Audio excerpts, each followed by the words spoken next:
shiver, newborn baby shivers, my love will keep you warm. Newborn baby shivers. When she's undressed, she shivers like a real newborn. When you hug her, she stops. Newborn baby shivers. I know I should drink milk, because it'll help me grow up big and strong. Milk's got stuff that's good for my bones and stuff that's good for my muscles.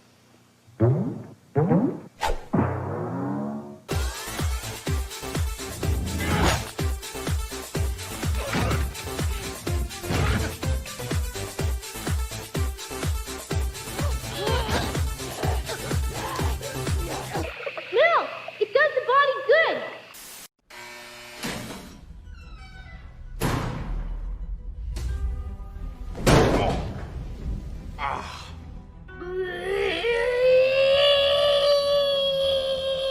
Can I speak to the manager, please?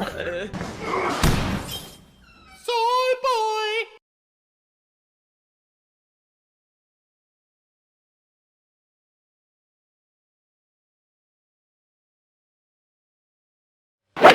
Do it. Nerdrotic.com.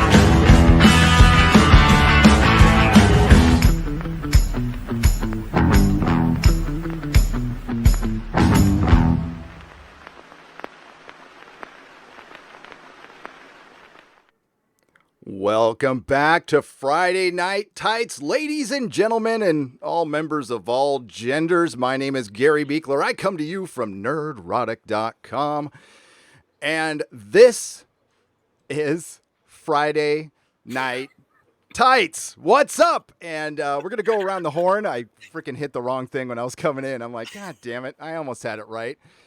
Well, you know, there's not a lot to talk about this week at all. We didn't get an admission to guilt from Naughty Dog. And we've got some bad robot propaganda to talk about. The comic industry wants to cancel men. And that should probably be enough. But I'm sure we can talk about some of this Batman stuff with Michael Keaton, whether it's true or not, I don't know.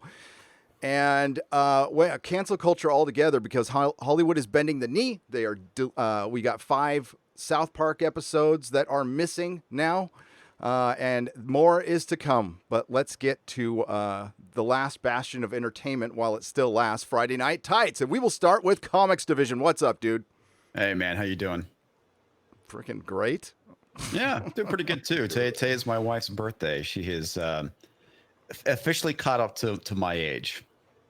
That's good. Yep. So she's 59, like you are? Yeah, 59, okay. exactly. No, I look great for 59, don't I? Yeah, I look awesome for 59. You got to go Three Amigos with it, man. 33 years old. Yes. Can we get a round of applause for comics being here on time? I know, right? Seriously. Well, it's because I had the day off. That's why. Yeah. Very proud. Very proud of him. Well, a happy birthday to Mrs. Comics Division. She probably spells it correctly. She probably does. Yeah. We have Odin, who's got a movie blog, and he's got theaters to talk about. He's so excited. What's up, Odin? Oh, nothing much. I'm just depressed because Tenet has been delayed again. Oh, that sucks. I just don't know if it's ever going to come out, but I'm trying to keep my spirits high. Well, I mean, that's very bad news for California specifically, and we'll talk about that because the Hollywood studios and Disney know a lot more than we do, and they've pushed everything back to August, which tells me everything I need to know. And it's not good, especially if you're a small business owner here in this state. So it'll eventually come out, dude, and we will see it in a theater, and it will be glorious, I'm sure. Jeremy, It's Twitter is so quiet without you, dude. Making the most of it. I want to say something I haven't said, and I'm going to be slightly offensive, so I apologize in advance because I'm rarely like that. But fuck Naughty Dog. Fuck Neil Cuckman. Fuck anybody affiliated. I'm going to go full Tupac. Fuck Bad Boy. You know, he says fuck Bad Boy as a record label, as a corporation. Fuck Naughty Dog as a label, as a corporation, as a game developer, and anyone involved. Fuck these motherfuckers. I'm gonna go full hit 'em up Tupac. I'm gonna get with some rappers, and we're gonna make a hit piece called "Hit 'Em Up," Naughty Dog style. That's what we're gonna do. Fuck Naughty Dog. That's what we're gonna do. It's gonna be beautiful. That's right. Yeah. Sorry. We have Az from Heel versus Babyface. How's your week been, sir? Hi. It's been just a pleasure to be in, you know? Hey, I'm really confused. I thought one of you bitches was going to get me too'd. And I'm looking at you, Odin. At least he knew which way to look. I would have been confused. Yeah. I'd have been It's like everyone turned on. I was like, what? No, not what? Yeah, hey, look, I'm so paid. that Look, one. and if there's a beautiful woman, mid-20s, hit me up on DMs. I'm paying good money for somebody to me too me. Okay, good. So that'd be great. Well, but yeah, give it time, as Dana Schwartz is right around the corner. Oh, no, Dana. no. Oh, Dana. I saw her book. Your boy Zach giving her book a good going through. My God, the talentless people in this comic book industry right now, and they're pushing out all the talented ones. And the only way that they know how, through Me Too. Dana Schwartz and Tess Fowler's comic book industry. I'm sure you're looking forward to it. Oh, she knows where the bodies are buried, dude. She knows where the bodies are buried. That's the new power, the new narrative. But I will pledge not to rape any of you here on the panel. Well, I'm Thank disappointed. You, Az. That was very cunning of you. Just my reputation. That's Shucks. all. Yeah. Well, he couldn't really do any more damage to it, could he? Well, you know what oh, well, now it's gonna pile up on it. I'll have you know. I love you so much. I love you so much. If you attack, a Christian at this day and age, you're hip. I'm ready. It's hip to I'm be ready. square. Oh, whoa. I'll cut you. Hey, and hail Perry Chan for that incredible beginning, clap, man. Golf clap for Perry Chan. Thank you very much. He is a genius. Thank you for those intros. Sure, we love you. A god amongst men. All right, we got a very special guest again. He was actually the most requested return guest. I got multiple emails. I got super chats last week during my nooner to bring him back. Just some guy. Thank you for being here. How are you, my friend? I'm doing all right. I'm excited about the lack of movies coming out because I totally didn't want to see Tenet. Just nope. My body was not ready at all. So that's great news. And I saw some images about Wonder Woman, so everything's being delayed. Yay. It's not like I can go anywhere anyway. Chicago's still locked down. Yeah. I saw somebody in the replies. I can't remember where I was. I think I was on Twitter on the Geeks and Gamers account, and they were because it was the Tenet being delayed post, and I saw someone say, "Oh, Nolan needs to go ahead and release this on digital." And somebody responded. They said Nolan will either cancel this motherfucker or wait 5 years before he releases this shit on digital. And I'm like, yes, he absolutely will, and that's what I love. Like, as much as I want to see it, and yeah, I would love if he would just release it digitally, but I love his commitment to, film and the theater experience. And I'm really happy that he is dedicated to this. I can only imagine how frustrated he is with Tenet being delayed yet again. It's going to be even worse if they shut down all the theaters here because I want to see that with the Atmos sound system. Yeah. And the last movie that I saw of his, was it Dunkirk? That the Atmos was so great in there that when they were shooting from different angles, I'd like, is someone actually shooting a gun in this place? Because it was that I could tell exactly where it was coming from. So I can't imagine how awesome that would be, given that it's probably going to be this Inception-like film. So that's one thing that you want to see in a theater, to have that movie experience. So it's going to be disappointing because AMC is probably going to shut down. It's going to limit how many theaters I have access to because I have to go way out of my way to get there. Yeah. And there's just so much misinformation out there. I mean, again, the media shut the fuck up completely about social distancing when protesting was going on. And then the moment that people start getting back to work, suddenly social distancing is a problem. Yeah. It's just insanity, you know? Oh, did you hear the reports? Did you see the news reports? They were What? like, we can now confirm that the protests have not caused any increases in cases. Of course, fuck of off. course. And I was like, it was like Whatever. CNN reporting on it. I'm like, of course you're gonna put that argument out there. But then they went, but look at these horrible people at the beach spreading COVID. They're Mhm. horrible. Yep. Okay.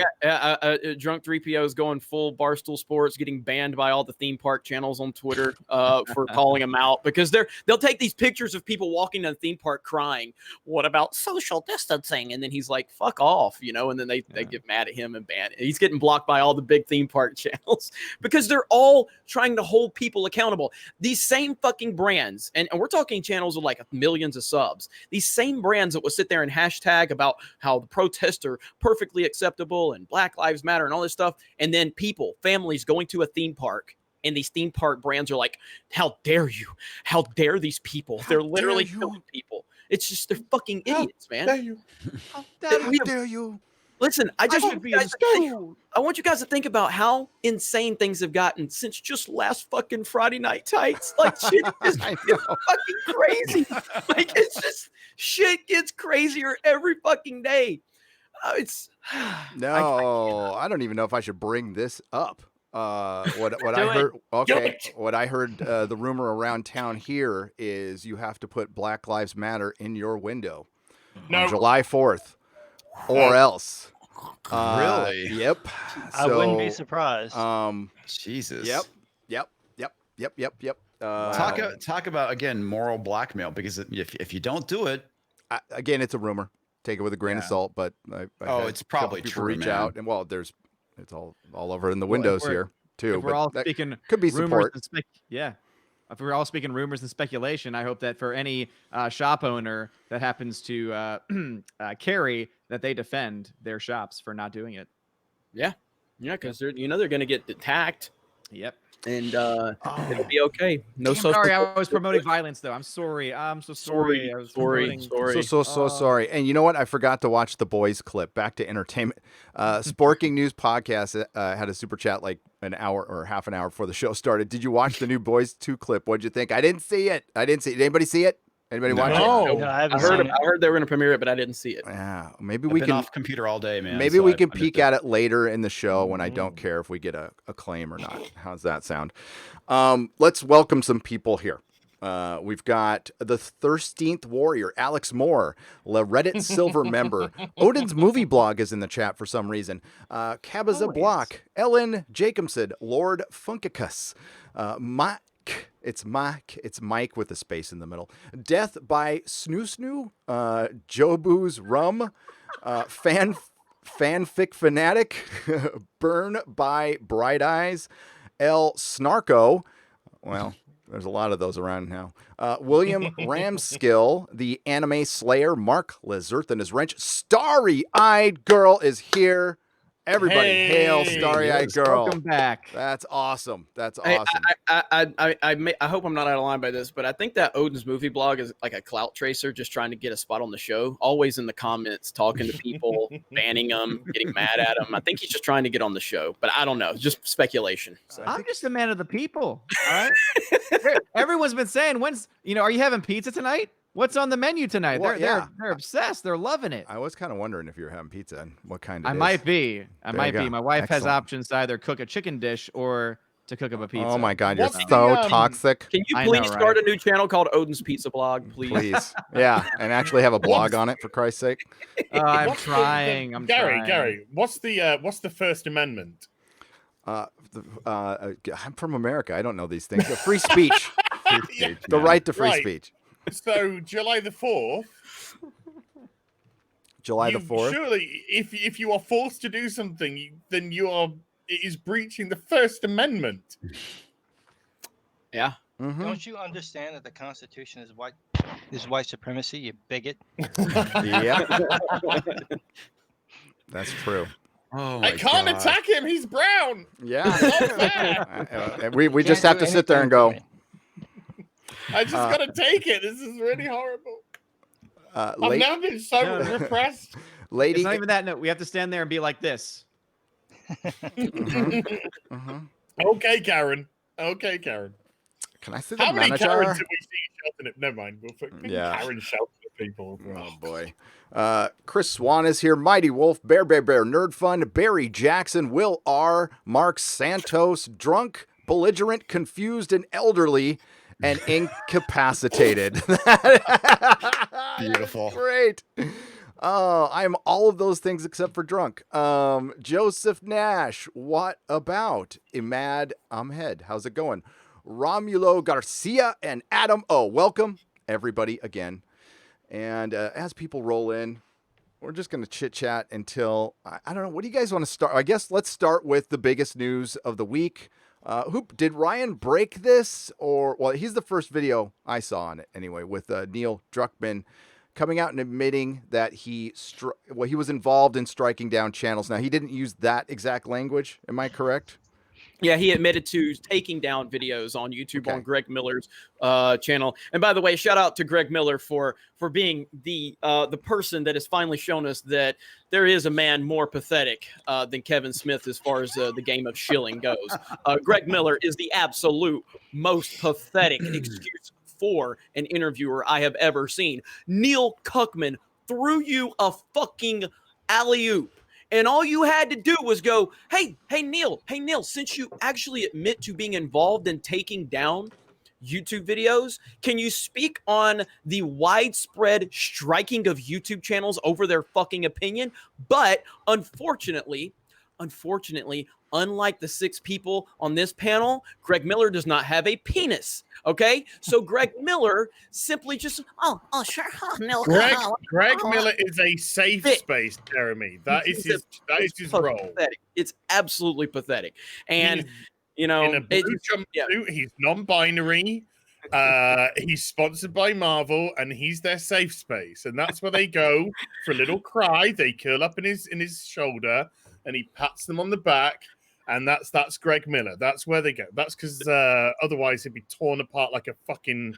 Absolutely. I mean, this is the same guy, the Kind of Funny crews, the same people that when Colin Moriarty, someone who's been in the business forever, ruffled a lot of feathers. I don't agree with a lot of what he says, but I respect the fact that Colin used to work for IGN with Greg Miller, and then they broke off and created Kind of Funny Games. And then Colin Moriarty made a joke on International Women's Day because Twitter was hashtagging it about, celebrate woman. And he put a day, I think he said a day of silence or a quiet day or something, hashtag a day without a woman. And basically just saying women are fucking loud and annoying. And it was a joke. And Twitter came after him, and all of his friends at Kind of Funny, hands off. They didn't even defend him, nothing. They just turned their back on him, led to him leaving, Kind of Funny. But that's Greg Miller. But back to the point, yes. So Neil Cuckman, yeah, he did admit to being involved with taking YouTube videos down. And I think Ryan's video, because Ryan actually watched it. I responded to a Vici247 article about it. And yeah, so Neil Cuckman basically admitting he was involved for sure. Not surprised. Yeah, he said they were panicking. When the video came out, they were panicking and texting each other on how to pull things down.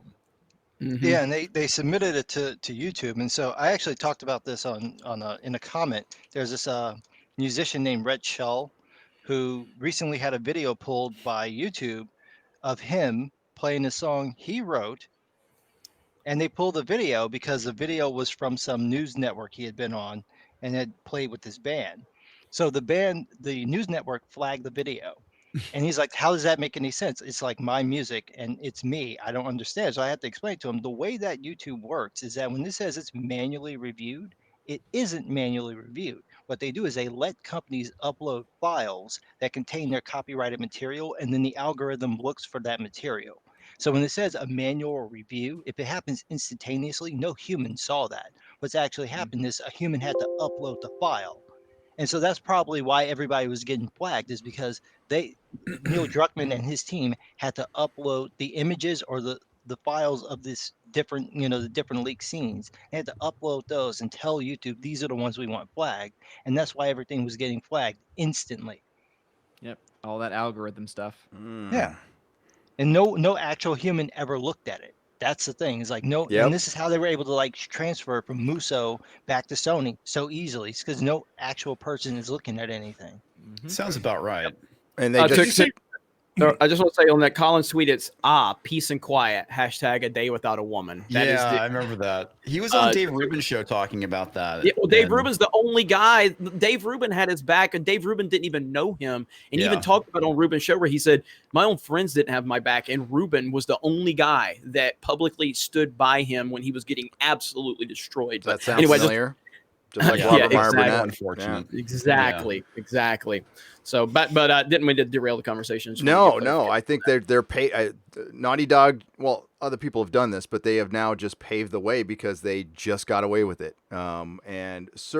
Listen, the ends don't justify the means with this. And although it's the same situation as your boy Zach with his lawsuit. All right, he clearly benefited afterwards with the GoFundMe after Mark Wade came after him, but it still kept him from getting into shops, which could have benefited him more. Nobody can say it couldn't have. You don't know that. Nobody knows that. Probably, but nobody knows that. And nobody knows that we could have lost a channel. And it would have been all great. I'm getting about 20, 30, 1,000 subscribers. Then Ryan Cannell doesn't have a channel the next day. What good does it do him? And, I hear all the critics. I know what you're saying, but he'll have to start from scratch if he's allowed back on at all. You can't. By the way, if you have multiple channels, what Jeremy said, it hits your AdSense and you're cooked on this, and they can ban you. And where does it end? Where does it end? So it will happen again. It will absolutely happen again. And I'm already starting to see the beginnings of something else going after content creators on YouTube in multiple ways. And we'll, hopefully, I don't want to give anybody any ideas, but it's certainly coming. I mean, without a doubt. Great. Listen, and I don't talk about every time like somebody's come after me. It's not much, all right? But they usually go after other people besides me too. That's happened. And can't confirm. I know what happened with Gary. Yeah. So. And it will happen to one of us, once they find out who our siblings are. I mean, these people won't stop. They got a lot of time on their hands. And that's why we need more of you out there. We need more voices. We need larger numbers. The fandom menace is needed more now than ever. Whether you're in it or not, you can come here and fight this fight because this is really the last bastion for now. We're going to do it as long as we can. But look at all the insanity we've seen over the last 2 weeks. I mean, I'm seeing stuff I never thought I would see in my lifetime. So this is getting effing nuts. The Abby character's ridiculous. I mean, right. Muscle mass. But how would you eat that much protein in the apocalypse? I don't know how he was able to do that, but he did. And is it bad if I misgender a false character, a fictional character? It's still white supremacy. Oh, well, it's assumed now anyway, right? So, but you know how it is. It's if you have a problem with the creative choices, you're just upset about a kids movie about space wizards and laser swords. But if you misgender a fucking character, a fictional character, suddenly you've committed a crime against fucking humanity. I've robbed that fictional character of their agency. Did you hear how they were flipping out over that? That they were upset that there were people in the game that were calling Lev by her real name, Lily, because Lev is a transgender character, the official transgender character. So there were people who were upset about that because they were dead naming the characters. Like, baby, they're the villains. They're supposed to do that. So the villains can't be villainous. Jesus Christ, you're all retarded. Toxic villainy, just some guy. It's so toxic. Can't the villains think about your feelings? That's the thing I point out with Star Wars is like, why do we want the space Nazis to be diverse and inclusive? That makes no sense to me. If any organization needed to be like an Aryan race, it had to be the Empire. But now we're going to have women in power, black, brown, purple, magenta. We got to have the whole diverse range in the Empire because the Empire is very inclusive. And then but it's still racist to actually dress up like that, because if you dress up as a stormtrooper, you're racist. So you can have the the black commander on the set, doing nothing while Kylo Ren, man choke some other dude, but at least she's there. But if you dress up like that, you're a Nazi. Oh, you remember when that happened? A year and a half ago, I did a video. I'm sure all of you did a video on the kids' stormtrooper costumes that they wanted to cancel. God, that was so dumb. It's like, what the fuck is wrong with us, man? The fact that I just brought it up, they're going to go out and cancel it now. We're seeing people who were canceled before get re-canceled. So I it's almost like isn't they're running that out of evidence people. that the canceling didn't work if you have to do it again? Yeah, it kind of does. Somebody needs to create like orgasm gas and then just fucking pump it into the world. Pump it into the fucking atmosphere, so everyone just goes, oh. And I'll then tell you what we do. fine. What we need to do is we need to go and find Screen Time and Trailblazer, and then they can do it for us. She can dig in her big old bag and huff her way over and like poot in the face. No, well, the problem is, are they going to know the difference between smelling their own farts? I mean, because they get the same reaction from it. I'm not sure. Maybe if we have it smell better. I don't know. I'm pretty sure queefs don't smell like farts, so they should be able to tell the difference. We've got white fucking Karens shouting at police officers with black wives, calling them racist. Then you know that she needs to read a book. Dude, there was like some article saying that it's like, I married a black woman, my kid's biracial, and I'm a white supremacist. And it's like, yeah. He said that white supremacy was still inside him. So doesn't that mean it's inside your biracial son? I think you were the one that posted it. I think you were the one that posted it.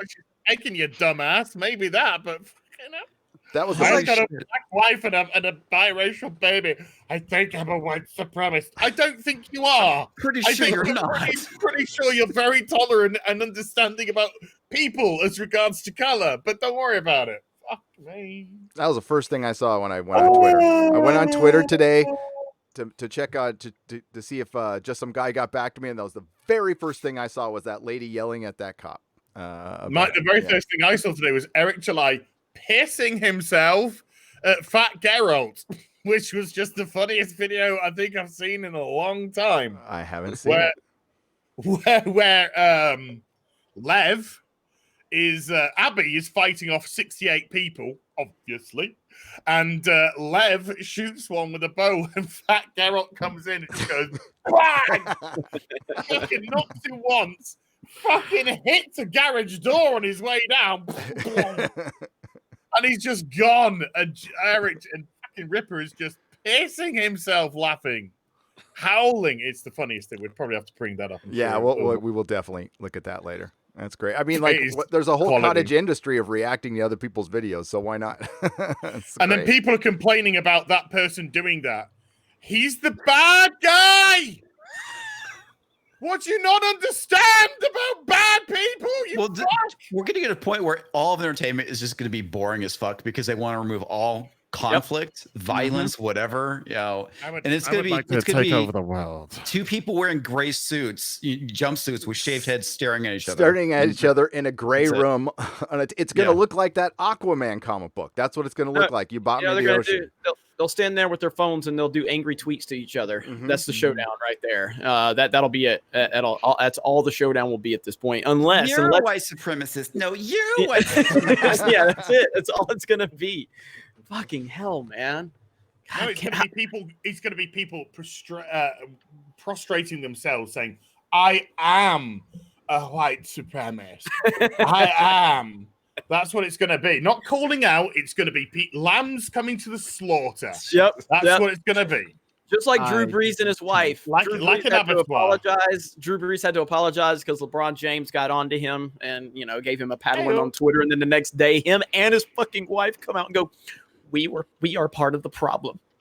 We have white privilege and we're part of the problem. It's like, motherfucker, 2 days ago, you were sitting there saying all this shit about how you didn't buy into all the kneeling going on, and now all of a sudden you're part. It's fucking pathetic, man. Pathetic.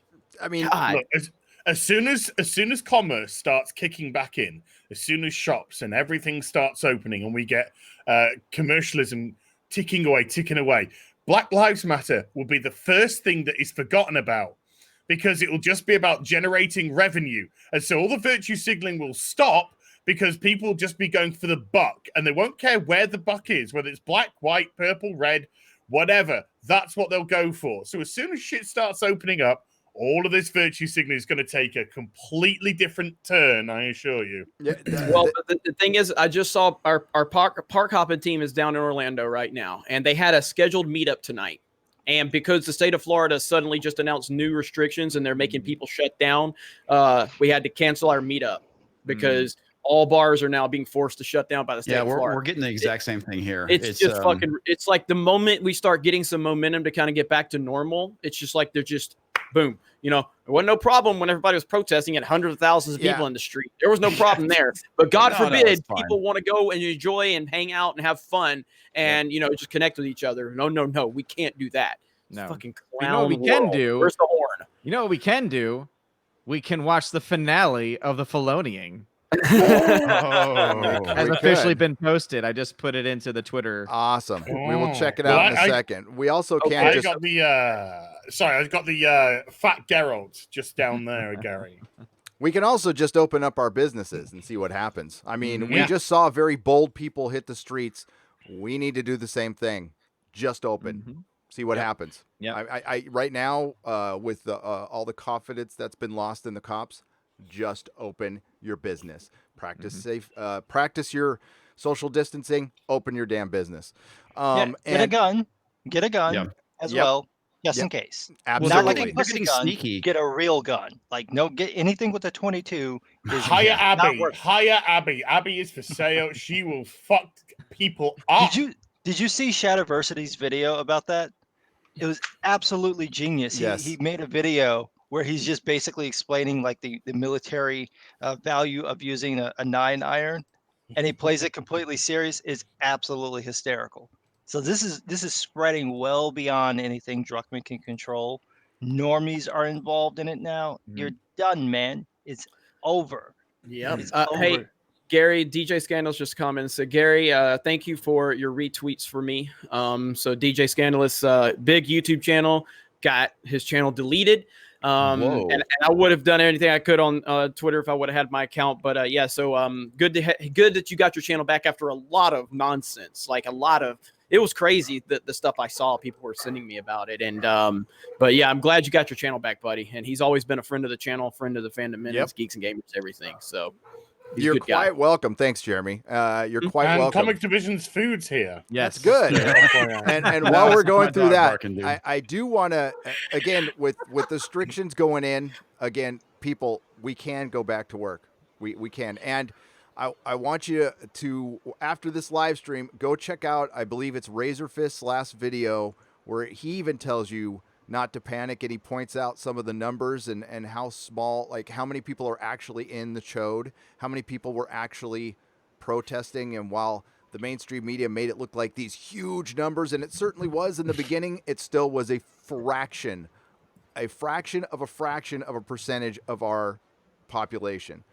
Most of us are just sitting here watching. I mean, I don't know how long we can do that, but don't get too discouraged. It's not as bad as it seems. Not saying it's good, but it's not as bad as it seems. Also, a lot of the protesters are just people that are, professional protesters getting bussed in from place to place. So I wouldn't be surprised if a lot of the things you're seeing are just the same people over and over again. Yep. So. All right, we're going to take a look at the finale. I'll get to yours next, and we will look at the finale by the great Piri Chan of the Filoniing. Oh my God, it's 2 minutes long. Now it tends. In the case of 1-year-old Dave Filoni. Jeremy. You are the father.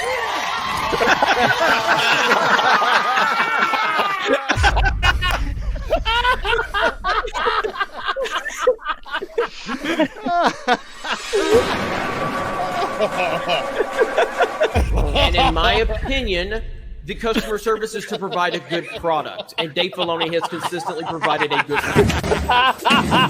That is not customer service. Making a good product is making a good product. Customer service is relations. A lot of people were saying, like, I'm going to go see this movie no matter what, just because of what that guy said, compared to what we've been through. Gary, speaking of customer service, there's a lot of people in the chat that would really like us to move on from this topic. Odin, I'll make that decision. I'll make that decision. Just letting you know. Just send in the No, message. Odin, I can see the chat. Why am I the bad guy? Why am I the bad guy? Oh, why am I the bad guy? Oh God! Oh my gosh.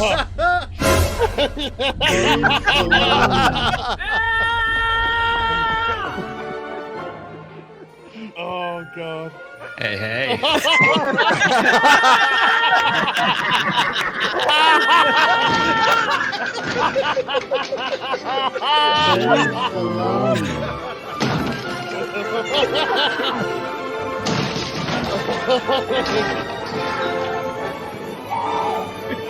Oh dear God!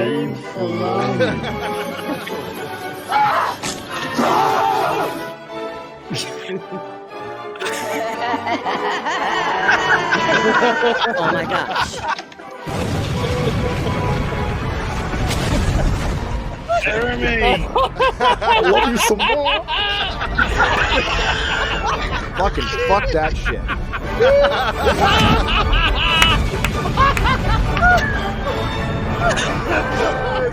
Yes!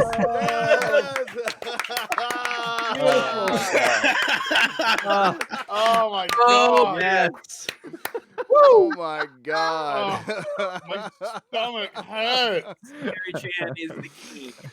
Perry Chan. Oh, you're not worthy, my friend. Oh, man. You're Hey not worthy. _Songbird on Twitter. Go follow him right now. Hey _Songbird. Amazing. Genius. Like, how many followers does he have right now? We need to make sure we can get him over a certain number.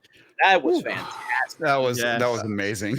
Might have been the greatest thing I've ever seen this year. Legendary, yeah. The music The too, fucking man. door blowing down. There's like a giant Gary face. Well, actually, Jeremy. He's at 652 followers. Let's get him over 1,000. Let's do at it. least. Yeah, Let's please. do it. Please. Please. Come on. So, and by the way, I don't know if you talked to him about it, Gary, but he really needs to start a YouTube channel and put that entire segment together. And he's fantastic. He has started a YouTube channel. Amen. We have chatted a little bit. We will be working very closely in the future, in the very near future. Yeah, he's a good dude. He's a good dude. So thank you, Perry. And I love him so much.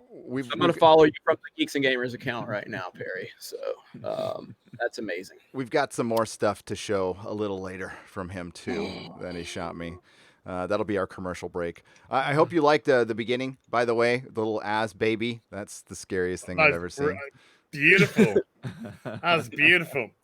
I want to give a snippet of the beginning bit, but you got to go watch this video. It's Eric July called it. If you laugh at this Last of Us 2 scene, you're going to hell with gasoline drawers. And this is fucking awesome. Like, it took like a bunch of them to take her, right? Like, the only reason they had to he has a bat. Watch this right.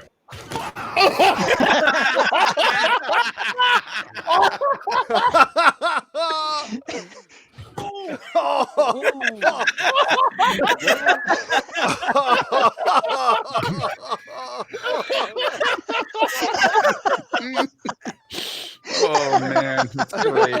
Oh, he's corpsing. Oh man,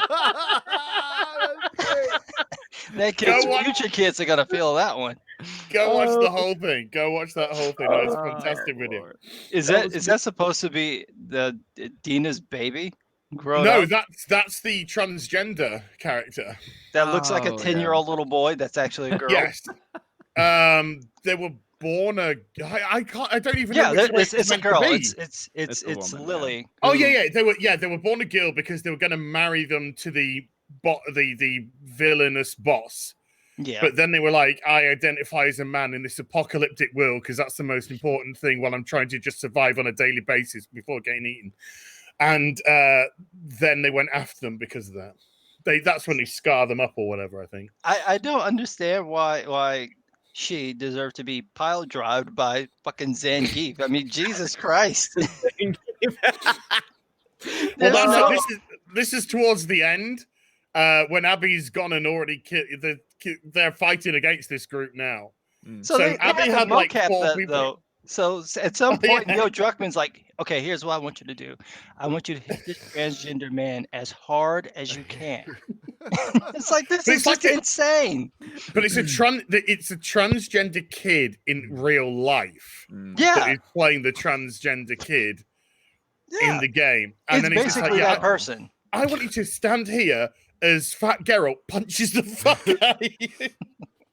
Well, now I can see one of the reasons why apparently they're mad about the game, because that is just The Last of Us Part 2. Yeah. In a nutshell, everybody's just horrible and smashing the shit out of each other. That is the game. Can I just steal something from CinemaSins and say he survives that? It should just kill you when you get hit like that by this dude who's like 7 feet tall. You got hit by old big sexy. You should just die instantly. Kevin, because you probably would. You probably would. Yeah, you wouldn't be getting up. Oh, I'm sorry. No, Harry just said that his Twitter exploded. Thank you, everybody, is what he said. So awesome. It's good stuff. Good stuff. No, I've been hit by a guy that big. When I was still a big boy. I was knocked out cold. I had to go to an emergency or a version of an emergency room and they had to like wake me back up with smelling salts and all this stuff, and I didn't know where the fuck I was for like a day. So yeah. That was fun. That reminds me of that, too. That fucking hurt. My glasses flew across the room, too. They said my glasses flew like 10 feet. It was great. All right. Let's go to an article, shall we? Shall we cover some really stupid news? I mean, let's do it. Where do you want to start? Where do you want to start? Do you want to do Comics Pledge or Bad Robot propaganda? Let's do Bad Robot, man. Bad fucking robot. Fuck J.J. Abrams. Fuck this motherfucker. Damn. I uploaded a video to Geeks and Gamers, and I couldn't even. I said so much. I deleted it because I was like, I can't. Like I didn't make it public because I figured YouTube was going to really come after me. This is the stupidest fucking shit I have ever. It's hard to say ever because we're in 2020. It's the stupidest shit I've heard in the last 24 hours. Yeah, up until we started the show. I mean, I'm sure a couple of things have happened since we've started the show that we're missing right now, and I'm sure the chat will keep us up to date on. Now, Ichibaka caught this initially. We're going to bounding into comics, but follow Ichibaka, Data Racer. Those guys are awesome. They help out the Fandom Menace quite a bit. Author Stephen Walton, too. Jar Jar Abrams' Bad Reboot shares employee guide for dismantling white supremacy at work. What does that even mean? I got a question. Why a Bad Robot hiring white supremacists? This is a question. Yeah, no kidding. The title, the title says Bad Robot's Guide to Dismantling White Supremacy. It's a fucking meme. They don't even understand it. They are a fucking meme. They're so goddamn stupid in their fucked up little bubble. They don't understand how fucking retarded they actually sound. JJ Abrams, what they're trying to do is they're trying to make it, equate white supremacy to Western civilization. Absolutely. So ultimately what they're trying to do is tear down Western civilization. JJ Abrams, the guy that made the black guy a fucking janitor in a Star Wars movie, wants to tell you about white supremacy. Fuck off, JJ. I'm going to... Go. I mean, why stop now? Go. It's okay. Yeah. Shit, man. This pisses me off so bad because he's such a fucking piece of shit for this garbage ass article. And anybody defending this shit, you go fuck yourself too. Anybody who's not calling this motherfucker out, because this is the dumbest fucking thing. And these Hollywood elites get away with it because they don't get held accountable for this shit. JJ Abrams, this is the most racist shit I think I've heard in a long time. Blatant racism against white people. And again, that's saying a lot, 2020, that this is the most racist thing. But they put together a 20-page report or a 20-page story. Hey, JJ, if you're gonna write something, try writing a good fucking movie. Because we just got that fucking trash fire that a lot of people, not me, but even a lot of people tried to say, oh, he couldn't, and it's true. No one was gonna make a good movie coming off of The Last Jedi. Understandably so, but it still doesn't matter. The Rise of Skywalker was a shitty fucking movie. And guess what? JJ just wrote something even worse than The Rise of Skywalker here. Fucking bullshit. Well, if you're going to write a work of fiction, it really should be a movie. Yeah. Yeah, exactly. Yeah. Good Lord. But I do need to correct one thing because don't forget that in 2020 and for all time, you cannot be racist towards white people because to be white is to not be diverse. Remember. Exactly. Yeah. Fucking hell. It's hard to keep track of that in my head. It really is. And fuck Dave Filoni as well, hey, Jeremy. Hey, you know, on my video that I was criticizing Filoni about his 5-year-old video, and I have people in the comments goes, Jeremy, I can't believe you said fuck off Dave Filoni. I can't believe you never defend Dave Filoni. I'm like, I can't fucking win. I can't fucking win. Don't bother even trying. Don't even bother trying. I've known this about this guy all along. The guy who comes out and wants to be your friend. You know, it's kind of like the male feminist. The guy who wants to project and be your friend. And, you know, he's an affable guy. He seems pretty nice and charming. No, Jar Jar is the architect of all this shit. He sees eye to eye with Kathleen Kennedy. As a matter of fact, he is more woke than Kathleen Kennedy. He has infected 2 franchises in DC. He's coming for you. I'm sorry to say, you know, HBO Max, which we'll talk about later, is sending the most mixed signals I've ever fucking seen from a company. We get the Snyder Cut, but then we're going to cancel South Park. It's like, I don't even, you know what? I'm just not going to have anything to do with you until you figure yourself out. And it's clear at Warner Brothers, there's a division. And everywhere this asshole goes, there is division. Star Trek, Star Wars. Now we're seeing it in DC. You think it's a fucking accident? You think it's an accident last year at Comic-Con? Everything got canceled when he jumped on board. This dude is dividing Hollywood. He's taking over Hollywood. He's got his people placed in every major franchise. This is a complete takeover, and he did it through Me Too Time's Up with his wife, and now he's doing... this is just what this guy does. Every fucking time. He is, to use my good friend Doomcock's term, the cinematic antichrist. So let's go. Let me ask you a question, Gary. Where does Spielberg's where do we have a Spielberg in this? Because Spielberg's the reason that JJ is relevant. I mean, he's basically Spielberg's, little do boy. So is Spielberg the evil genius? Is he like the Emperor and JJ's Vader? Is that what we got going on here? Absolutely. Okay. And you know what? I'm gonna implicate George in this too.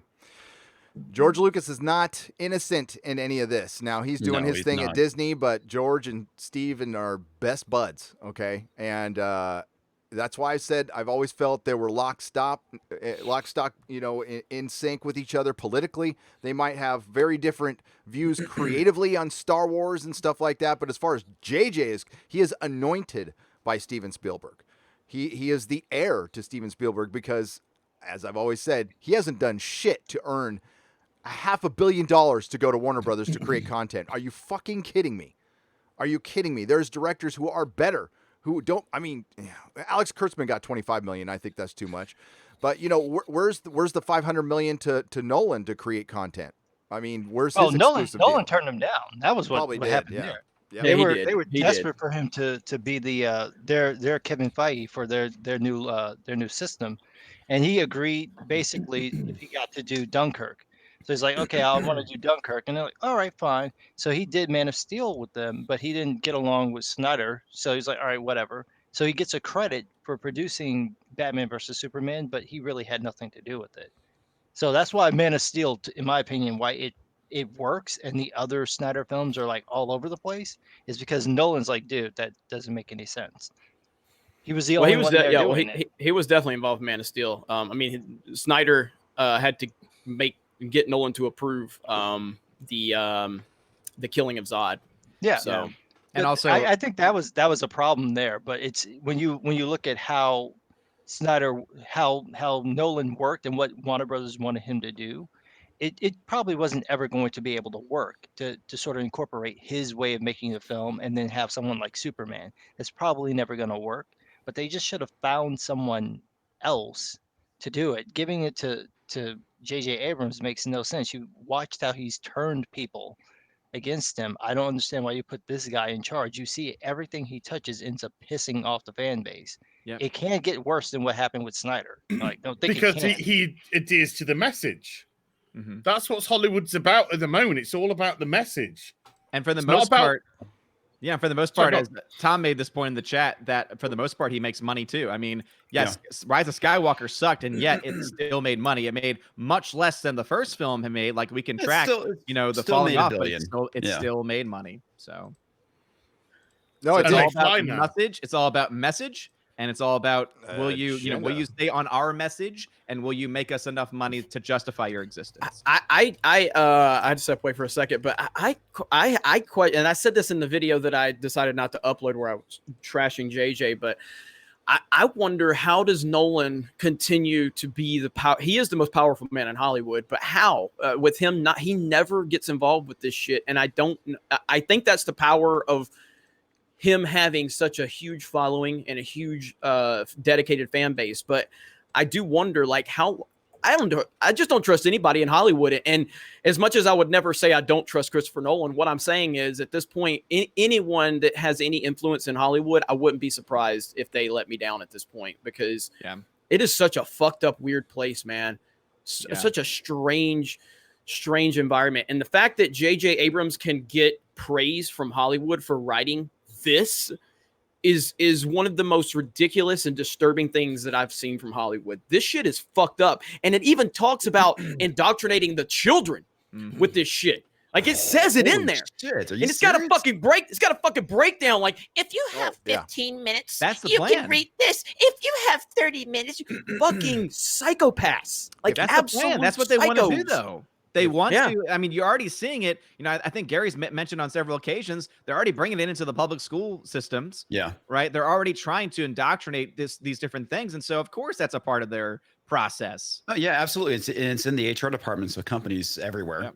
No, this is hitting the curriculum and in your neck of the woods too. So this isn't just San Francisco. It starts here, and then it comes to Fresno, and then it hits Frisco, Texas, and it hits San Diego, Texas. There's a San Diego and Dallas, and it's spreading out. And here you go, table of contents from. Okay, well, let's read the first thing, and I'll give you the truth behind why they're bending the knee so much. It'll be equally disappointing, by the way. It'll be very disappointing. Why all these companies are doing this? Hollywood's full of a bunch of fucking pedophiles and they're trying to cover it all up?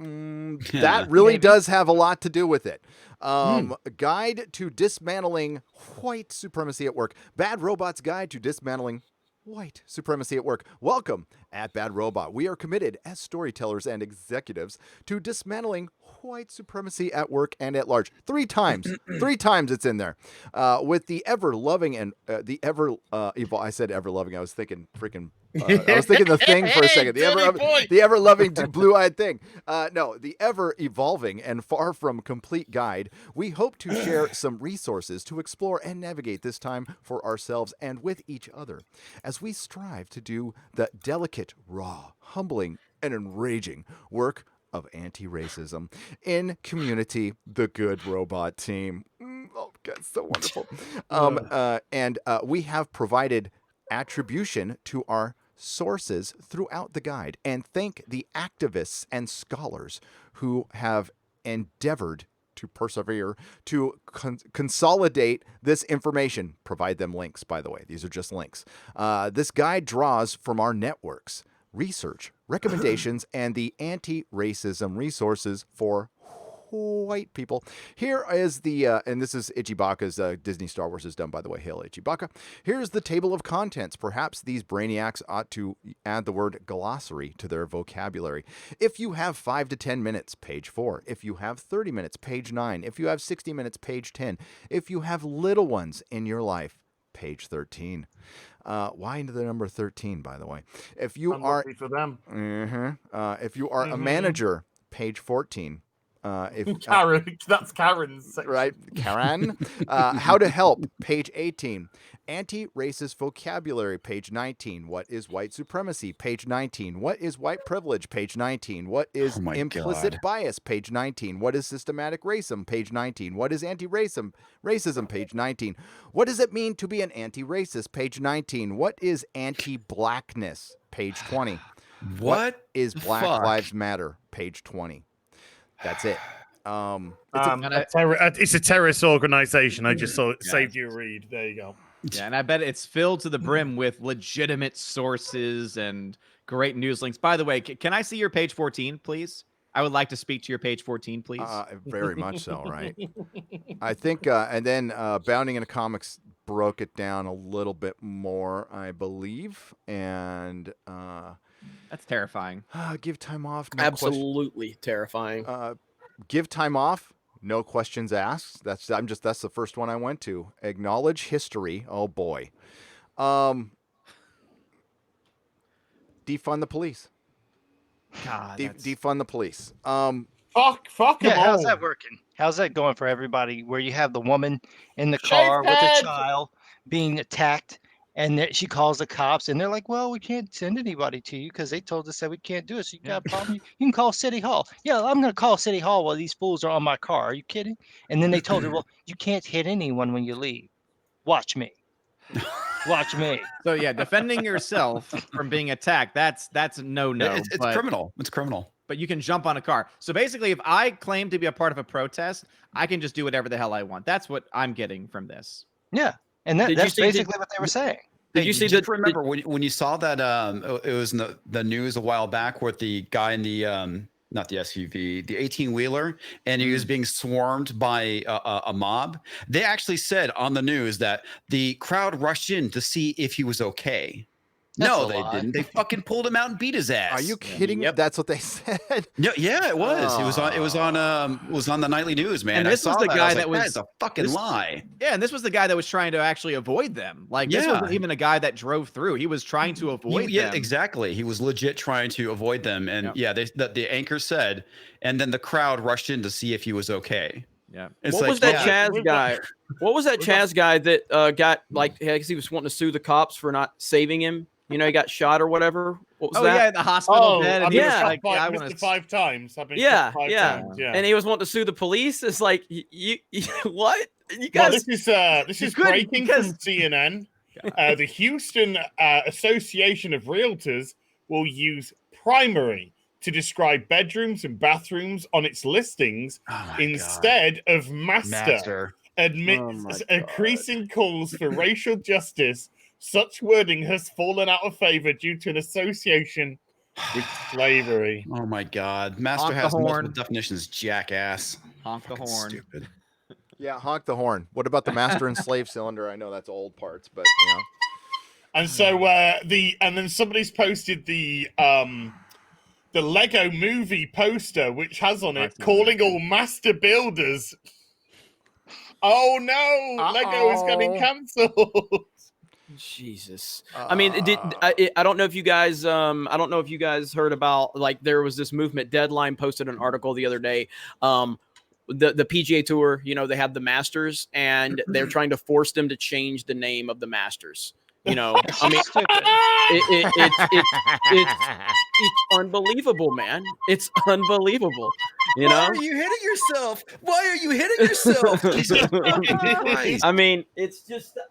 I don't look. I'm gonna have to leave the show early because I found a noose on my sunglass holder, and I'm a little offended and scared. I'm gonna have to call 15 FBI agents to come, and we're gonna have to. Yeah, we're gonna have to check this out. We're gonna have to check this out. But it actually wasn't found by you. It was found by your people, Jeremy. I take responsibility. Whoa! Did you just say your people? What the fuck does that mean? I need all of you. I need all of you to come to my house and walk with me as I go to the bathroom, just to show support. I take and you know. Should we tap it for you too? I take responsibility. I need to shout Gary, out. You got to desaturate in black and white for that. I need to shout out Sheetrock for donating 200 Canadian pesos. Sheetrock, thank you for donating to. Sheetrock has been in a few of my streams recently, and they have been insanely generous. So Sheetrock, you are just something else. Thank you. Something else. And if anybody's not aware of that whole situation, go over Sports Wars. I've done plenty of videos about the Bubba Smollett story. And it's yeah, that's interesting to say the least. Lord Almighty. Well, Sheetrock, I dedicate my chicken and stuffing to you tonight. Just some guy. you. What's the situation in Chicago? How are you doing? Are you able to do anything? Is it bad as it is here? It's probably worse. Oh, we're locked. We're completely locked down. So Illinois, as a state, is open, but Chicago's still locked down. Obviously, there's so many shootings going on over the weekend, so we're probably going to have another round of them again. As far as I know, the cops are kind of standing down. They're not really responding to anything. Over in my neighborhood, these kids have been shooting off fireworks. They either got them from Indiana or all the stores they looted, and they've been going at it pretty much nonstop every night. So I can't record at night anymore because there's just nothing but cherry bombs going off all the time. And there's no cops around. I mean, you hear the sirens every now and again, but they're not really able to do anything because, every time they step out, someone's going to accuse them of doing something, and they're going to come at them. So they're in this kind of weird stalemate where you kind of need the cops to be seen to remedy some of the problems, but then the cops don't want to put themselves in danger, or at least put themselves in a situation where they can be accused of doing something. So it's just sort of imploding on itself, and obviously it's an all Democrat situation here. So the gun laws suck. The we can't have more than 10 rounds in the city for a magazine. Oh yeah, that's right. And same here. they count what goes in the chamber. So I have an 8-round magazine. I can't have, because if you have one in the chamber, then it'll take one out of the actual magazine. You can always just take the magazine out and add a bullet back into it. So oh my God, it's very ridiculous. So you have no real way of protecting yourself. Virtually all the stores have been shut down. So I think the convenience stores are open. You have like some of the sort of necessary stuff is open, but not that much. No businesses are pretty much open. No places to go. And a lot of these restaurants and a lot of these regular businesses, they've been shut down now since March. So they may not be coming back anyway, just in general. And there was already an issue with that in Chicago because of the taxes being so high, it's running people out of the city. So you're already losing a good chunk of your revenue. And now it's just gonna get worse. And every time we have an opportunity to have something happen here, it blows up in our face, or the people in power screw it up somehow. Like we could have had the Star Wars museum here, but somebody wanted to give Barack Obama the space, and so we didn't get the Star Wars museum. We could have had the Olympics here, but they didn't know how to handle that properly. So they were like, no, we're not going to do it. So it's just a mess. It's just an absolute mess. Oh, and it's just as bad here. Well, no, yours is worse. Mine is bad. I don't know what, like not everybody can just leave, or just pick up and leave these situations. And it's there's a point where it's got to change, and like hard decisions got to be made. And it sucks. It sucks that we put our faith into these people. I'm not saying you did, and I didn't either, but now we need to do something about this. And, if Master is problematic, so now I will primary bait. That was beautiful. Oh, sorry. That one just came out of the corner of my eye. I'm sorry, man. I really am. And God damn it. And listen, we don't want to talk about politics, but it's a little late on this one. It's getting kind of have to at this point, shoved into everything we talk about, and we have to at this point. And this is how we fight this. Again, there's not too many people. Where the fuck is Hollywood? Where are the artists, dude? Where are the artists? They're Just taking responsibility, Gary. They're That's what taking doing. responsibility, and they're killing their art. Their art is dying right before our very eyes. I mean, they're just like no. Margot Robbie's the new lead of the Pirates of the Caribbean movies. This is she great is? news. And now, Oh, that's delightful. yeah. And now, if you want to be a No. voice actor, you have to be the person that's being represented. I just can't wait horn, for them. please, horn, please, horn, please. I cannot wait for them to run with it when you have characters that have like disabilities, and that's like, wait a minute, how can this person be a voice actor for this character if they don't have a disability? Right. Yep. And then how does that? And then eventually that's going to translate to real life as well. Right. So does wait. that mean So No, voice real of real Kratos- alcoholics have to play alcoholics from now Yeah. on. So Yeah, but does that mean the voice of Kratos, who's fantastic? It's the wonderful guy from Stargate F1, Tilt. He's black and Kratos is white. Does he now have to step aside? Yeah. No, it only works one way. I really like his voice as Kratos. Star Wars! No, Perfect. it only works one way. It's only Darth if you Vader. are if you're white playing non-white Yeah. people. If you are a different race, then you can play whomever you want. Now we'll see how it goes, because what if you happen to get someone who's like Asian and they want to play a black person? We'll see how racist they're willing to be.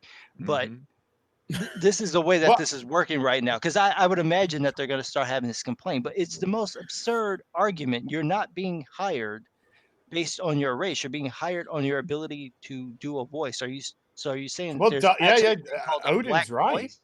Darth Vader, 1977. James Earl Jones. Canceled. Yeah. problematic. Well, they were talking about that, and they were talking about that on Twitter a couple of days ago, and they were trying to make a difference of well, it's different because they picked him because he had this deep voice, and they were using him as a villain. Okay, so they got you there. Plus he's They got you marginalized, there. so it's I got okay. one for you. How about the Lion King? Those aren't lions speaking. What the hell's going on here? I want a lion doing the voice work. Lives matter. In the last movie, though, where they decided that they weren't going to cast any white actors to play the lions, that was on purpose. That wasn't an accident. They deliberately did that because Matthew Project was Simba, and then I think it was Jonathan Taylor Thomas was young Simba. So they deliberately said we're not going to use these famous actors. That's why they were chosen. They weren't chosen for any other reason other than people knew who they were. It wasn't the only it wasn't the only non-black person was like John Oliver. You know, I think, as was he playing a hyena? Yeah. He was played by Seth Rogen. I've said this previously, and I'm sticking with it. And this narrative is coming. By the way, speaking to Margot Robbie leading Pirates of the Caribbean, because I'm sure a very skinny, beautiful white woman wasn't touched during the era of pirates. White feminism. No, they were raped, Gary. Yes, they were. Repeatedly. So that will be the next target, probably post-election. They've already done that. Yeah. They already did that with the womanist thing. There's like this womanist divide. Womanist, for those who don't know, is if you're a black feminist, you want to call yourself a womanist because then you're recognizing the racism that's inherent in feminism. This ideology you're claiming you value is also racist. And this is from the 90s. This is from the 90s, man. Yes, this it has been is. out for like 30 years. They have been this crazy for that long. My favorite And that's part is straight out academia. when they tried doing Guys, remix never instead of stick women. your dick in crazy. Don't breed these people, for fuck's sake. Please don't breed them. Just remember,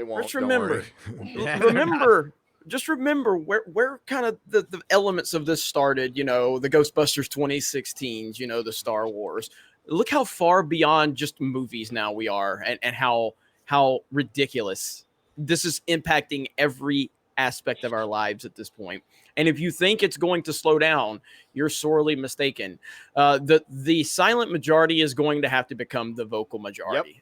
People are going to have to start speaking up. You got to, and look, I am very, very adamant, and I've said this for years. I don't try to force beliefs or actions on people, but this is bigger than a fucking movie. It really is. Like, it's bigger than a video game now. This is the future. And if people don't start standing up against this craziness, it is going to ruin our futures, our kids' futures and shit like that. And I know that it kind of sounds crazy to kind of get that deep into it, but it's the truth. Like, this is some serious shit right now. People have to get the fuck off the fence, and you got to stand up for this shit. And you have to make your voice heard and let these here. It's a real simple thing. When someone comes up to you and they say, I'm offended and you need to apologize. Shut the fuck up. That's what you shut the fuck up. No. Shut the fuck up. I'm not going to apologize. You know? You just say no. No. The comics is right. The word is no. I say shut that word is more powerful than shut the fuck up. Yeah, just because no. They don't like no. No is the shutdown word that does it. Just makes them crazy. They need agreement or they need argument. Like, shut the fuck up.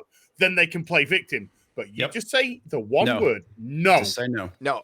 And that will destroy them. You're right, Az. It's actually a good point. I'm glad Hollywood sat there and took responsibility, because they are responsible for this now. All the corporations that bent the knee because they took the path of least resistance. They're like, well, are we going to side with Black Lives Matter or the Yahtzees? Because that's been the narrative that's been thrown down everybody's throat for the last 3 years, even though it's completely effing untrue. And now they've done this to society. These corporations that we have been giving money to have just chosen a really strange side. Not the statement, by the way, I have to say this out loud for the disingenuous a-holes out there, the Marxist political organization that they have sided with that is absolutely completely against everything these giant corporations built on capitalism are about. They're killing themselves, but they're doing it for the quick buck. They're doing it just to make, hopefully this will blow over, and they're selling society out right now. And that is not being hyperbolic. That is the truth. What happens when they come for these uber rich? What happens when these uber rich virtue signaling cock nuggets keep saying what they're saying, keep tearing down the fabric of Western society until the people say, but wait a minute, you're the group that's hoarding all of the wealth. And then they come marching to their doorsteps en masse. And they will tear down your gates, and they will kick down your doors, and they will destroy your house. They will take everything. They will come for you. You have no idea the trouble that you're wishing to bestow upon everything. Are you saying that the people that keep saying that walls are bad actually have walls around their houses? Is that what you're saying? And they also have high security too. That's the other thing. And private security and a lot of guns. And armed security, but guns are bad. So you can't have it, but I try can. and steal my shit. Didn't the Chaz have borders? Yes, it did. And it had people checking IDs. They had police. They had segregation. And by the way, hail Quarter Black Garrett for going down there, having the sack to go down there. So, fuck yeah, dude. Yeah, no kidding. I messaged him and I said, "Good luck, dude." I would have been crapping myself. Well, you know what? He took the piss out of it a little bit, didn't he? Yeah. By being down there. Did they not watch The Dark Knight Rises? No, these Jeremy, people don't watch good movies. Remember my fucking argument? Like my biggest problem with that movie was Batman being a bitch, but it was also the concept of a city completely being taken over. I was like, that's fucking ridiculous. I was wrong. Hey, but that's a great point. It was only Hang on. blocks, not an entire city. That is a great point, though. I mean, the one thing that we love about Nolan is the realism aspect. And even me watching that movie at the time, at the time, I was like, it's not like this could really happen. Fucking 2020 showed up and said, shut your fucking Dark mouth. Knight Rises This shit can happen. Prophetic. Yeah.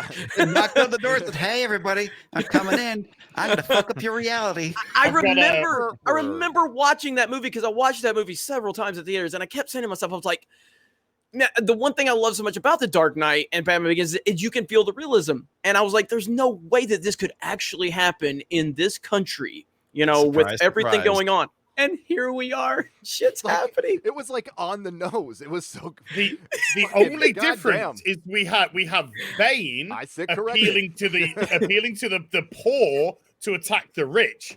This time we've got the rich trying to placate the poor and tell the poor to take part. But all they're going to do is come after you. Yep. Yep. Well, Absolutely. they don't even think about that. That's the part that that just keeps going over their heads, is that they think they're going after their enemies. But what always happens is that you set up the cudgel that's going to be used for your own head. Once Yep. you tear down everything around you and you strip away all these rules, what makes you think that they're never going to be used against you? And we see that happening. All these people who were supporting Me Too, what happened? With a month They got later, Me Too. some Mhm. woman they had a little one night stand with goes, "Oh, he raped me." No, he didn't. And then they were like, "Well, I'm innocent." Well, I can't say that. And that's exactly what's happened. All of them are having their same stuff that they think they're going to be able to cancel all these movies. Sooner or later, someone's going to cancel your movie. You're all Yep. supportive of it until it comes for you. Every single one of these things is going to come back and bite them in the ass, and there's not going to be any Absolutely. way to protect them. Well, So that's the No. funny part about revolutions too, is that the leader ends up going and killing all of his lieutenants because they're competition at that point once they're in power. yeah, Castro did it. The exact same thing happens with the the Bolshevik Revolution. Same thing happened with the French Revolution. Yep. It's messy. And look how the French Revolution ended, Yeah. with the rich being dragged to the guillotine. Yep. Yep. By the way, we have over 5,000 watching. Thank you, everyone, for tuning in. Smash the melee button. Share the video out. We appreciate the support. You guys are great. Thank you. That's like that Amazeballs. 12 that Peter Capaldi clip we looked at a couple weeks ago when he said, "Well, what are you going to do with the people like you?" Like Yep. you. Yep. Mm-hmm. And the more these guys get vocal, and the more they try and rile up the masses, we're common people. We don't have what they want. The people with the power, the people with the big houses, the people with the money, the people who are saying this is what you should be taking back, they're goading them without realizing to come for them. They will do it. I'm not putting this lightly, and I mean every word of this. Bad Robot, you put my kid in danger. You did. With your statement, you put my kid in danger. Fuck you. It's ridiculous. And a lot of other people's too. Mandolin, welcome to the Jaloja Level Sporking News Podcast. Thank you for the super chat. Brian Lewandowski for $2. Are you all excited for The Last of Us 3 starring Abby?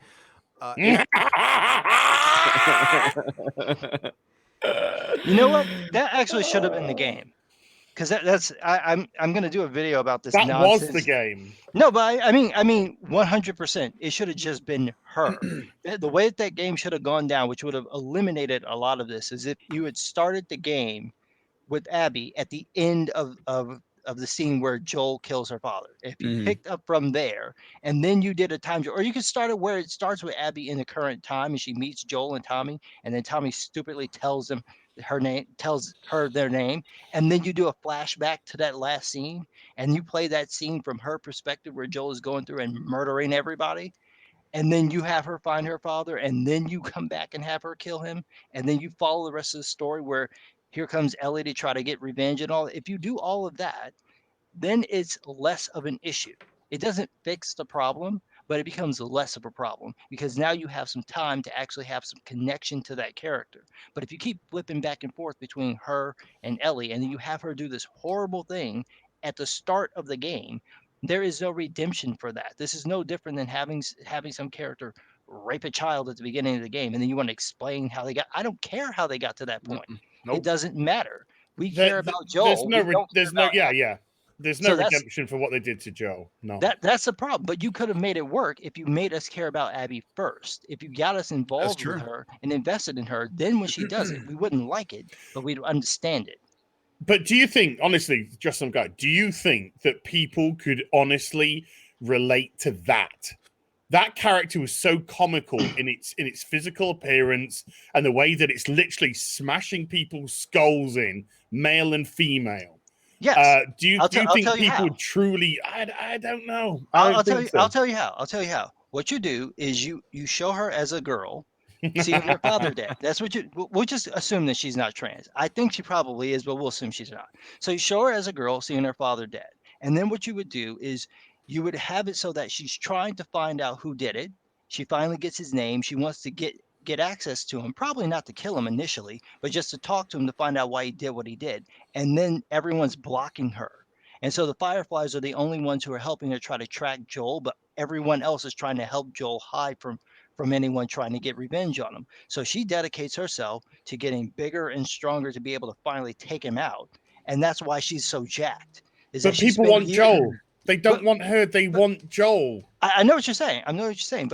But if you're trying to tell her story, which is what Druckmann wanted to do, this is how you would do it. You would build that up so that by the time you got to the point where she encounters Joel, you understand why she doesn't like him. And then when she kills him, you as the audience, if you set up moments within there so that there's maybe her father has taught her not to take revenge, and so she's doing something against her father just because of the emotion that's involved in it, then you can have those moments where she's pausing in the scene before she attacks him. Every time she pauses, what you're going to be thinking as a watcher, as a viewer, is that she's considering not doing it, and she's arguing with herself, do I do it, don't I do it? Every time she hesitates, that's what you're going to be thinking, so you can make the scene work. It doesn't mean people are going to like it. They're not going to like it, but you can make it understandable. And that's the way you would have to do it. But you would have to commit to the bit. It has to be all her story. You can't keep jumping back and forth. It just doesn't work. I think there'd have to be an element of her not even knowing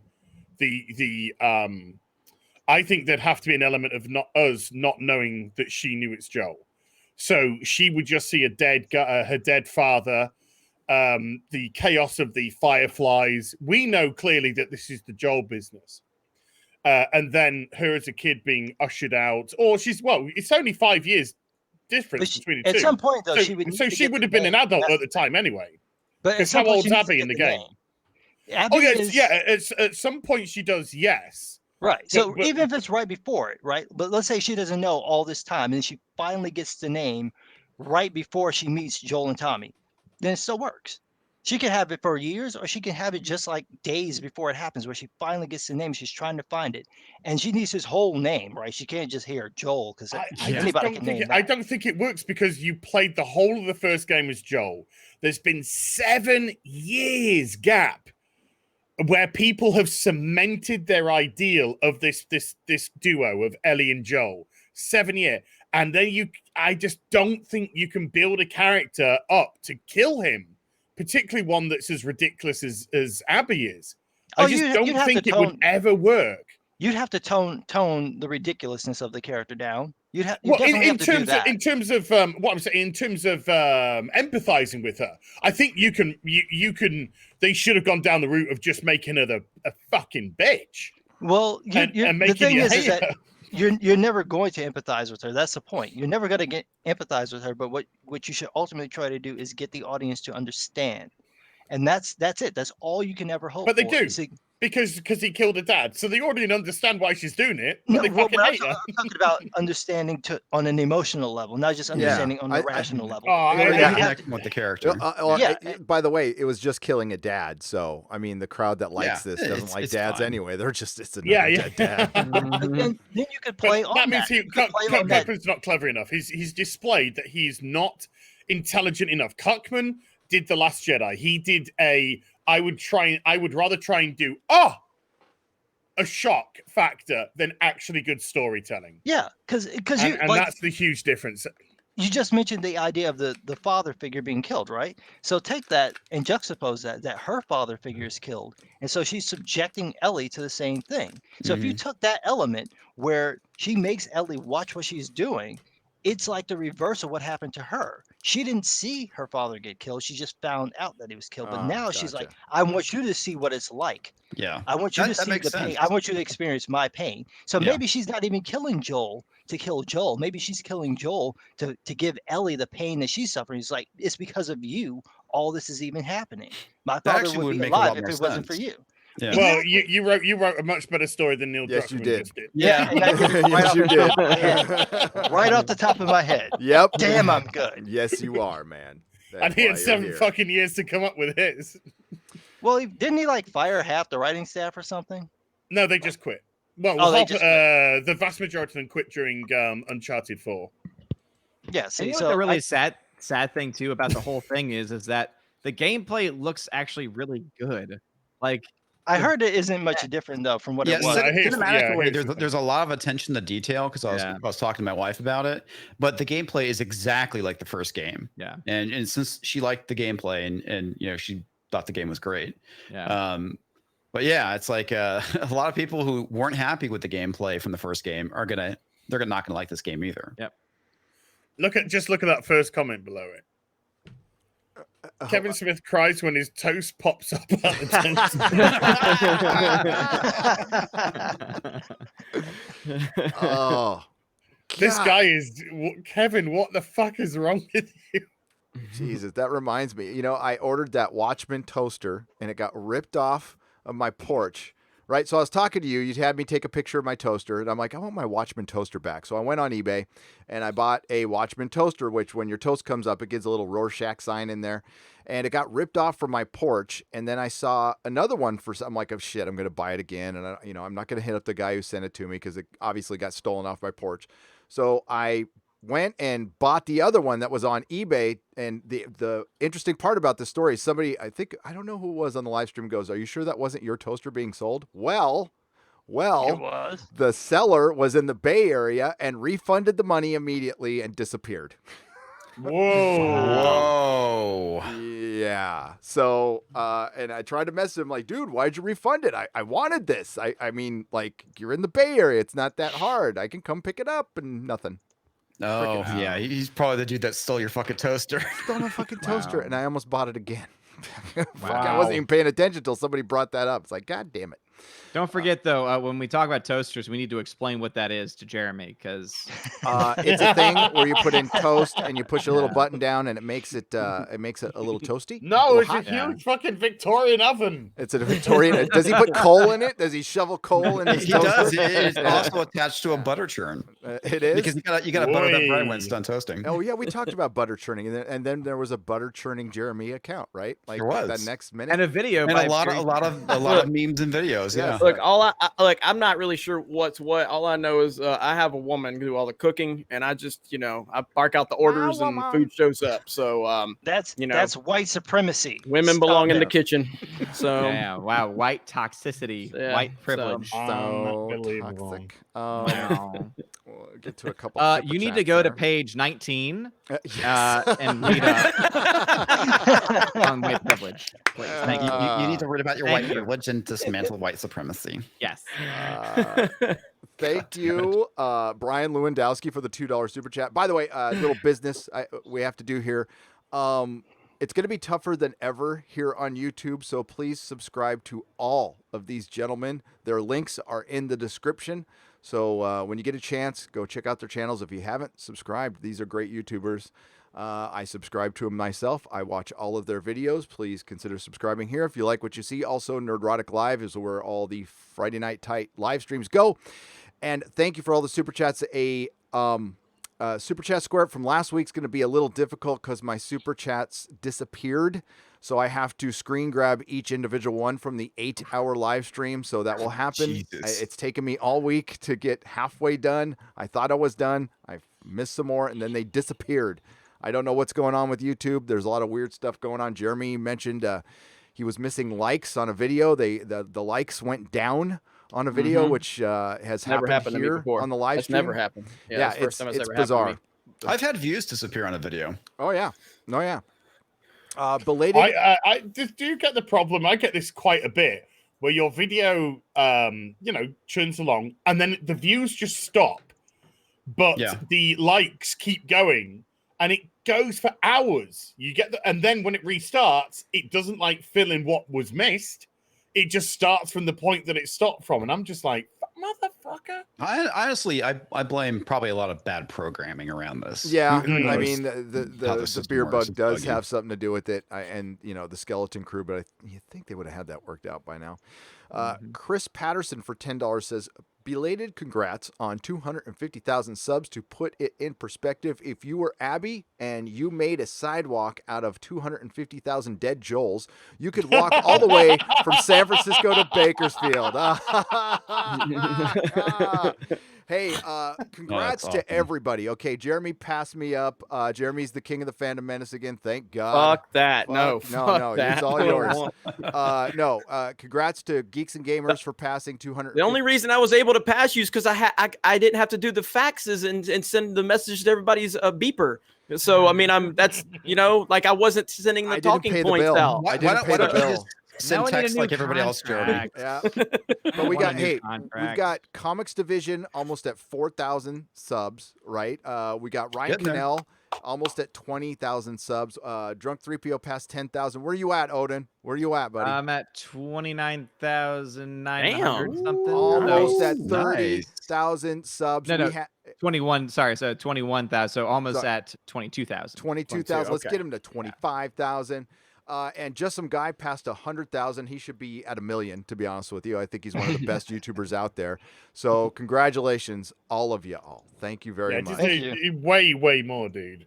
Way more. No, just some guy. I think all my swearing is what keeps me out of the top tier.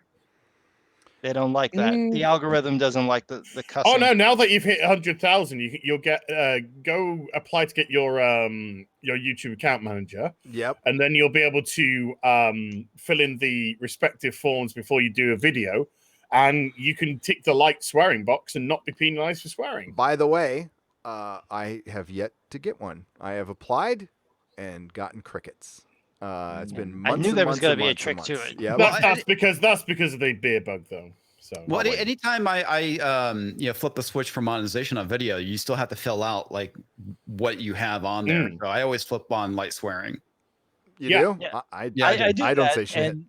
And then the last video that I it put doesn't out, affect. It helps you. It actually really does help you. it didn't help me with my last one. My last one about the Last of Us Part 2, because they claimed that the intro to the video, which is me doing the Gollum voice, Which is and great, then by the way. Well done. Thank you. And then the thumbnail was supposedly profanity. So the thumbnail says, I'm not kidding. The thumbnail says everything we told you was a lie. That somehow violated their light swearing policy. And then the intro to the video, which is literally me reenacting the scene from the Two Towers. This is why you do things like this. They're foolproof. Yep. By the way, breaking news in the super chat. I don't know if this is true or not. Dr. Disrespect has been banned from Twitch. Yes, correct. Wow. What for? Who is that? Undisclosed at this moment in time. He's a game streamer. Yeah. Okay. Big time game streamer. I've heard of him. Just some guy, and I do not play games. He's the one who was like live streaming and went to the bathroom. He had a cam that was live and walked to the men's room to go take a piss. Yeah, Okay. awesome. Go take a shit. Go take a shit. Oh, is it take a shit? Okay. No, I only listen. I only know because of my kids. Just some guy. I have no idea other than that. But we don't know why he's just gone. Did he have it coming? I mean, we don't know. We're going to talk about the comics pledge thing. There are some people who really deserve to be gone, considering their behavior. And by the way, there's going to be so much more in comic books. There's been a lot of people getting away with a lot of shit. And the most interesting thing is the Kelly Sue DeConnick's of the world knew about it the whole fucking time. Oh. Soda Poppin has just tweeted. Soda Poppin has just tweeted saying, I know why Dr. Disrespect was banned, but I can't say anything. And haha, I know and you don't. So I don't think by the sounds of that, it's too serious. So it's temporary. It's likely a temporary suspension. Good. I don't want anybody banned for stupid reasons, ever. Oscar Mayer is a member at the proto-molecule level. Welcome. All I want is a movie about an army of knights riding on top of armored dinosaurs, but no, I can't even get that. Oh, hi, everyone, says Bowie 8085 for $4.99. Somebody read a book about that. There's a novel series about that, where it's like medieval dinosaurs. It's like if dinosaurs didn't die out, and then you set it in like Game of Thrones. That'd be kind of cool. Well, with dragons, why not? It works for me. Yeah. I'd read it. Yeah, I'm ready. I have a thing about fantasy series where I'm tired of. This is a brand new author, and here's book 1 of their 75 parts. Like, can I just get an all-in-one book, please? Jesus Christ, dude, they are chasing Netflix contracts for God's sake. Those aren't all going to I last thought long. Matt G, by the way, for $2. G&G passes Nerdrotic in subs. Jeremy back in charge. We should start a fight or something. Like, I hate you, fucker. Fucking rage farmer, whatever the fuck it is. And no, I can't do it. I can't do that. He's shit. just Would you just set milking the the Last stage? of Us Part 2. Yeah. Yes, I fucking am. He's getting clout off PewDiePie reactions. That's what he's doing. Damn I right know, I he's am. playing You're other right. people's videos and getting Damn right. 100,000 views in 3 I'll hours. I'll do whatever the fuck yeah, I gotta you do. Hell yeah. Yeah. Oh, Like the okay, other I'm gonna day- be a Perry the other Chan, if you're day- listening, go and get like a Geraldo Rivera clip where they're like bashing each other with like folding chairs, and you guys set up a fight between Gary and, Yes. and Do it. Jeremy. Do it. That Dude, would be fantastic. I the other day, like last week, we were celebrating Ryan having the biggest channel or the biggest video on Sports Wars, and my Bubba Wallace video passed. I uploaded a Bubba Wallace video, and in like an hour and a half, that hit like 150,000 subs. He's like, you just couldn't fucking Wow. let me have the biggest channel. So what did I do? Made more fucking Bubba Wallace videos on Yep. Sports Wars, and the motherfuckers are just getting all kind of views, getting all kind of subs off of it. So don't hate the player, hate the game. YouTube has their algorithm, and when you find that algorithm, you fucking Amen. work You that fucking motherfucker. Amen. Work it. Amen. Mhm. So I mean, I uploaded a video the other day that got like fucking 12,000 views. Like, and everybody's like, "You're not doing any non-Naughty Dog." I'm like, "Yeah, I did. Nobody fucking watched it. No fucking body watched it." So Yep. The algorithm is about what is hot and what is Yeah. hot, and when you hit that, the algorithm likes it. If you want to do a video, even if your channel's popular, that's not the hot topics, nothing Yeah. will happen to that video. that Jimmy Kimmel video did like 200,000 views, which I was shocked about that one. By the way, Jimmy, how you doing, buddy? Yeah. How's it going, All that Jimmy? virtue signaling. How'd that work out for you, you motherfucker? You twat waffle bitch. God, he pisses me off. No. But What really pisses me off is this couldn't tell. platform fucking recommending this asshole all the fucking time. How many times do you see his shit in our? I mean, I always see Fox News or something in my feed. I don't ever watch that shit, ever. Mhm. And yeah, I bring it up all the fucking time. And that guy is well, for one, he was a hypocrite all along, and he's the same thing as Howard Stern. Same fucking thing. Sellout, poser, fucker. Noel Morrison, thank you for the $10, and he says thank you after I just saw call somebody a poser motherfucker. Gary Walker, that's a sexy first name there, Gary. A phallic unicorn for $1.49. Thank you very much. And well, you know what? Let's go to the comics pledge, shall we? I really, why not? We can't end the cringe there. Let's go. And by the way, someone Hang did on, say what- Someone said Comics Division would be at 40,000 subs if he spelled his name right. I agree. You could be right. Real quick, Tina Bojan is saying that Dr. Disrespect is banned permanently from Twitch. Whoa. Yeah. I Apparently, this was posted like 3 hours ago by PC Gamer. No, it's a ban, but we don't know if it's temporary or permanent. We just know it's a ban. There's no other details which have been disclosed on the nature of the ban. So it could be a temporary ban. It could be a permanent ban. I think that tweet from Soda Poppin is quite revealing, because I don't think he would have tweeted out if it's permanent ban because they're like buds. So I think it's going to be temporary. I could be wrong, but I think it's going to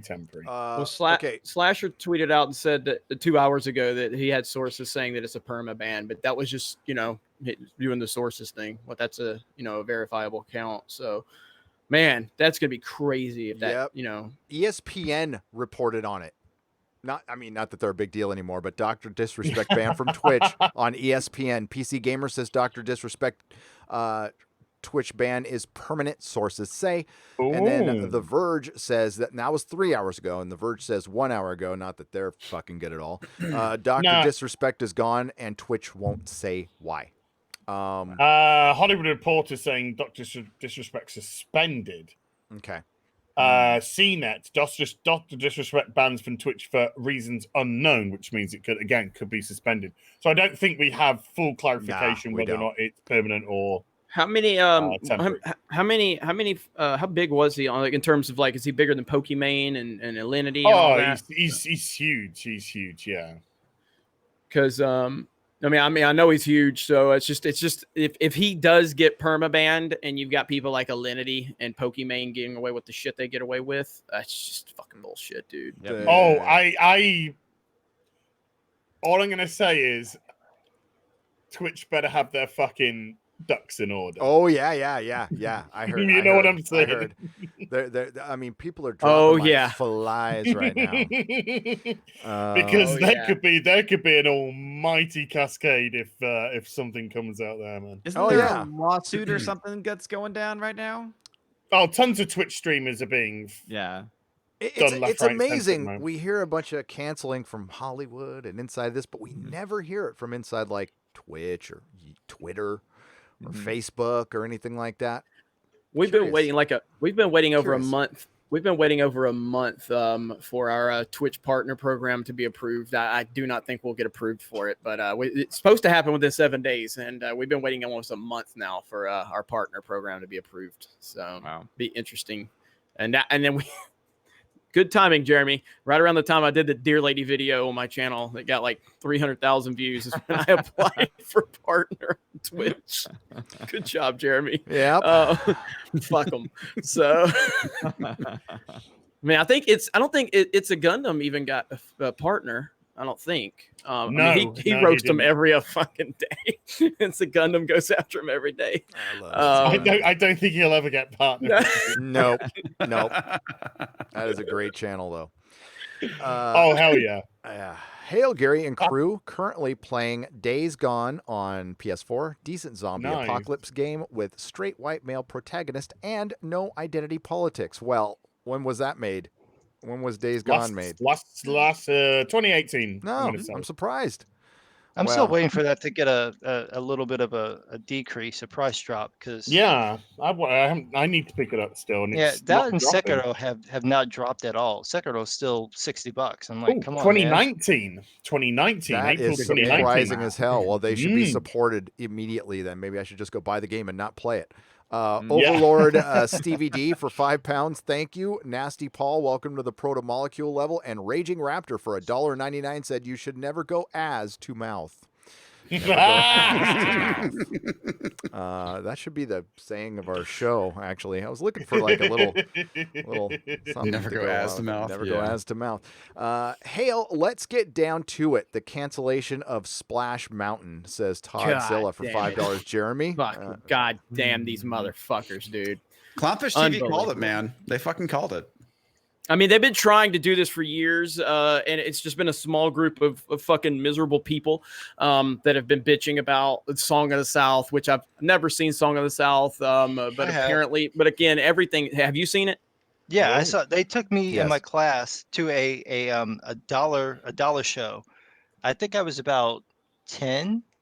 They took us out of the city because there weren't any more dollar shows in the city. They took us to this weird, like, theater that looked like it was something out of the 1960s. It was a weird theater. I don't know where it was because I have no sense of direction at that time. And it was like this really old theater that hadn't been cleaned in years. It didn't have like, you know how theaters normally have the little bit of a dip in it so that people aren't staring at the back of each other's head. It didn't have that. So it was just like almost like a straight line. And they showed the entire film. Because I think in the film, there's like a situation where a kid gets hit by a bull or something like that and almost dies. And so we all knew the song. Everybody knows Zippity Doodah. So we knew like what it was. It wasn't that brutal. It wasn't that brutal. But I saw it. I mean, maybe they were showing it to us to like show us this is what they used to think of black people. All I remember is this is one of the most boring Disney films I've ever seen. Yeah, and but there's nothing, at least from my knowledge and for everyone that's seen the movie and obviously experienced the attraction, there's really nothing that connects it to any of the issues that people have with the movie, whatever. And Splash Mountain's been around since like 1989. It's one of the most iconic rides at Walt Disney World and Disneyland. And of course, Disney, which I'm calling bullshit, by the way, they said that this has been planned since last year. Fuck you, you lying pieces of shit. Because if it's been planned since last year, why is it? And I would have to go get the exact dates, but why is it did they shut down Splash Mountain at Walt Disney World for a month almost a month and a half for a refurbishment this year. Mm. Why the fuck did you shut a ride down for a month and a half for refurbishment that you are already planning on completely revamping anyway? You're fucking lying. There's no fucking way. Doesn't make any sense. There's no fucking way. You can look it up. There are refurbishment dates. I did confirm it did get shut down. It was like early January all the way until late February that Splash Mountain was shut down for a refurbishment. But now their press release tells us that they said they've been planning this since last year. Fuck off. It's a reaction to all of the nonsense going on. That's it, all it is. This was not planned, and you're fucking lying if you think anybody with common sense is going to buy that by doing the slightest bit of research. They're Fuck gonna off, regret Disney. doing all this stuff. By the way, they're really gonna regret this because it's not gonna take very long for them to realize that they're reacting so quickly to this stuff. They're reacting to stuff like preemptively. So as no one's even complained about anything yet, and they're losing their minds. Eventually, you're gonna end up stripping away everything that makes your place worth going to. Yep. So I would just stop Absolutely. doing Yep. it. Like take a breath. I just bought Days Gone. You did? Good. Good. A stream purchase. No, you're right. Just some guy that's that's the whole meaning of the title, Hollywood bending the knee. They're eating themselves right now. They're killing art. If you're making art restrictive, the minute you put a rule on art, it's over. It ceases to be art and it just becomes product, and now it's propaganda product. I mean, Doctor Who all day long. And there's bad news coming for that. By the way, that's my next video. Ian just posted the most beautiful Doctor Who picture on Twitter, Gary, that will warm your heart. I will go take a look at it. I retweeted it. It's beautiful. Yeah. You'll love it. Hail, yeah. What's up, Ian? By the way. There's a And tweet. I'm gonna make a point to watch Tropic Thunder this weekend. That movie is so awesome. Really funny movie. it's great Pretty fun. sure it won't be around much longer. And you're waiting for Robert Downey Jr. to officially apologize for He that. had the opportunity on the Rogan show and he didn't. No, I'm glad he did. I know he Yeah. danced around it, but wait until the woke Twitter mob comes after him completely. And, Have you seen the clip where him and Stiller are trying to act out that scene where it's like, I'm the dude, Yes. play the dude. Have you Yes. seen where he breaks character and he Yes, talks it's so like good. himself, but he's in the makeup? It's like it's So so good. weird. It's so fucking good. I love it. Oh man, that movie is gold. I love that Sarah Jane, dude. Yeah. I need one of those. Ian, like my collection is nothing compared to Ian's. Ian, I did get a 1/6 scale Tom Baker freaking TARDIS. It's awesome. It's wood. It's fucking brilliant. Somebody Nice. was selling them on eBay, and yeah, it was great. Thank you, Ian, for cheering me up a little bit. It's just good seeing goodness up there, and reminds me. I did the Doctor Who fans watch the conversation on HBO Max's YouTube channel between Jodie, Matt Smith, and David Tennant? There was some gold in there. There was some, I know they're all friends, but David Tennant like trolled a little bit, and that'll be in my video. That's coming out with some Doctor Who rumors I've been teasing for 3 days, and it just took me forever to make it. I got kind of interrupted making a Game of Thrones video. I don't know if I'm going to come out with or not about Winds of Winter being delayed probably indefinitely. And He's done fuck all. He's done nothing. He's done nothing. No. In his blog, fuck it. I'll release the video. In his blog, he says way too much. He tells you what characters he's writing right now, and I have obsessed over this book series for years. I know exactly where he's at in the Winds of Winter, and it's halfway. He's fucking halfway. 9 years into it. My God. And hasn't he written like 2 other books in this time? Yep. Just nuts. It ain't Just coming. It It ain't coming. Spoilers. Damn. in that video. All right, guys. I gotta finished. jump off. How late are you planning on going tonight? We can't go 8 hours. We Okay. can't go 8. No. But You say that, and yet you probably will. no, I really can't. But we're going to go a while. I mean, as long as we can. I'll say 6 hours, probably. I don't know. All right. Well, I'll see. If you're still streaming later on, I'll jump on. If not, you are I'll always talk to you guys welcome. next Yeah. time. Until Mrs. Division, happy birthday. I will Okay? do so. Yes. All right. Thanks, brother. You want to plug before you go? Or Yeah, sure. Why not? yeah, do it. Well, I'm Comics Division. Hopefully, you guys already know that by now. Every Thursday, I stream with Tom, Script Doctor, and typically Drew Taylor if he's up for it. We just kind of talk about what's going on in the world and how it's kind of nuts. It's kind of nuts. So, yep. I'll also be working on a video this weekend. Not really sure what the topic's going to be, but we'll figure something out. There's lots to talk about. It's probably going to be the J.J. Abrams thing. So, Yep. yeah. I probably should do a video on that. Hey, I was listening last night. Great job on the live stream, by the way. Oh, thanks, man. Yeah, of Thanks. course, man. All right. Well, you have a good one, my friend, and I'm going to bring in Tom for Midnight's Edge. Night, everyone. Bye-bye. See you, buddy. See you later. Nights.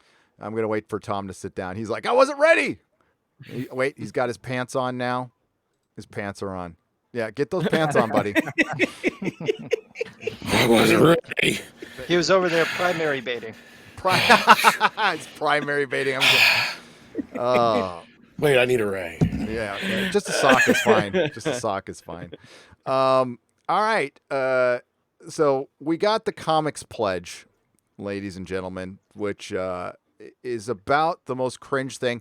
Would it surprise any of you that a woman with blue hair wrote it? No. Okay. Nope. So we found out through Bleeding Cool who the authors were, and it was it's 4 women.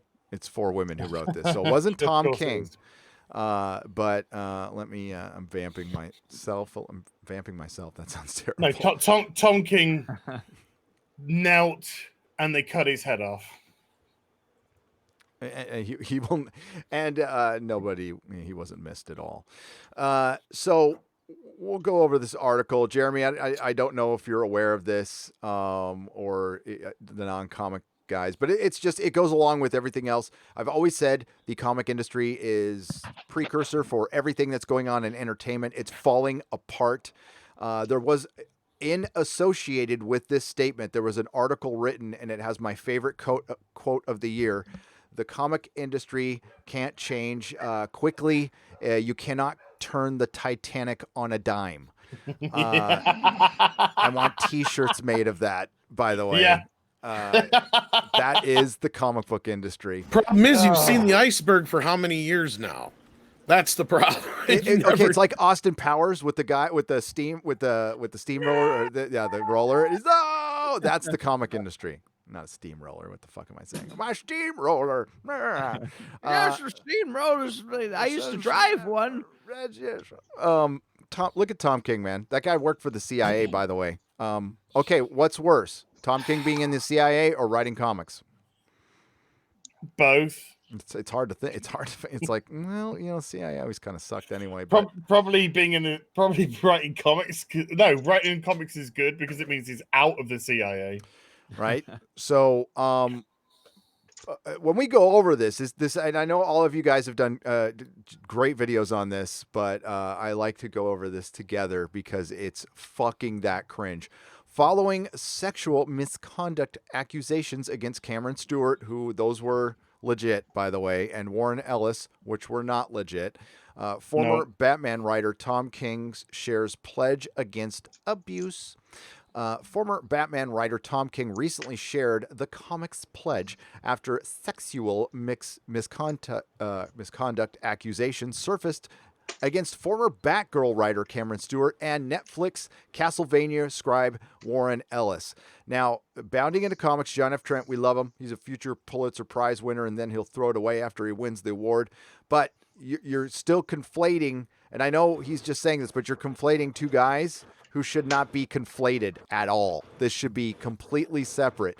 Cameron Stewart was talking to underage girls, and John mentions this later. And Warren Ellis was flirting with women of age, and not just 19. They were like in their mid-20s. And all of a sudden, if you're in your mid-20s, you can turn off your agency whenever you want, whenever it's convenient for you to crucify somebody. Especially somebody who got a lot of people into the industry, including Kelly Sue DeConnick. King took to Twitter, where he wrote, "I pledge to say no to abuse, harassment, grooming, and manipulation of women and all people of marginalized genders and sexes." No. No, no. And how did you put it as? Didn't you? Well, if you read it, it says men in comics say no to never abuse, harass, groom, or manipulate women and all people of marginalized genders and sexes. Men in comics say no to hold myself accountable for my own actions, be open to the comments and concerns of my peers, and educate myself. Men in comics say no to actively. It's the comedy writes. These are fucking writers. Writers, And they can't fucking. just some guy. What did you say in your video? If you put something else, or if you put something in front of men? Yeah. Well, if you add an adjective and say make it black men in comics say no, it just suddenly becomes very racist, doesn't it? That you're just implying that all black men are just predators going around attacking people. Yep. It's insane. And the weird, okay, the insanity of it is there is some truth to this, but like okay, obvious statement of the year. If you have to come out and make this statement out loud, you are automatically under suspicion. I mean, the Comics Pledge, and listen, there was even blue check marks saying that on Twitter, going, "Well, thanks for posting that. Now I know who to look out for." And there's a lot of truth to that, I think, in my opinion.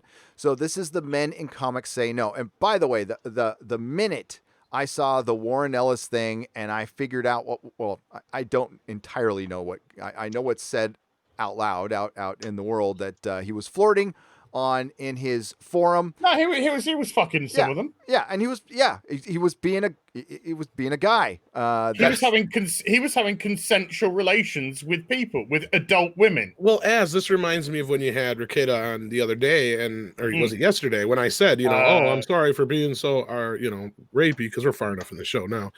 Well, yeah, he was saying this is exactly how they see us, as we're sex-crazed maniacs who can't control ourselves, like it's like we're all still Neanderthals or something like that. And it's been mentioned, and women have no agency. They have no control over their own. They have no responsibility, no agency. They are drawn in by these manipulative men that say, "Would you like sex?"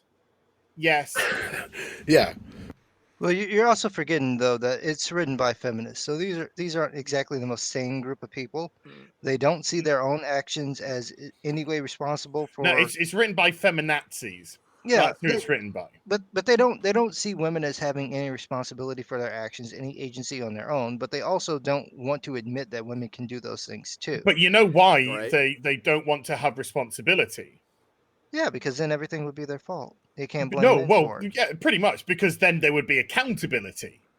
Yeah, and they don't want to have any accountability. No, they this is it, because if they have accountability, guess what? You get equality. Yeah, I bet it's. I said Equality's racist. Equality's racist. And we can't have a feminist wanting equality now, can we? Well, not in this age. You can't. These people do not want to be treated as equal. They want power, and that's all this really is just a power play. Power and control. Absolutely, 100%. Yeah. And all these people who fell for it are just stupid for falling for it. If you retweeted this, you're an idiot.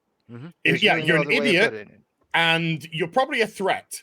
Yes, this is this is equal to shaving your head for BLM. It's the same thing. By the way, if that actually worked on somebody, that would have been the greatest troll. There was a bunch of it did. Oh, that's awesome. Yeah, there's a bunch of women, white women, that shave their head. That's so great. I'm going skinhead for black. I'm going skinhead for black lives. And they wonder why they don't get asked out anymore. Right?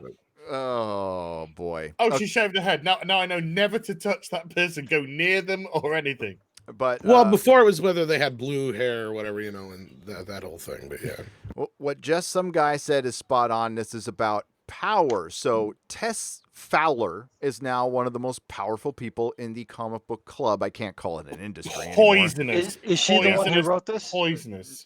She is a champion of it. I can't. The person who wrote it, I'll go to Bleeding Cool and I'll get the names for you in a second. But she is very much behind this as well, Gary.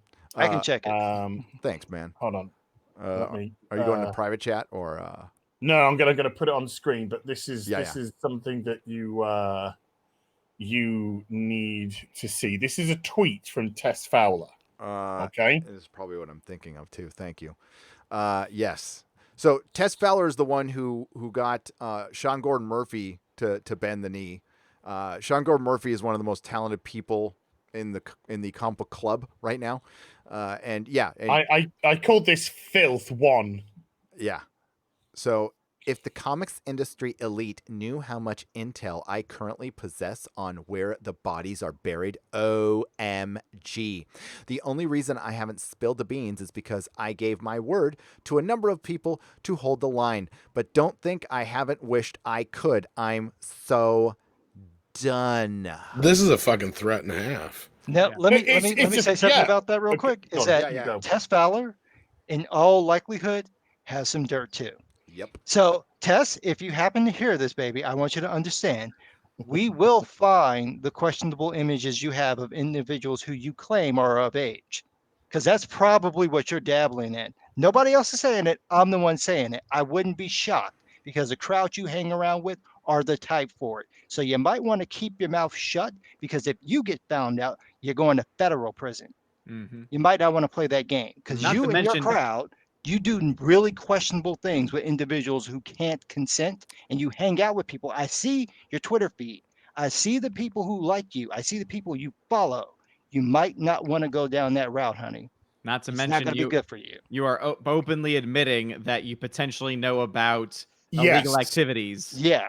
And you are holding on to that information from the authorities. Mm-hmm. Am I out of place by saying that one thing that always sticks out to me about a lot of these folks on the SJW bandwagon or whatever you want to call it, you know, it seems like their obsessions, they're the ones that are more obsessed with these things than other people really are. Like whether it's the racism, the diversity issue, the istophobia, the trans issue, whatever, you know, issue you want to put in there. It's almost like their obsession is so much farther beyond anybody else's, to the point where it's like, are you sure you're really not the istophobe here? They are. No, That's what are. I mean, I know I'm saying it like it's kind of a you know, rhetorical question. Tom, but... just the way to answer your question is just think of yourself doing a normal day. A normal day in the life of you. This is how you answer this question. What is a normal day in the life of me? What do? I get up, I make myself breakfast.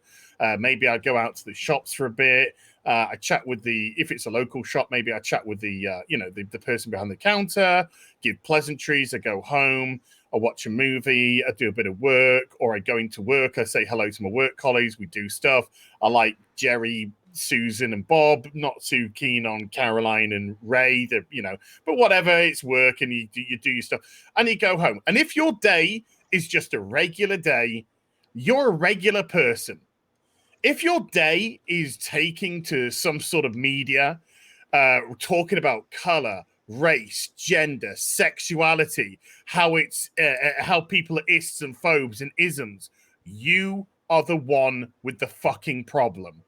And 99.99% of the world is the first one, is the person that just gets on and deals with their life. The 0.1% are these fucking crazy bastards and bitches that take to Twitter, that obsess about race, gender, sexuality, that try and call people isphobes and isms, because that's exactly what they are, because they can't see past any of it. And that's the very definition of a phobe and an ist and an ism, when you can't see past it. Oh yeah, and it was kind of rhetorical because, like I've said it before, I don't think it was on here, but you know, I've talked to friends that were, you know, that are gay and not white, and if they're over a certain age and they're not in this, you know, groupthink that's taken over this, well, not taken over, but taken over social media, I should say.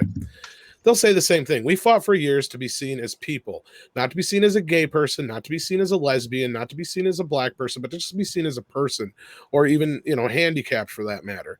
And now we're at this point where they slap their labels right on their head, and it's like, notice my label. It's even in their Twitter handles and shit.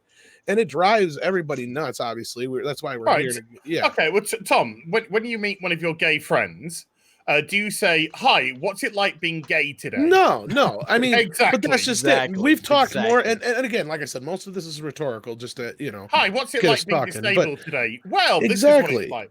You don't do that. You treat them like normal fucking people. Exactly. And again, these conversations never even came up until a lot of this stuff started happening. Like, that's the problem. And I this Tom, this thing here just makes me laugh. And I'm not gonna play. Well, maybe I can't say that. I might play the Kelly Sue DeConnick video later. It's so horrible, and it's based on the Warren Ellis situation. If you don't like my, if you do, I'm going for 20 don't buy minutes. my 'Cause book. I cannot watch that again. It is 20 minutes long, and it takes her 1 minute and 13 seconds to say something. And in the middle of it, she invokes recovery, Alcoholics Anonymous and stuff, which is just, are you fucking kidding me? Sorry, Gary, I don't want to derail the stream, but I just want to have a quick private word with just some guy, if that's okay. Hey, dude, what's it like being black today? Does pizza taste different to you because you're black? I'm so oppressed. I'm doubly oppressed because I'm not only black, but I have Asian eyes. So then people think I'm a race that I'm not. And so I got Asian privilege, and then I've got the black disenfranchisement, and it's terrible. You never know. What does water taste like to you? That's my question. You think it tastes different to me? It tastes racist. That's what it tastes like. And it doesn't have enough melanin in it, because it's so I filtered feel like I through don't belong. obviously white filters. So Yeah, and even mine filters are tastes racist because they're white. Mine tastes like white supremacy and bigotry. It's the fluoride. I think it's the fluoride. Well, the water at his house is worse than the water at my house because I'm white. So the water I'm privileged to have better water. Yeah. Than everybody else here. Flint, Michigan. Sorry, guy, I didn't mean to derail the stream. No. Just wanted to have some you guys are pleasantry. helping me make my points, is what I was trying to say. I wanted to let Az know how brave and stunning that was. That took a lot of courage for you. Or was it stunning and brave? Stunning and brave. It took a lot of courage for you to, admit that you are a white supremacist and show that you are responsible for every bad thing that's ever happened that you haven't done. I say no. Really That's proud what of I you. say. Really proud of you, Az. And just some guy, I just want to say I'm sorry. Oh, and I gotta correct myself. Even though my son is technically disabled, I gotta say disabled, not handicapped. I accidentally said handicapped. My bad. Cancel time. By the way, I am black from the waist down. So if anyone wants to ask me how my day has been, I'll let you know. So, but that's because your pants were set on fire, though. And comics division takes responsibility, by the way. So we got Men in Comics Say No. There's a lot of ideals we claim to honor in comics: hope, justice, unity, innovation, creativity, and freedom. I was supposed to say and freedom. By the way, writers wrote this, and I've been kicked out of 3 high schools. None of them mean anything unless men in comics change our behavior. Now, is that properly written? Or maybe or maybe not. I don't know. Again, I've been kicked out of 3 high schools. Just real quick, just to remind me, this is written by men? 4 women. Men wrote this? Women. 4 women. Yeah. So just a notice for the feminists out there, baby. You're not a man, so you can't speak for men. You don't know the male experience, so you shouldn't be writing stuff telling men how they shouldn't behave because you don't know what it's like. You need to check your female privilege and keep your mouth shut. That's right. You know what? She just robbed us of our agency. Just some guy. Yeah. Jesus yeah. Christ. Okay, so I'm having the same problem here that just some guy is in Chicago. Well, not deaths, but the firecrackers going off all night, cherry bombs, M80s, everything. 4 in the morning, 3:30, right now. Cherry bomb. I love that song. Great Fucking song. great tune. Yeah. But it's that none of them mean anything unless men in comics change our behavior and hold each other accountable for the safety of women and all people of marginalized genders and sexes. I have a thing called Okay. a bag of dicks that I'd like to get to them. Maybe they can just gobble on a few of them and it'll clean that right up for them. Special when you delivery. said bag up, I was really hoping you were going to say dicks, and you did. And you did. He didn't subvert your expectations. No, I didn't subvert your expectations. he did exactly what I Not hoped like he would, Mr. and it made me Bubblehead. happy. Unlike Ryan Johnson, I pay attention. Well, just like Brie Larson always said, there should be more people of color and especially women of color in all these movies and stuff. When Mecca and I and others have called out for the longest time now, and it got another resurgence here about a week ago, where people are like, well, why don't you step down so a black woman can play Captain Marvel instead, like she should be? Yeah. Well, I wonder, did Well- they include any women of color in this little list when they created their list, or is it just a bunch of poor, angry Karens being busybody in their free time? Well, I'm guessing you're right. I'm guessing the latter. I've got the Bleeding Cool article. It's here. so bad the knitting circles have wanted to kick the Karens out, folks. Yep. So this is Bleeding Cool's take on it. Male comic creators take the comics pledge a first step. In recent weeks, Bleeding Cool, read Bleeding Fool instead, by the way, has been covering more accusations by many people in and around comic books of misconduct and grooming and worse. Bleeding Cool EIC Catalin Booth is holding the firm line that we don't repeat accusations on Bleeding Cool without the agreement of those making the claims. Those making the claims. Oh, not the people who are... don't even worry about the people who were accused. Sometimes that means we run stories that others do not. Sometimes we don't run stories that others do. Oh, you're so edgy, Bleeding Cool. Sometimes we run stories later. And sometimes you suck. Well, no, that's all the time. Sorry. Comic book creators and graphic novelists Cami Garcia and Gwenda Bond and others created a comics pledge based on a similar approach in the young adults and children's literature world. So that's going on in the YA world too. This included the wording they invited men in the comic book industry to make regarding misconduct in the industry, theirs and that of others. Now you're not gonna see this, but I'm gonna click on this link and see who that other person was. Okay, here's the other person. And just you're gonna be really shocked. You're just going to be shocked. Prepare to be shocked. Are you shocked? But not that shocked. Are you shocked? No. Yeah, there's some blue hair right there. Wow. So there we go. That's it's on a deadline. Oh my god. That's one of the authors. I'm like working. I can't stand Bleeding Cool. I'm sorry. I'm going back to bounding into comics. Just all right. So you pledge to never abuse, harass, groom, or manipulate women and all people of marginalized genders and sexes. You pledge to hold yourself accountable for your own actions, be open to the comments and concerns of your peers, and educate yourself. You pledge to actually intervene when we see or know, or when you see or know of abuse, harassment, grooming, or manipulation. To ally for women and all people of marginalized genders and sexes experiencing abuse, harassment, grooming, or manipulation. To actively call out your friends and peers even when no one else is watching. That sounds very CIA. That's weird. And so, okay, so when they don't know you're watching them abuse somebody, so you were watching people abuse somebody before and you weren't saying anything? Well, that's probably you're a man. We already know that. Oh, you meant the men. Yeah. I thought you were talking about the women who have their little whisper networks about, no, guys doing this. Well, and then they never open their mouth. They just let it happen. Because they got to protect their career. We saw the tweet from Tess. She's got the dirt. Tess has got the dirt. She's holding on to it. Yeah, she's holding on to it because she wants to use it to help her career. Yeah, because it's leverage. It's not somebody's life. Never mind that you're holding on to details of somebody that has potentially been attacked or dealt with in a disgusting manner. You're holding on to it for leverage because you're a fucking piece of shit human being. That's why. Because you don't care about the people you work with. You don't care about their fucking gender. You don't care that they're fucking women. You care about your own fucking power trip. You disgusting pieces of filth. And you're the ones who are running the fucking mainstream industry, and you're the ones who are burning it to the ground. And when all the fucking men have knelt down in front of you and you've cut all their fucking heads off, because everyone that takes this fucking pledge, it's never fucking enough, as we saw from Scott Snyder, who took the pledge and then immediately got fucking attacked by you lot, saying it's not enough, Scott. Where were you when Comicsgate were fucking doing the Comicsgate shit? You kept very quiet then, didn't you, Scott?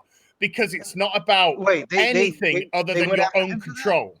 Because I wasn't following what happened because all the half Yeah, of them had me blocked. Scott Snyder took the pledge. Yeah, I saw that. And then he got attacked by saying, "Oh, Scott, you've taken this pledge, but where you have been protecting comic skaters, where were you when Comicsgate's voice was being heard? You're very silent then, yada, yada, yada." Yeah, well, you know what? Scott Snyder should be careful about hanging out with all these people because Scott Snyder has children, and all these people who are coming after him are fans of maps. Those are minor attracted people. I just want y'all to understand. I'm not joking when I say this. Tess Fowler's fan base, a lot of them, I'd hazard like a fifth of them are into some real questionable stuff, and she's not saying a thing about it. Nope. So you're really not the one. No, because she's holding on to the dirt. She needs to have the dirt to protect. It's not going to protect her, baby. It's when you come out with that, it's going to be dirt. If you have something something has been dealt with improperly, some person has been dealt with improperly or harmed or damaged in any way, and you are holding on to that information, you are leveraging. That is fucking disgusting. That is only being leveraged, not because I've been sworn to keep it fucking quiet. That's fucking horseshit. That's your excuse. If you want to fucking truly look after that person, then you should do something about it, because that means that every day you hold on to that fucking leverage, that person who did it, the impropriety to the others, is still active and can do it again to more people. So your hypocrisy is a disgrace. Your fucking hypocrisy by holding on to this says that you have something to fucking hide. You fucking clicky clan of people with your own fucking whisper network holding on to this shit, you're running scared, because if it fucking turned its eye on you, what are we going to see then? Oh, I know what you're going to see. I know what you're going to see. I have a pretty good idea what you're going to see, and they will go fuck the mainstream down. comic industry. Yep. Fuck the mainstream comic industry in every fucking hole imaginable. As we spoke about this on the Bag and Boarding live stream, I am done with the mainstream comic book industry. Like, absolutely done. I'm just going to get out my fucking popcorn and watch it burn. And I'm sorry. I'm getting my back issues. Yep. That's it. I'm getting my Batman to level 100 because I just want to get it to 100. No, I'll go to comic shops and buy old shit. I'll buy back issues. I'm not going to buy anything new. I'll try to support them that way. And I'm I can't even apologize, comic shops. You had your chance to stop this shit. You were the ones who could have stopped this shit. And a lot of you allied yourselves with this shit, and now it's killing your fucking industry, and I'm gonna hear you all complaining later when you're fucking closing your shops, and I'm not gonna listen. I tried to say stuff, and I know a lot of you are on our side. You need to be way more fucking vocal now. Now's the fucking time. It's probably too late, but now's the fucking time. Well, like I've been saying, it's kind of too late because we've already let Stupid win. Not us Stupid personally. Has won. No, Stupid has gotten. The mainstream's dead. It's over. It's fucking. There's no saving You've gave them too much now already. They're gonna expect a hell of a lot more, and it's gonna be too hard to tell them no. And none of that shit is gonna sell. You're absolutely right, Tom. And none of that shit is gonna sell. It's all gonna look like Black Mask. The entire fucking industry is going to look like Black Mask, if you know what that is. What happened? Because when all the men are gone, there's nobody to watch the Watchmen. No.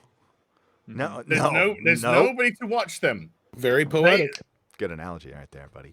There you go. There you go. So yeah, I'm fucking done with it. I'm done, and just some guy isn't wrong. There is so much debauchery going on in the comic book industry. There's some good people. I suggest you get the fuck out right now with your reputation. Go to Indiegogo and start working on your projects. Find a platform, because this industry is not long for the world. And I still think DC has made its decision to pull the plug.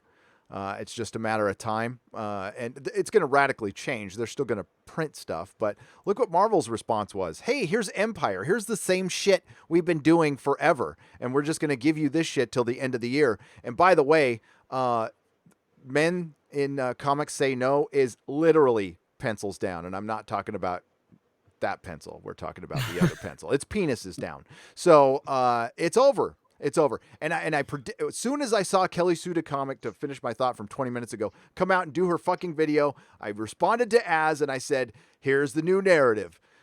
Men destroyed the comic book industry. Boom.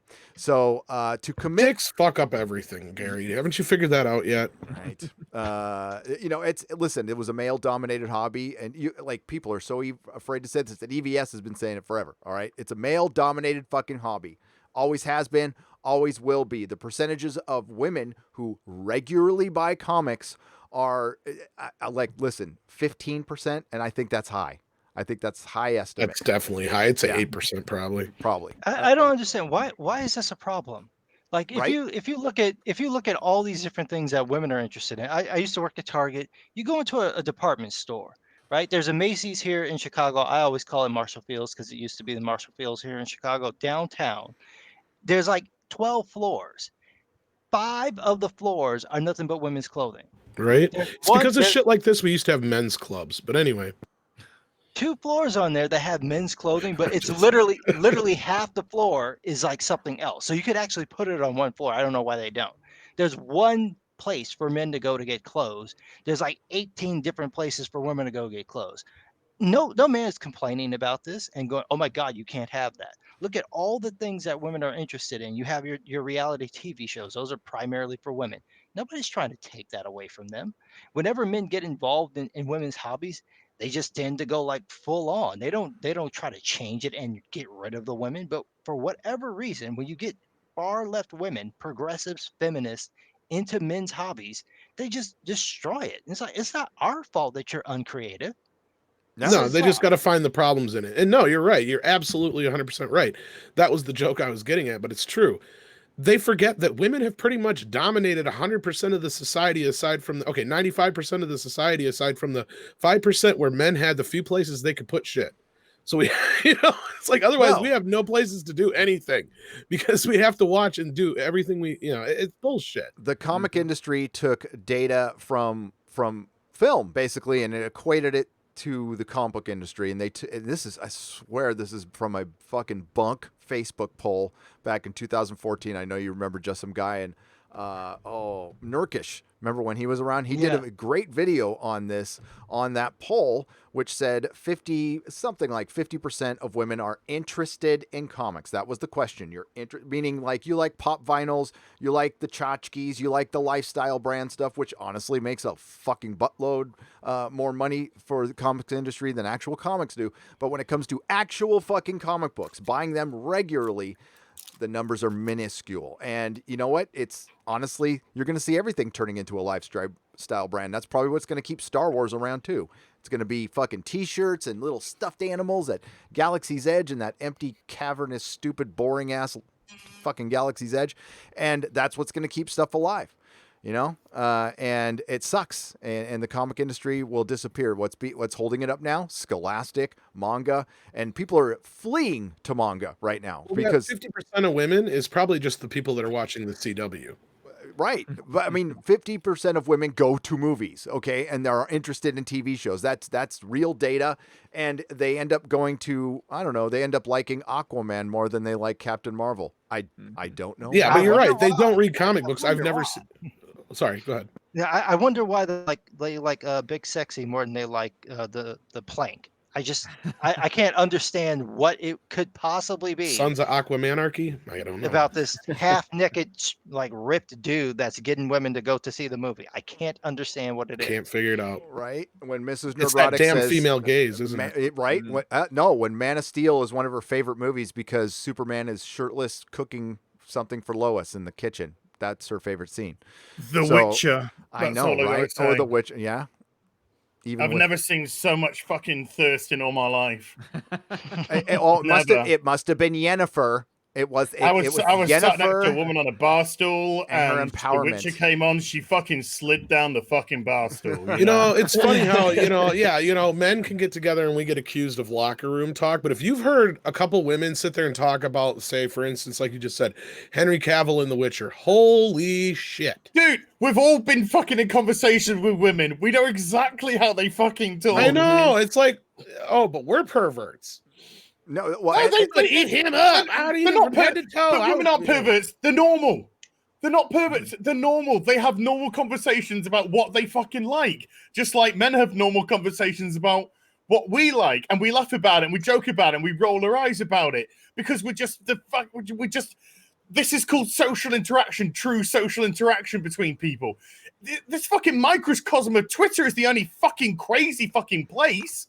This Twitter doesn't represent normality. Speaking it doesn't of how you represent feeling, how the fucking true social behavior goes on between the genders. It's just a microcosm of fucking crazy control freak fucking Karens that want to tear everything down. There's no creativity on Twitter. Insecure. Twitter, it's one purpose, and it's destruction. Insecure. So Jeremy, how's your Twitter sabbatical going? Going great. Fuck Twitter. Fuck Jack Dorsey. Yep. I mean, I'm not coming back. So whenever my account, so I tried to deactivate my account the other day, but it won't let me because I'm still under suspension. But I will be deactivating that account, and I'll probably get the @DDayCobra handle and just make that an account that sits there. I've not fuck Twitter. I don't want, obviously we have the Geeks and Gamers accounts, so they'll be there. But from a personal standpoint, I just have no desire to be back on Twitter. Fuck these motherfuckers. Don't blame you. So sounds like a healthy decision to me. If Parler takes off, I'm leaving Twitter. No, yeah, I mean, I'm Parler. I mean, I joined Parler today, and I'm trying to understand it. I mean, the only thing I really don't like about it is, Odin told me, you can't really have DMs unless you're verified, which I don't really like that. But I don't want to. Mine's showing you can do messages without being verified. As soon as you press the message button to send it to somebody, it says only a verified account can do it. Okay. So I don't like that. No, that's bollocks. Yeah, but I am. I'm gonna.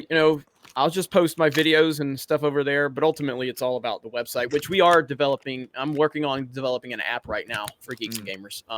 And that's gonna be pricey, but we're going to move forward with the momentum we have, and that's why I don't have a desire to come back to Twitter. I don't want to be on Twitter. I want to build my own platform, and but if Parler is kind of that interim for now, I'm okay with that. Yeah. So, and Geeks and Gamers has been a lot of fun. There's a lot of great stuff. A lot of fun on the forums too. I'm going to try and DM just some guy because he's the only person I'm following on Parler at the moment. Yeah. Well, I'm gonna try. I couldn't sign up. I'll sign up later. I'm on Gab too. Well, maybe we can go to Gab. Gab's not the greatest, but at least we could probably communicate over there. To commit to this pledge for the long haul and keep this conversation alive in the industry. Now we have to read this asterisk, and some of you, if you've heard it before, it bears repeating. We understand marginalized genders and sexes to include, but not be limited to, non-binary and binary trans people, two-spirit, agendered, and gender-fluid people, as well as intersex people of any gender and super intelligent shades of the color blue. Now this two-spirit thing, but not men. But obviously. not men. But yeah. Men aren't victims of abuse. Nothing based in biology is what they're saying. Nothing based in biology. Okay, got it. Now this two-spirit thing, is that the thing I've understand that I've heard that they've culturally appropriated from Native Americans? Yes, and they misunderstand it entirely, as usual. Yeah. So it's they falsely assume that it's attributed to all Native American groups. It's not. It's a handful of tribes that actually did it, and it's not exactly what they think it is. So they're basing it kind of off this concept of the Bardacci, which were men who would be like husband wives essentially. So they have sex with other men, and they would dress like women, but they were warriors. So when war would break out, they're out there with the tomahawks too. Right. And then they would have the women who would do the same thing, where the women would dress like the men. And then when war broke out, they weren't allowed to go into battle. They had to stay at home. So it's not exactly what they think. There is a concept of someone is essentially both. So they're sort of spiritually a hermaphrodite or intersex. So they may have a male body or female body, but they may also have an aspect of themselves that's the opposite sex. And there's a little bit of that, but it's not what they think it is. They've taken it and played into something else. It's really not what they think it is. And when you find Native Americans who hear about this, they usually are like, y'all need to shut up because you don't know what you're talking about. So this is just one of those weird Sounds things. familiar. Yeah, this is just one of those things where they literally have no idea what it is. They just heard the concept and thought, that's what I like. And they're going with it, Yep. Making more stuff up every single day. Right. Odin? Changing definitions and stuff too. That's the latest. Well, thing I yeah, got. what those two knitting ladies say, because SJWs have invaded the knitting community, but one of them said that they have, and others have said this too, but the changing the definition of racism. It doesn't mean its actual definition anymore. It's about privilege and power. Now that's inserted in there. So they're changing the definitions of word. Basically everything freaking George Orwell said. Happening. It's fucking happening. Yeah. So my son, who's going to be born in October, is already a racist because he's white. Yep. That is what racism is now. I honestly feel for you, man. I do. I mean, this has got to be a scary fucking time. Yeah. To be a parent, I didn't think I'd see this in my lifetime, but we are, and you got to plan accordingly. Did you hear that don't Joe wait Biden too fucking said, long. Don't wait too fucking long. Yeah. Joe Biden said 120 million Americans had died from cancer. Yes, yeah, he said that the other day. He did? Yes. He's losing it. We've lost a third of the nation, ladies and gentlemen. May they Oh rest my in peace. God. Didn't he do that before? Yes, he did with the gun violence thing. Yes. Just like, what is with this number in your head, man? Mhm. I don't understand why is that number in particular just stuck in his head. It's not that many people, dude. Calm down. Scott Snyder, I hope, unfortunately, this is how you screwed yourself, dude. So obviously, people came after you said this, so it did you no fucking good, and it hurt you in the other places you're going to need to go once you're eventually canceled for being you, for I don't know, for writing Batman. I mean, when does it end? Well, we're defunding police. I said when that started a long time ago, they're going to come after superheroes, which they are. They're going to come after, Spider-Man, X-Men. They've already talked about that. They're probably going to erase X-Men. This is not going to stop until there's no more superheroes, which honestly, I'm going to get out the popcorn and wait for it to happen. I'm not even going to try I'm trying to stop it. Remember about a year ago, I said they were only referring to the X-Men as the mutants around the office at Marvel.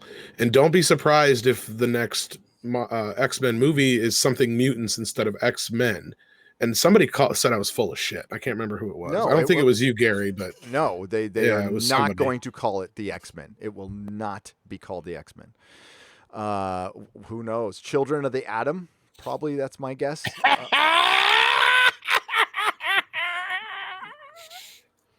By the way, no, a couple people actually said I was full of shit, but I'm like, no, they're not allowed to call them the X-Men in the office right now. They're only allowed to refer to them as the mutants. What's her name? I put her in a couple of my videos. I forgot what her name. She's an assistant to Feige. I believe she is the. I think somebody's confirmed it. Yeah, she is the heir apparent to the MCU when Feige, and this is just my speculation, goes over to Star Wars. And she, in the interview, she said, "Oh, that's a bit outdated. X-Men's a bit outdated. X people or whatever." Children of the Atom, the comic, by the way, is still delayed. It is now been confirmed. If it comes out, it will be a limited series. Okay, if it comes out. No word on Snowflake and Safe Space. That has still been kicked down the road, by the way. Matt Whitaker says Children of the Corn. Yeah. I am very upset that my beloved New Warriors book has not come out, because that's like a 500,000 views that I'm just not getting. Yep. I mean, come on. You need to put this book out because somebody has to make money off of it. I have a computer I want to buy. Come on. Dude, I will do a 5-part review on that. Maybe video per page. I'm not sure. I'll take my time. I'll be like Preston Jacobs in Song of Ice and Fire fans and know what I'm talking about. I'll break that sucker down like a crazy person. So Scott Snyder, you screwed yourself both ways. It would have been better if you just didn't say a damn thing. And you guys are idiots. And it was 2 Batman writers. Sorry, man. I like some of Scott Snyder's stuff on Batman. I really did. His early stuff was fine, but he just towards the end of New 52, it just got stupid. Yep. Absolutely crazy. But in the beginning, it was the only New 52 I could read. It was that. And Swamp Thing. In the beginning, it was great. Yeah. Absolutely fantastic at the beginning. And then Tom King was like, again, very good to start with. And as soon as Batman proposed to Selina, off a cliff it fell. So one of these guys has to stand up like Joe did, unless they're guilty, which I mean, of course, it won't be Tom King. That guy is literally bending over backwards. Well, bending over whichever way it's easier to get pegged for these people. And Scott Snyder, I think, just wants to write and enjoy his family life. And I don't think he's in for the fight. And that's just the problem. There's no male person at DC or Marvel that's just like, no. That word again, no. They're terrified because if they say that, then what's going to happen? You see how originally there was one person doing it. And once that person got a little bit of notoriety, got enough notoriety that DC Comics said, you know what? This is doing really well. We're going to give you your own universe. You can do whatever you want. You can have something that someone has not had for years. You can have your own version of Batman. They came after him. And because he had just gotten it, Sean Gordon Murphy bent the knee. And then they came after him again. And then he bent the other knee. And then they came after him again. And then he just started bending in all sorts of places. Then they cut his head off. When you bend your two knees, that's it. Then they cut your head off. But that's what we've been seeing. So it's not going to stop. But you really do have to just be willing to say, you know what? No. But you have to continue to say it. You have to stand your ground and not do it. They tried to cancel Joe Rogan. He's like, I don't care. No. And that was it. There's nothing. No is the most powerful word that you can use against these people. It is the most powerful way of fighting. No means no. No means no. Yeah. No means and no. They're still coming after Joe, by the way. They want Joe. They do. They're not going to get him. Not going to get him. It's not going to happen. He's not going to bend the knee, and nobody that he's associated with really is going to bend the knee. They were going after Joey Diaz, and I'm like, come on. Yep. Out of respect for Az, I'm going to try my best to not just tell him to fuck off. Just say no. I want to say fuck off, but Az is right. No is better. Why? Do you want to bend the knee, Jeremy? Do you want to take the pledge? No, I want to tell them to go fuck themselves. Like that's my preferable thing to people that cry to me is just to go tell them to fuck off. I think but, you can save that. So the word you're looking for is It depends on the individual, Jeremy. I would save that one for a special person in your life. Original Star Wars fans for $5 says, let's do the right thing, which is to cancel. Sorry, Gary. Did you see the Bill Burr no doesn't mean no? No. I didn't see that one. I didn't see that was in his special. Yeah, it's so good. The last one that came out? Yeah. That means no. And it's just like, no can mean yeah. I mean, yeah. No, I remember, yes. That's no. But when you're like, doing a bit of play, she's like, no, stop it. Yeah. No. And it's just like, no. I mean, no. I mean, yes. She's just making what's going to happen all on you. That's all she's doing. But nowadays, you got to take that seriously. She says no, you're like, okay, bye-bye. You just seriously, men do that every single time. Original Star Wars fan for $5. Let's do the right thing, which is to cancel ourselves and let the apes re-evolve again into a new species of humans who haven't done anything wrong yet. But that would require the aliens to come down and splice the DNA and re-evolve us from that. Sorry. And then what about the fucking lizard people? Well, David Icke knows all about that. Man of War 665 for $10. Hail, Gary, panel, and chat. I've contemplated making a TARDIS-themed fleshlight. If I'm successful, I'll send you the prototype. I mean, why should Chibnall have all the fun? Just make sure it's not used. I guarantee you that Police is off the police box next season, or whenever we get that next season. They'll have a new TARDIS, yeah. Which is a long way off. Can they call it the retardis? It is. Ooh! That's white supremacy. No, they can't. Yeah. Beckstar, thank you for the phallic unicorn for $1.49. Golden Brem for £5. The third and last season of Dark was, is, or will be released tonight. Ideal time to start if you haven't yet. Hail Adam or Eve. I'm not sure yet. That's awesome. And yes, that is in the plans for this evening. Yes. Fantastic series. Absolutely. Gary gets credit for telling me. I would have never watched it if Gary didn't tell me about how good it was, and it is so fucking good. After this, it's on in the UK, so it's late. I'm just going to go into bed and have a primary wank. To Dark? A primary bait. I mean, no, I Dark's fucked up good. I Odin, I fucked it up. I don't know how. Odin. Yeah. Oh, Odin, I fucked. Well, Dude, will I he fucked be? it Will up, he be dude. primary baiting to Shit. this live stream or to Dark? I don't know. No, I meant I was gonna jerk off, but I fucked it up. God damn it! Sin. That's a sin. The feral, but it's really good for your prostate. The feral jester. Did you see the? Whoa! By the way, no. As this sticker is for you. The feral jester for £1.99 coming soon. Coming soon. That's what it says. Did you see? I think it was. I want to say it was Mags. Surprise! I want to say it's Mags, but it might not have been Mags. But I think it was Mags that put out the tweet saying, "We need to do something. Pretty much, we need to do something about virtual hugs." When somebody goes #hugs, you are essentially putting the idea of you touching them in their head. They're doing this again because this has been done before, and it needs to stop. Well, you know what, Do man? you guys want to? I've got this. Do you want to borrow this? Anyone No. want to borrow this? Yes. No, I'm going to get a hammer to beat my head in right now. I want you to like hop over to wherever Mags is, and then put that into place that Mags probably calls her she. I think it's Mags. I don't want to get it. I don't want to get it in case it isn't. If somebody has a copy of that tweet, please DM one of us. Now, I'll try and dig it. Now, whoever this is, I will cut their Ethernet cable. Can somebody check? Because I'm probably. And then I will cut their. Does anybody know mouse where pad. the best place to hit is, so I can not think? Right in the balls. I just want to tear their computer up so they can never tweet something so stupid again. That's Pencils just what I are want to do. down. You gotta take the phone too. You gotta take everything that can connect to the internet because it's just insanity. Yeah. Jesus Knife right to the Christ. phone.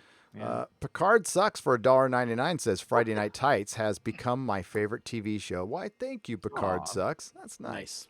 That is nice. That's nice. Nikki D for $5. Why is Sana Amanat still at Marvel? Anyone who allowed Thor to become a woman or Logan to be gay bi should not be allowed to run a comic book division. Why is she allowed there? Well, just some guy knows this. She is affiliated with a political party. She has her family has connections to the Obama administration, and that's how she got her job. It's not like she was a comic book fan. And God, I can't remember the name of the woman who was the speechwriter. Even Ethan knows this. She was a speechwriter for the Clintons. Had a position of power at Warner Brothers until she recently got canned. They have been infiltrated by political parties for exactly the reason you think so, to sway an election, and they were going to hit everything: knitting, comic books. I'm sure they tried speedy oil change. I really don't understand what is up with knitting that you got to go over to knitting and be like, I got to jack your stuff up. I don't understand that. I don't. It's those old ladies. You can't trust them. Can't trust them. I found it. They're hitting churches as well, Odin. Yes, I know. Not happy. Now they're tearing down statues of saints that were helpful towards indigenous peoples. Yeah. No end in sight. Odin, to quote Anita Sarkeesian, everything is racist. Yeah. Everything is sexist, and you have to call it all out because that's their mantra. That if they don't have that, they have nothing. Yep. So everything has to be bad because they have to always have something to fucking try and cancel and complain about. Yeah, I feel like Anita is just like the character from Billy Madison. My fingers hurt. Oh, well, pretty soon your back's going to hurt because you just do landscaping duty. Anyone else's fingers hurt? So good. That's perfect. That's Anita Sarkeesian, and the woke left is just like, let's just go after all the... Trump just signed an executive order to protect monuments. So, so we'll see how that... We need people to actually do it. The, we need the police out there. Who's going to be there? That's what I'm yes. interested in. Is it We the need National cops, Guard?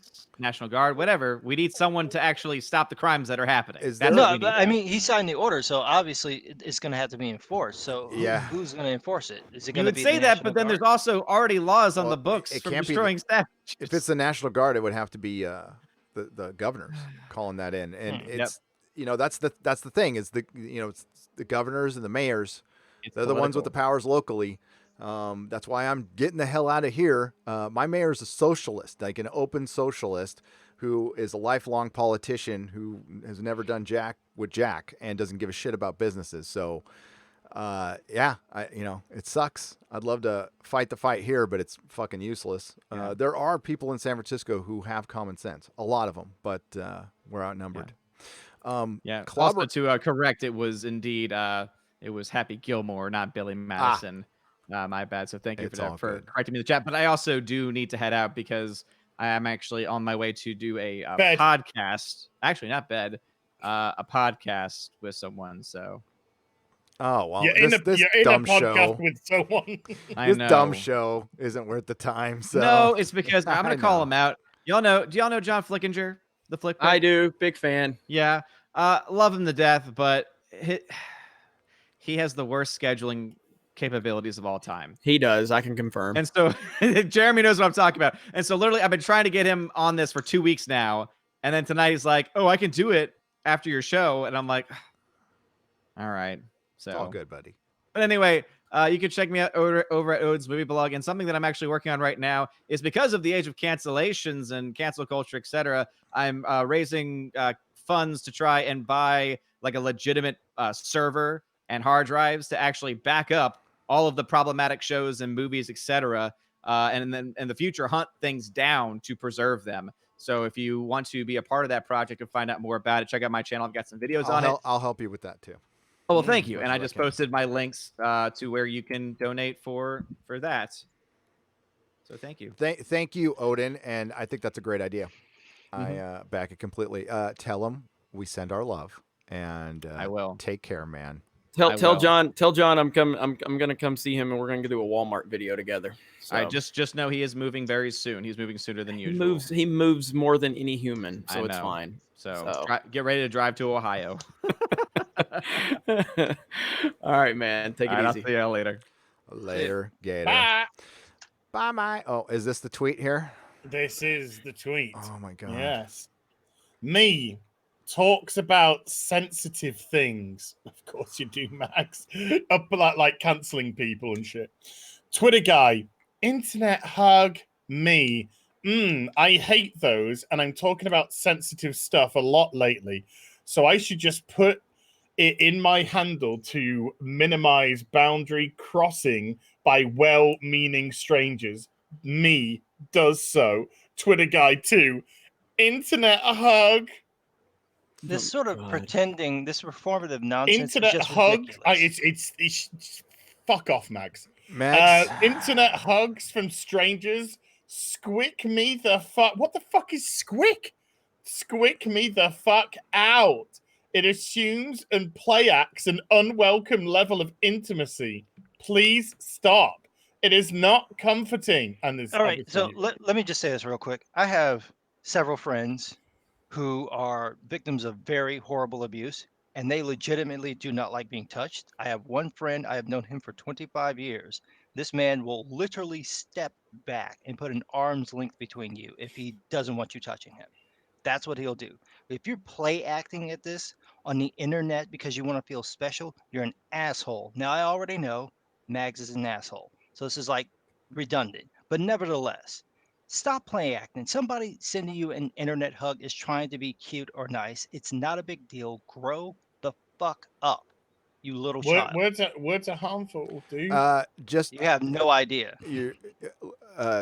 The justice in this will be, and I want you all to remember this, 5 years from this date, on 2025 June, well, it'll be 2024 actually, but June 26th. Go back and check Mags Visaggio's Twitter account if it's still there, and see if he's asking for people to back off, or he's begging, or I'm sorry, she's begging for attention because she will be irrelevant and alone.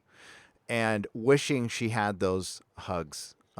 Check back 5 Well, years. Promise you. Don't if you're a man, because just a little bit ago as well. Men, by the way, this is a comic book writer and also a writer of cancelled television shows as well as cancelled books. Men that show doing? really are trash. Holy shit. Wow. Well, Megs I would am be moved. the Customers, Megs men, would be the your expert. then, input wouldn't is it? not Right. wanted, appreciated, or welcome. Move along. Dude comments will be summarily hidden without exception. A comic book writer and a writer of alleged television show. Writer? Nah. Right. Writer. Writer. Yeah. Writer of the lowest selling book on the comic book chart. And a show that got dumped to midnight and will be it is essentially cancelled. It's canceled. It's canceled. Yeah. They hired this person just so they can brag to their executive friends, and it cost them a pretty penny to do that. But they could write it off. They can write it off as a loss, and they were able to, give themselves some I don't know, butt slaps, some virtual signaling butt slaps. Hey, check out the screen share I just sent you. So this is on IGN. They did an IGN's Quarantine 2020 Pride stream. They've turned off likes and dislikes and turned off comments. So I'm wondering how well that went for them. Yeah, I'm guessing it went terribly. I'm guessing it went great. I was just told about this, so I went and looked it up. I hope somebody screen cap some of that. Yeah, so just it just wow. looks tragic. Just tragic. Is that? Oh, no, it's not Sean King. Just looks like Sean King. Jeez, what this is ridiculous. Wait a minute, man. That's not Jill Valentine. Oh my gosh, Good so Lord. cringe, man. Good Lord. When you have a brand and you turn your brand into a political tool, like the Geeks and Gamers Twitter handle has more followers than my personal handle did. I have not once used that handle to bitch about what happened to me, or to spread my personal opinions or anything. We don't do that with the actual accounts. You know what I mean? And not pro or negative towards my beliefs. That's just not what the brand is for. The individuals in the brand can say whatever they want, but I guarantee you IGN would never do a MAGA support stream on IGN. You know what I mean? So it's just bullshit that they only have one side of the equation where they want to take this stance on things. And when they get criticism, they turn the comments off. They turn the like to dislike ratio off because they want to hide from the criticism. Yep. And then that way they can paint the criticism as, well, people were saying this. Well, where's the evidence? Why did you delete the evidence if you're going to sit there and talk about how toxic it was? Yada, yada, yada. So they can form the narrative around the criticism that they've gotten instead of just leave the criticism there for anyone and everyone to see it themselves. Now they can tell you that everyone was saying toxic shit and it was all white males that were unhappy. It's just typical bullshit. Just a quick unrelated question, but I noticed that they're priming themselves for Pride. So do you think there's going to be Pride parades with all the quarantine concerns now? Because they're all concerned about it now. They weren't concerned about it 4 weeks ago. Now they're concerned about it because all these people started rioting and protesting over the last 2 weeks, and that's why everyone's sick. Those articles that came out that said that the alphabet community was more at risk of catching COVID because there are more smokers within the alphabet community. Is that the excuse they're using? That's what they So therefore, they were more prone. It's. What about in Oregon? Only white people are required to wear masks. You did hear that, right? Yeah, that's so racist. I don't even know how that got through. Because I mean, that is like a Supreme Court decision in the works right there. That's what's going to happen there. Tim Pool reported on this. I don't know if it's true. Haven't looked into it, but our discrimination laws in California have been eradicated and they're being changed. Yeah, I heard about that. That's probably nothing. It's probably fine. It's fine. Well, I just put in the private chat here earlier one of the news because I dropped all the latest news. They're talking in LA right now about finding people who are not wearing masks. It's just ridiculous. I walked outside today. I didn't wear one. I had it ready if somebody got near me on my little run, but nobody did, and I didn't wear one, and I will not pay a fine ever. Dark Side Droid's a big supporter of Geeks and Gamers. Says there's a protest in New York right now with thousands of people sitting on top of each other.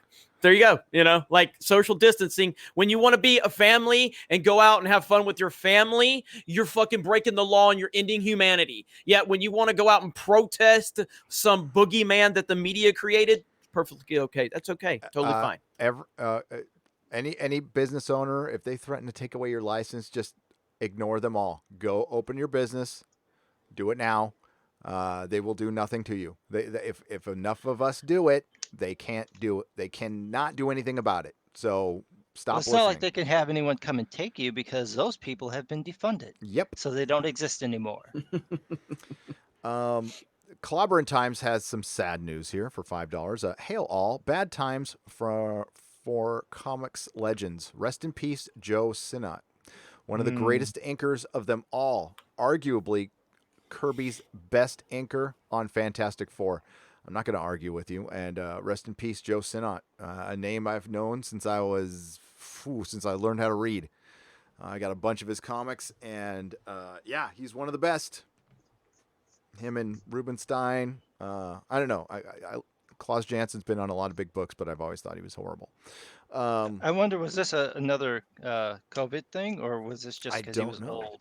He was 94, was he? It could still be from the COVID thing. Oh yeah, but he, great, a good life, a good long life, and we're losing all the greats, and Tess Fowler's there to take their place. Because remember when Kirby, got in the industry, because he was trying to cancel Stan Lee, and remember when Len Wein was trying to cancel Joe Sinnott, it was good times. Yeah, that's how they got in the industry. Yeah. When you think Tess Fowler, I mean, what do you think? What's the first thing you think? Do you think who the fuck is Tess Fowler? Exactly. That's the first thing I think. Canceled Venom for 2 Canadian pesos says, is the Friday Night Tights crew down for some golf? Fuck yeah, dude. Hell yes. Anytime. Hell yes. in one. Oh my God, I can't wait to hit the course. Love golf. There's golfing and fishing. They're both, they take you away from everything going on. It's just relaxing. Yep. I love being out there on the green. I'm not good, but it doesn't matter. I just like being out there. Turn your phone off and just, fucking I be don't a dude, appreciate all this conversation about white supremacy. Yeah, right.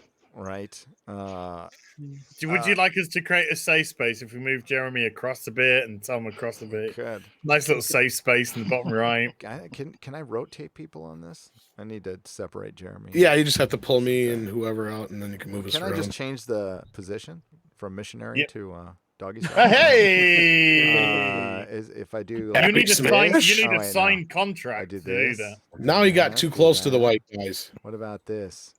That's very supremacist on the one. It still stays the same. I'm sorry, you're screwed. Just you have to actually move us out, but then he's still going to be surrounded by white. You can sue me or just call me out on Twitter, whatever you need to do.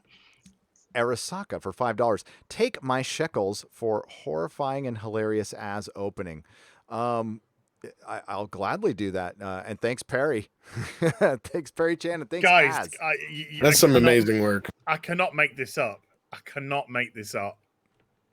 I just shared it with you. Okay, is it in the private chat or is it? No, it's down below. I've screenshot. Got it. To celebrate Pride Month, they have made white Skittles. Congratulations, Skittles! You played yourself. Is that real? They did this before. It's from Time.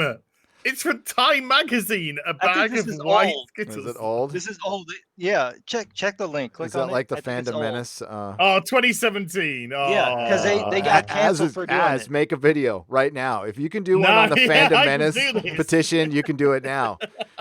I can make this video work. Oh my So god. I remember when this Damn. happened, they got canceled. They got attacked for it because they're like, that's racist for making them all white. And then they rescinded. I don't even think the Skittles actually came out. So they never released a white package. There's going to And I'm be a like, gray Skittle There's a someday. bag there. Look at that. There's a bag. yeah. It's Limited collectible. edition. I actually get what they're trying to say. It's not the dumbest idea, but it totally backfired. Yeah.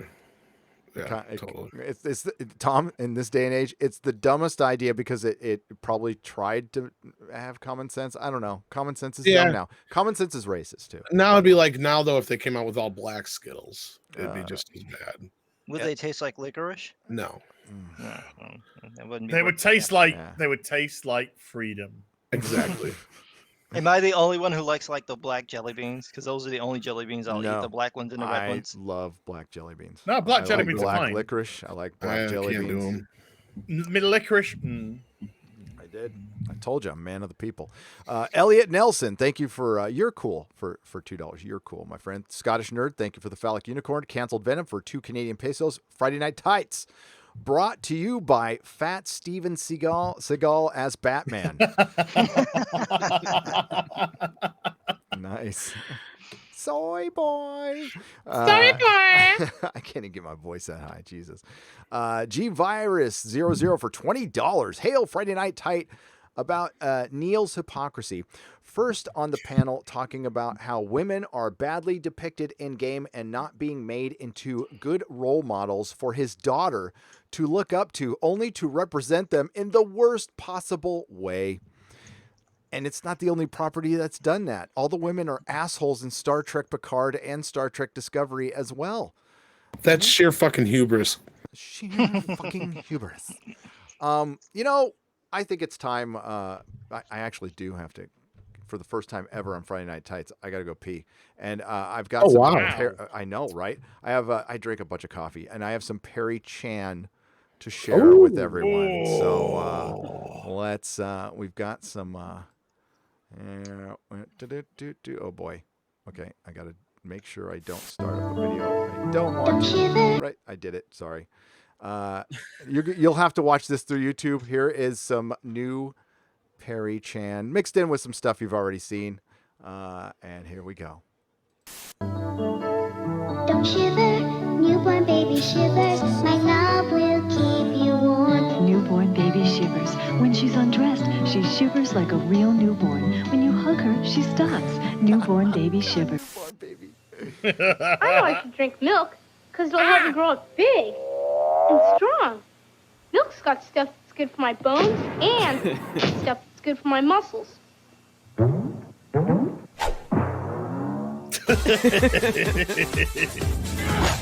I so want to buy one of those. So do I.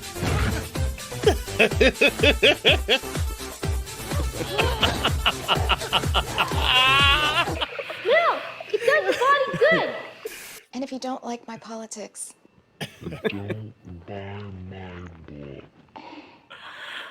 problem solved.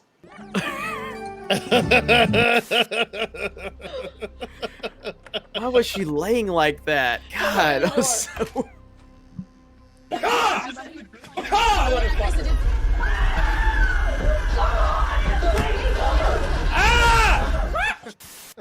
You can't stop me, I'm a Jedi from Jakku. My dad's black from Tatooine to Naboo. I love him.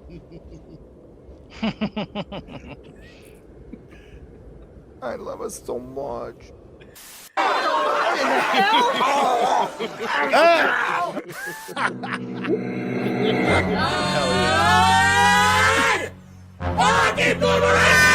Oh my gosh. Oh, fuck! God! And he can go fuck himself, just like Catherine could go fuck herself, just like JJ can go fuck himself. He's just Okay, another one to add to it. Whatever. I am the person that says I'm a Star Wars fan, and I look for good Star Wars content. And Dave Filoni has given me good Star Wars content. So as long as he gives me good Star Wars content, I don't give a fuck what he says to a bullshit woman's group. a good comic writer until their fucking fans to fuck off. Oh god. I love how all that laughing is going to be out of sync because of the delay.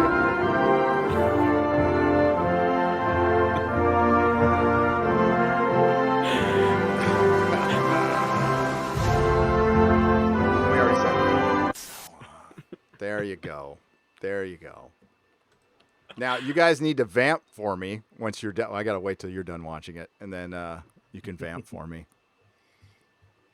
because you're watching it on the delay. They're still watching it. I'm going to talk. Yeah, that's the problem. Is everything's going to be. I'm going to read a super chat. It says, "Thanks for all you guys for $2 from Butter Biscuit. Thank you, Butter Biscuit. And Doug B for $1.99. Long live #fat Gerald. It's over now. By Joshua Trammell for $49.99. Best time of the week. You all are awesome. Wow, thank you. No, I've been looking forward to this all week. It's been kind of a shitty week in my world, but thank you to you guys and thanks everyone for being here. And Just Some Guy. And hey, can somebody vamp for me while I go take the first time I've ever taken a bathroom break on Friday Night Tights. So that's enjoy. legendary. It's legendary. I can't believe this. This is a big moment for everyone. It really is. So. I could just pee my pants, but I don't want to mess up my TARDIS rug. So I'm shocked that there hasn't been a maybe a betting pool going of where or when does Gary pee? What actually happens? This is it. Know? It's Jaloja. So you guys, vamp. Yes, finally, I'm proud of you. Proud of you, Gary. I am the only active cam now. Every there. Thank you, Tom. Hang on. There we go. Thank you. Oh, yeah. I know a lot of people are talking about Parler. I know Az is on Parler. I am. Just Some Guy is. Tom, are you on it? No, but I might check it out now that you guys keep talking about it. Yeah, I mean, it seems to be a pretty decent alternative from what I've seen so far. I joined it I'm looking at my account now, 18 hours ago, almost got 1,000 followers. That's amazing. Thank you guys. I did tweet it out. And we also have a Geeks and Gamers account over on Parler. So, it's DD Cobra. Yeah, at D-Day Cobra. You follow me, I'll follow you back. And what's the actual website, or what do you do? It's just an app, or? Yeah. It's a Twitter alternative. So it's a PARLER Parler. And you're going to have to, put your phone number in, I think. I think you have to sign up on your phone first. I signed up online, and I didn't go on. I didn't go on my phone. I signed up online. I tried to do it online, and people said, you got to do it on your phone. And then I did it on the phone, and it worked. Is this like South Park where online they're going to come and turn me into a human centipede? And so Ash, how long have you been on it? Because you were on it before I signed up. Well, I signed up sometime this afternoon. Probably because I looked and I think you were on. I don't know. It says I signed up 18 hours ago. So, but people kept showing up in my comments and they were telling me, to make.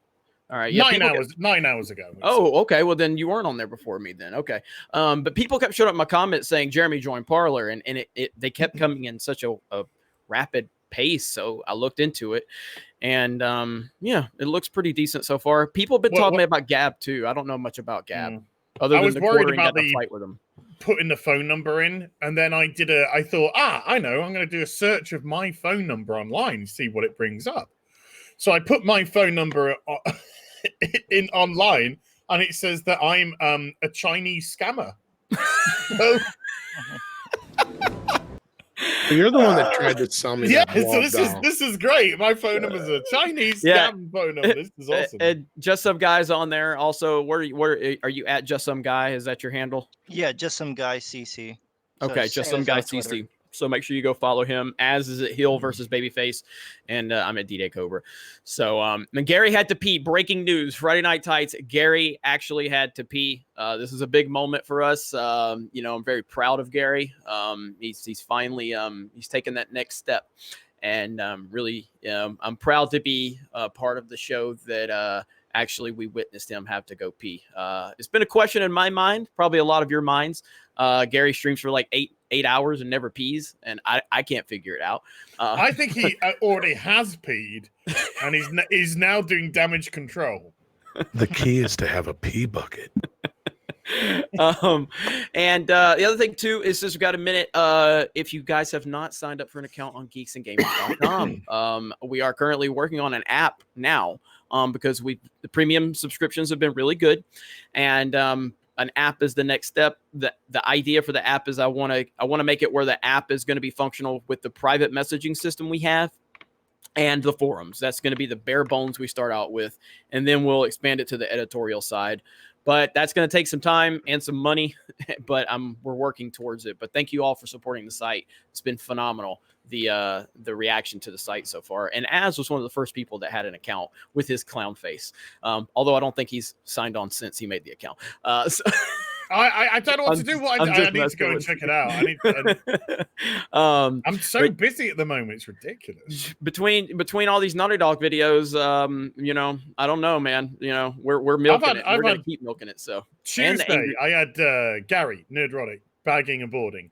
Wednesday, I had Nick Recader from Recader Law painting Warhammer figures with him. Thursday, yesterday, I had the Batwoman Dream Team, Mauler, Rags, Thorias Unlimited, Jay Longbone on. Today, Friday Night Tights, and that is in between trying to screw Naughty Dog out of more money. Damn right. So what's Gary got going on here now? What is he doing? So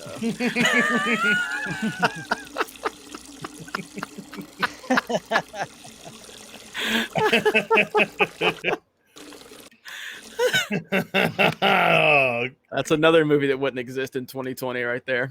So I gotta get that as well. I bought Caddyshack, Blazing Saddles, and National Lampoon's European Vacation this week, as well as the Star Trek: The Next Generation Blu-ray box set. They ain't touching my fucking shit, yo. Yeah, right? buy physical media. I mean, if you've ever needed to understand how serious it is now, I mean, buy physical media right now. Your favorite show is going to be edited. Don't buy. I'm not saying don't buy it digitally. I buy things digitally too, but I make sure I own the physical copy because they're going to change everything. They will edit it, and once you go down that road, like when does it stop? It never stops. You know. So, absolutely ridiculous. Stuff is so good. You're right, Jeremy, and it's not going to stop. Art's killing itself, and we're seeing the beginning of the end of the scripted drama. I mean, there's no going back from this. They're not going to dial this back, folks. You're going to get the most boring, bland entertainment. And so much for that Superman movie, by the way. You're going to see Warner Brothers, AT&T change their mind on that. And they're going to fall apart. They are going to fall apart. I mean, as far as the Snyder Cut is concerned, I'll resubscribe to watch it, or maybe I'll just, I don't know. You could probably always sail the high seas. I wouldn't recommend you do that. It's a terrible thing to do. And it sucks because I was happy for the Snyder Cut people, but HBO Max does not deserve my subscription. I want to support Zach, though. I do too. Zach, yeah, he sounds. He comes across as a stand-up guy, does Snyder. Well, so. if you dip in, watch it, and then leave. That's probably the only thing. Listen, there's Game of Thrones season 8 is on there. They're supporting Doctor Who, but Lady Gravemaster, the great Lady Gravemaster, showed me Disney's quarterly report on their streaming service, and they don't make shit. These things are not the answer. And if they can't, go to movie theaters anymore, you're going to see a lot of Hollywood being canceled because there's just no way they can make money off their streaming services anytime soon. Well, the streaming service was a dumb idea in the first place because what made it work was that everything was in one place. Mm-hmm. So if you only have to go to Netflix, if you only have to go to Hulu, it's much easier. But if you have to buy 5 or 6 different services so you can get the movies you want, you're just going to pick one that gives you the most of what you want and be done with it. So this was a really dumb idea. You're right. I could see a day where Disney Plus doesn't exist and they just go with Hulu. I don't know why they didn't just do that. But. Yeah, they already had that. So that makes no sense even on its own. It's like you already had what you needed. Why would you create a separate service? I wonder if Disney Plus is counting the Hulu subscriptions. Probably not. It does. But they are? It does. So when you sign up for it, you get access to Disney Plus, ESPN, whatever their version of ESPN Plus is, and then you get regular Hulu. So you get commercials in the Hulu. So in the Hulu area, it's not commercial free, but the other two you get no commercials. Because So I don't know why they're doing that, but that's just how they set it up. CBS All Access is counting the Showtime subscriptions. So when they Really? say they have 4.5 million or 6 million now, it's gone back and forth. They're counting Showtime subscriptions too, and That's weird. and paused subscriptions, which are people who have canceled their subscription but kept their contact information and their billing information up. Yeah, that shouldn't count. No, it shouldn't, but it does anyway, and that's why they're having to rebrand it. And I didn't know Viacom CBS they own South Park. So why is South Park on HBO Max? Because Comedy Central. Okay. And what just some guy said, this is why it's so screwed up. It's going to take years for everybody to get all of their stuff back and put it in one place. And the only way it works is you don't make Blu-rays or DVDs anymore. And the only place you can watch Star Trek is CBS. And the only place you can watch Star Wars is Disney Plus or Hulu or whatever. Not 5 different places. And by the time all the dust settles and that they get that worked out, it's over. It's already, the streaming wars are already over. The Disney Plus, they might grow a little bit if they can produce anything. But nobody can Gary, a produce lot of anything. people in chat saying your mic is a lot lower than it was before you came back. Let me check. Let me check. Yeah. Yeah, I don't know why. God damn it. Hang on. I wonder if it's got something to do. It is low. Fucking son of a bitch. I can't do anything about it. You can't? How come? I think it has something to do with me turning on the fucking volume for StreamYard and it screws up my computer. I don't know if you know what? Let me vamp for me. I got to unplug the mic and plug it back in. That'll probably help. Thanks everybody for mentioning that. Sorry about that. Yeah. Okay, I got my parlor thing set up, but I don't know how to get people to know. What are you talking about so you've got what's your handle? What's your @ handle? At Tom Connors 1980. Okay. All right. So then just you'll have to just go to the search bar and search out. Okay, so that's what I share out. Yeah. Your handle. Gotcha. Yeah, because it's basically and again, I'm no expert in it. Right. But it's similar to Twitter, and it seems to have a lot of similarities in terms of like echoing is called retweet, or retweets are called echoing, I think. The echo chamber. How so the echo chamber. I shared it in the chat there. So if anybody wants to join me. By the way, people, it's going to be silent for everybody for just a sec because I have all the audio running through my mic. So everybody just make weird faces and go like, yeah. So just hang in there. It'll be just a second. All right. Hang on. And make like you're swearing, like "fuck you, you."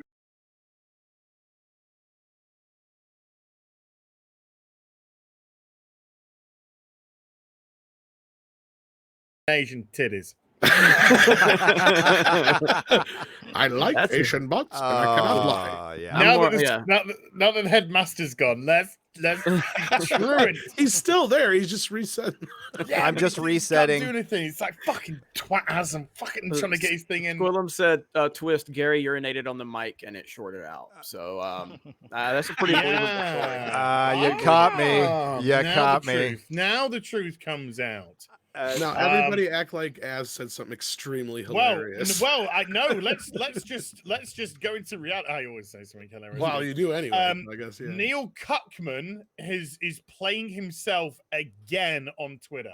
Really? And he put a tweet out 6 hours ago saying, "We love and respect our fans immensely, but just in case it needs to be said, love and respect does not equal pandering." Oh my Liar. God. And I just said, I'll give you as much respect as you gave the characters. None. Yep. None. Exactly. Yeah, and he does the Ellie, the GIF, but it's got Ellie doing the old. Is that where she was pointing to shoot the next person in the game? Mm-hmm. Ridiculous. This is a guy who is insanely defensive right now. Why are you insanely defensive, Neil? Your 'Cause he game knows he sold fucked 4 up. million copies in 3 days. It's the biggest exclusive title ever on the PlayStation 4. Everybody loves it because it got 10 out of 10s across the board. Why are you so defensive? It could be that there was someone who made a video earlier today saying that they were going to uninstall the game and then return it because that was how much they hated the game. I watched this video. I don't remember the guy's name, but he watched it and he's just got the end of the game playing, and he was so disappointed with it. So he's like, I'm going to uninstall it and I'm going to return it. And the people that he was playing it for, they were kind enough not to tell him what happened at the end. So he thought he was going to go up to Abby and just beat the shit out of this woman. And it turned out, let her go. So he's like, all right, I'm done. I'm done. Beat it. I'm done. I don't need this anymore. There's going to be so many returns. It's not even going to be funny. Yeah. Well, did you hear up in Canada that they're not allowing people to return it? I heard that was Australia. Is it? Australia. Australia, that's Yeah. what it is. Sorry about that. I You're did have fired. somebody contact me from that game company, and they said just to let you know that this has been in effect since April due to COVID. So this isn't a direct action against The Last of Us Part 2. So I thought it's fair enough. They got in contact with us and they said that. I thought that was fair enough. That's good. Again, best time of the week. You all are awesome. I had to repeat that for $49.99. Thank you, Joshua Trammell. Raymond K. Hassel for $10. I think Neil Cuckman's stand in for T. Louie, yes, was actually Abby. In order for her to consume the protein needed to acquire those muscles, she must have bent the knee often. Hashtag Abby's finger less love life. There was a guy that put a post up with a female athlete that was, big. I don't know if she was as big as Abby, is depicted in the game, but she was like muscular and big, and it said, "This is so and so so and so. She's a professional, whether it be powerlifter or whatever it was. She has to eat this amount of protein. She has to eat 6 to 7 meals a day. She has to sleep 8 to 10 hours a day. She has to train X amount of times a day to maintain her body." Abby is trying to survive in a broken down post-apocalyptic world where they can barely find any fucking food. Yeah, it shouldn't be ripped like that. It's just No. impossible. She's sucking a lot of hot dogs. That's what it is. Hot dogs. Hot dogs. Speaking of hot dogs, a phallic unicorn from Shane O'Reilly for £1.49. And the Motley 1969, I recognize your avatar right there, buddy, for $2. The Subhumans EPLP.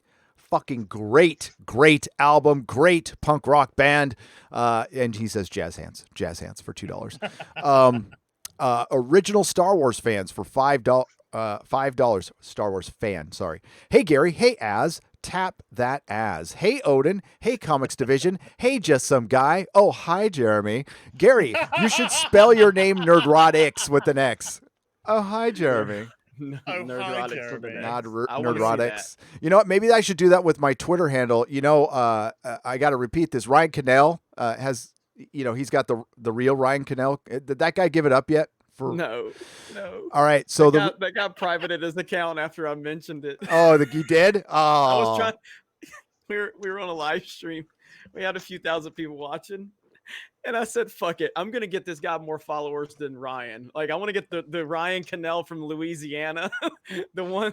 I want to get him more followers than Ryan." And people started following him, saying, "You're the better Ryan. And he ain't tweeted in like fucking years.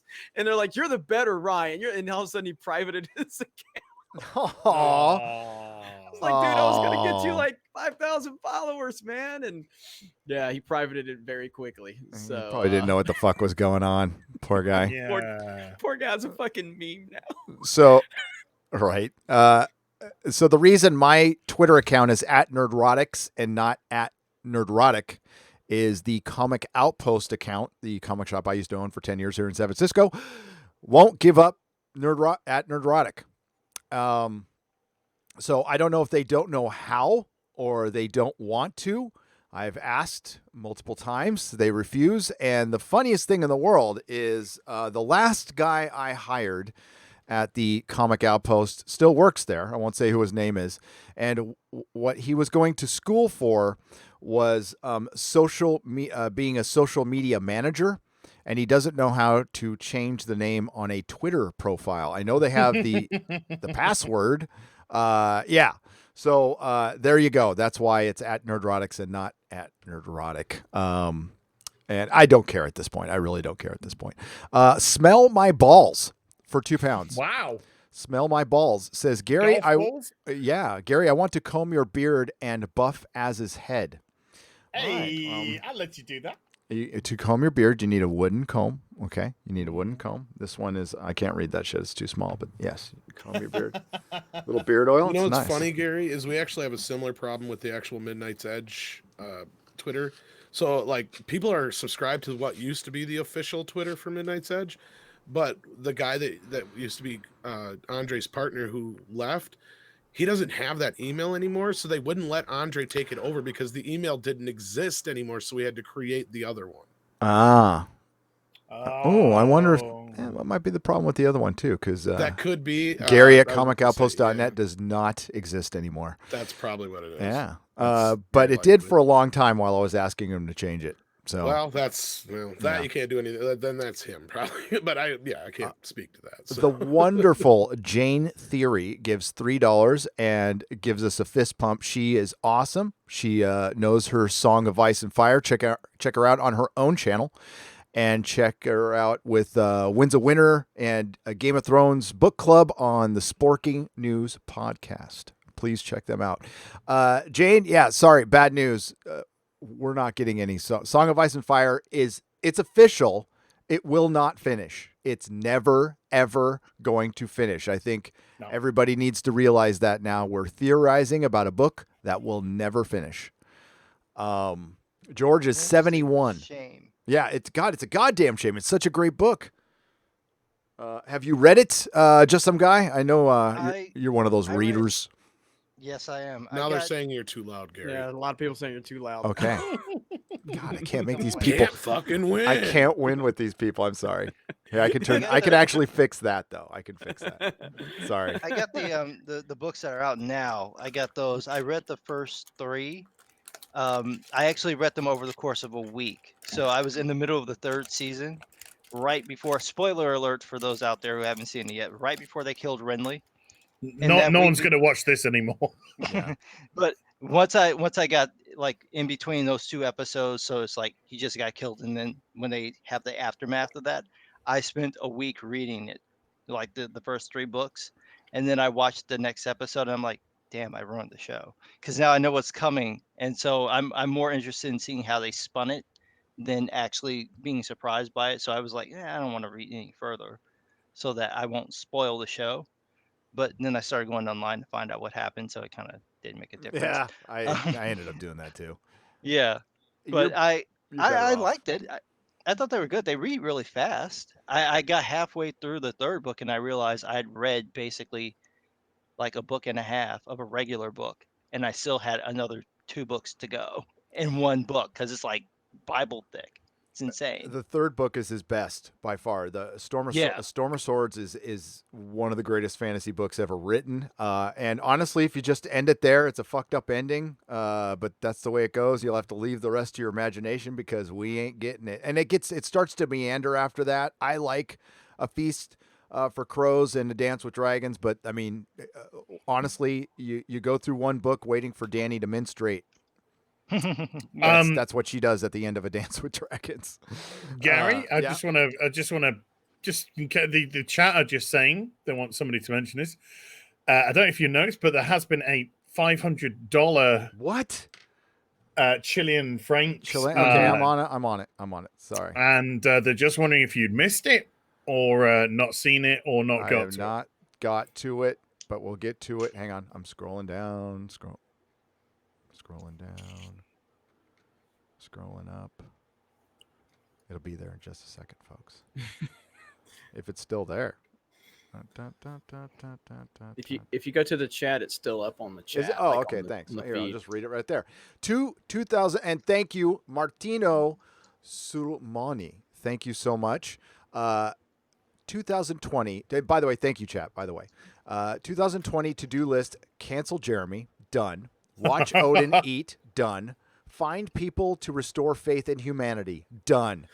Hey. Thank you. Thank you. I'm gonna find it in here so y'all can see it too, because that's an awfully nice thing to say. It probably jumped on me, and that's why I didn't see it down here. Oh, there it is. Okay.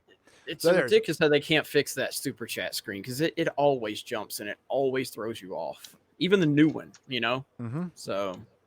Oh, and they're still not showing up inside my channel, so I'm gonna have to go through Oh. and just screen cap all these too. Oh no, luckily I got you covered, Gary. I got you covered up to a point, and then from there on, Chris Persia's been taking over since I got on here. So we have all those saved for you. You guys are beautiful. Well, Thank as you many so as we much. could catch anyway. There may be one or There it two is. if we missed them. I apologize, but as far as I know, I got all of them from a certain point, and he's got the rest since I've been on here. So you don't have to go through that trouble, hopefully. Thank you, both of you. Chris Persia, the best wrench in Canada, by the way, and Martino, thank you. And no, it's you guys who restore our faith in humanity. Seeing all of you out there support us this long and have our backs, places where we don't even see. I can't thank you guys enough. I can't thank you guys enough for the emails that I get, letting us know that there's Reddit posts. There was a Reddit post put up about 4 or 5 months ago about me and Bull's Trek. It was not very nice, and a lot of people let us know, and they went and downvoted it to hell, and I appreciate that. Didn't stop it from it saying some disturbing things while you Google our names, but I appreciate your help anyway, and letting me know. And knowing is half the battle, guys. That's what I heard, and G.I. Joe told me that. G.I. Joe. And knowing is half the battle. Congratulations to Dan Fraga for making a bunch of money on his book, by the way. He did pretty well. Did he hit 170,000 on that, Az? So, yeah, the last time I saw his on 167. I'm just gonna go check. I can't spell. Now I can.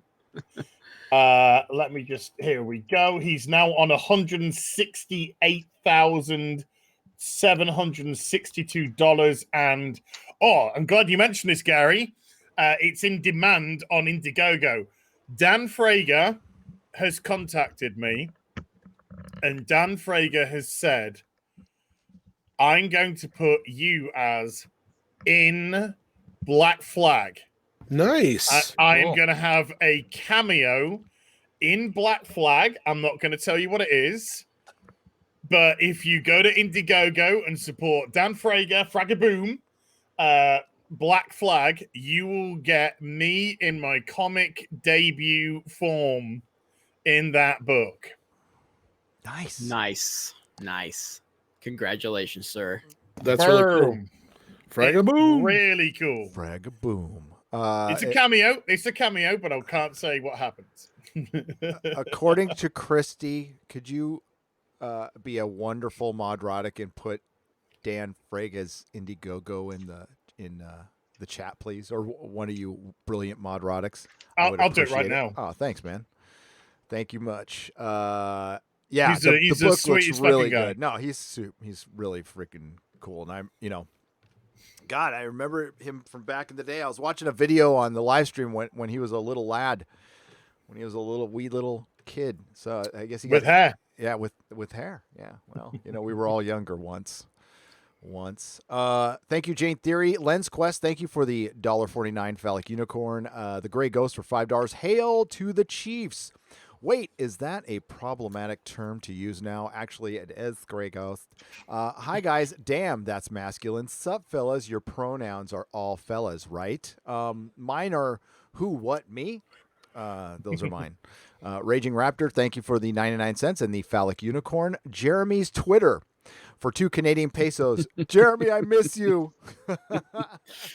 Not coming back, so follow me on Parler. That's the best. Or go to geeksgamers.com. I will respond to your messages. I try to respond to everybody's messages on there. Open inbox on that platform that some douchebag just started. So, but yeah, no Twitter. Fuck Twitter. Yep. Lord Thoth for 2 Canadian pesos. Introing my wife to Classic Who. She loves it. Brilliant. Brilliant. Now is the time to go and enjoy some classic television. Go check out Farscape. Go discover Buffy and Angel, classic Doctor Who, OG Star Trek, The Next Generation, Blake 7. There's a billion shows out there that you haven't seen that are better than any of the crap they're putting out today. But Dark does premiere tonight. Or actually, it's probably already on, right? Dark is probably already on Netflix. What There's is people Dark? saying it was premiering tonight. Yeah. Yeah. What is Dark? Dark. What is it? Dark is the best way to describe it is kind of a Stranger Things, but More adult oriented adult Stranger oriented, Things. yeah, And it's- more complex. Yeah. And What's it about?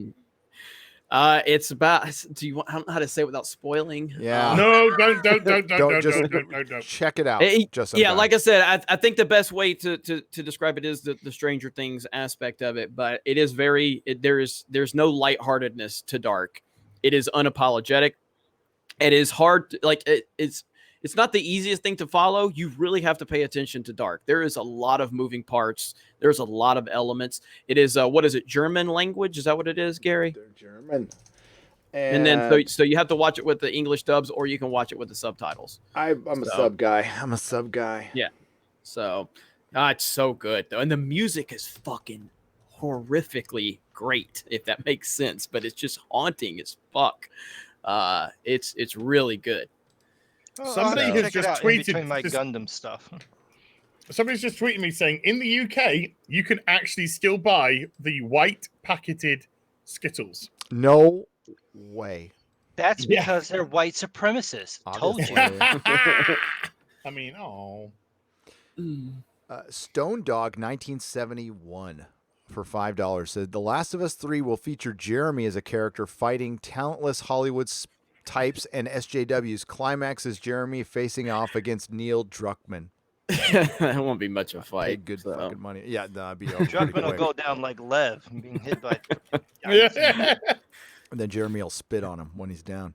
Yeah, damn right. David Damn right. Watson for $5. Did you see they are going after the national anthem? They did that back in 2016. By the way, a lot of this stuff they're going after, they went after in 2016. This is what happens when you never tell your kids no. Yep. And just a reminder, everyone, to repeat after this, watch the Razor Fist video from a couple of days ago. We have had stuff like this before.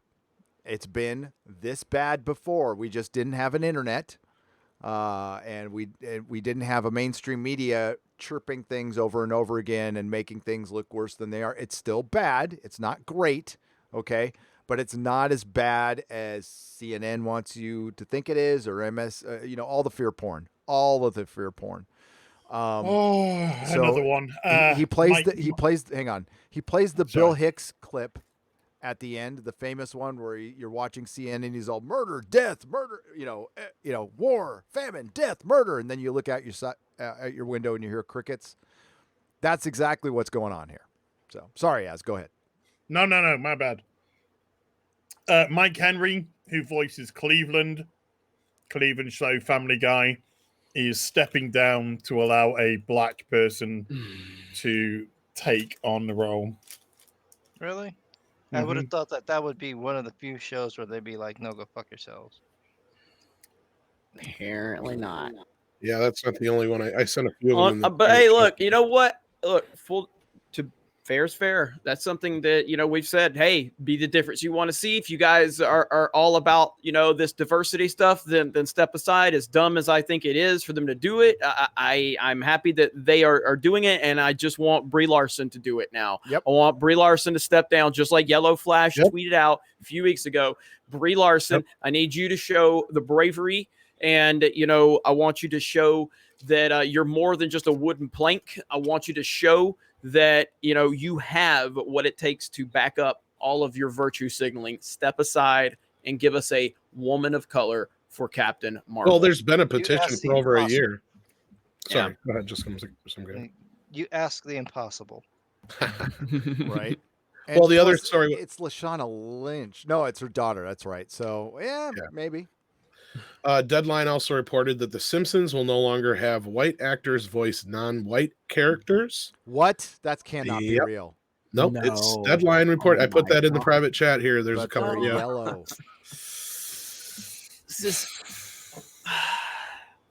I mean, I don't watch any of these shows anyway, but I mean, it's just bend the knee, bend the knee, bend the knee, bend the knee. But notice what they're doing, okay? Notice what's going on here, okay? Now, like I said, Brie Larson is not going to step aside because it's a prominent role. It's a role that's paying her millions and millions and millions of dollars.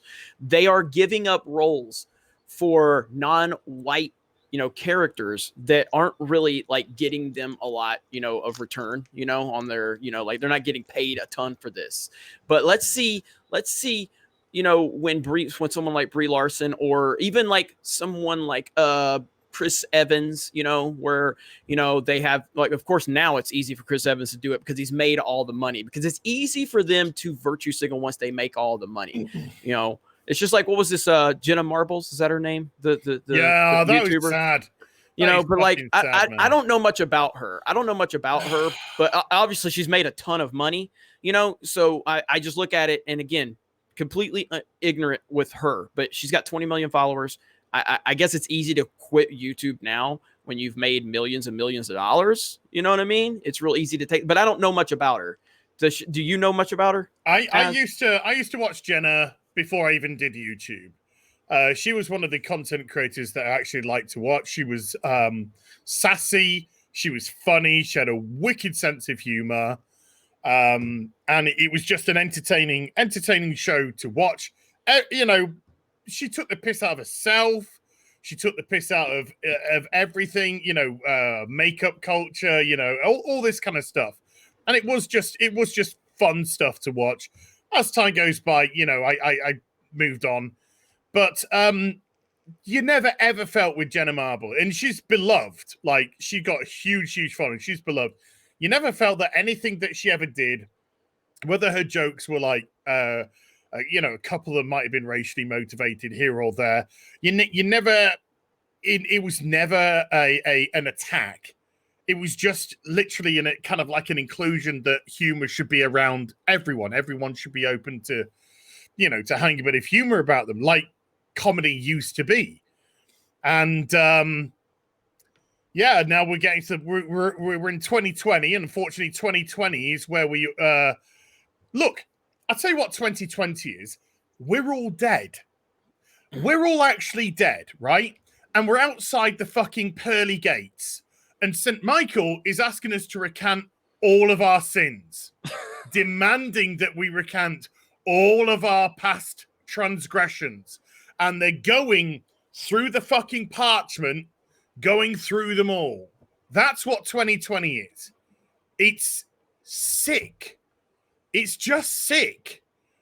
I just saw this real quick. It looks like YouTube banned Andy Worski. Really? Yeah. He just tweeted that out. They got banned. Jesus Christ, man! Somebody else got taken off recently. I was joking about 3 people getting canceled during the live stream. I guess that's was 2 sorry. Who was the other one? I'll have to check. It was on. I watched it on Lauren Chen. Somebody else has been removed from YouTube as well. Deplatformed from YouTube. Oh, this is great. Freedom of speech. It doesn't exist. It's freedom of speaking how they want you to speak. If I put Andy Worski on this, do I get in trouble? I don't know. I mean, he's banned from having his own channel. The inevitable have I happened. don't think that stops him from joining anyone else's. Yeah, Gavin McGinnis and Katie Hopkins both. Yes. Yeah. Gavin McGinnis got canceled. Mm-hmm. And you know what?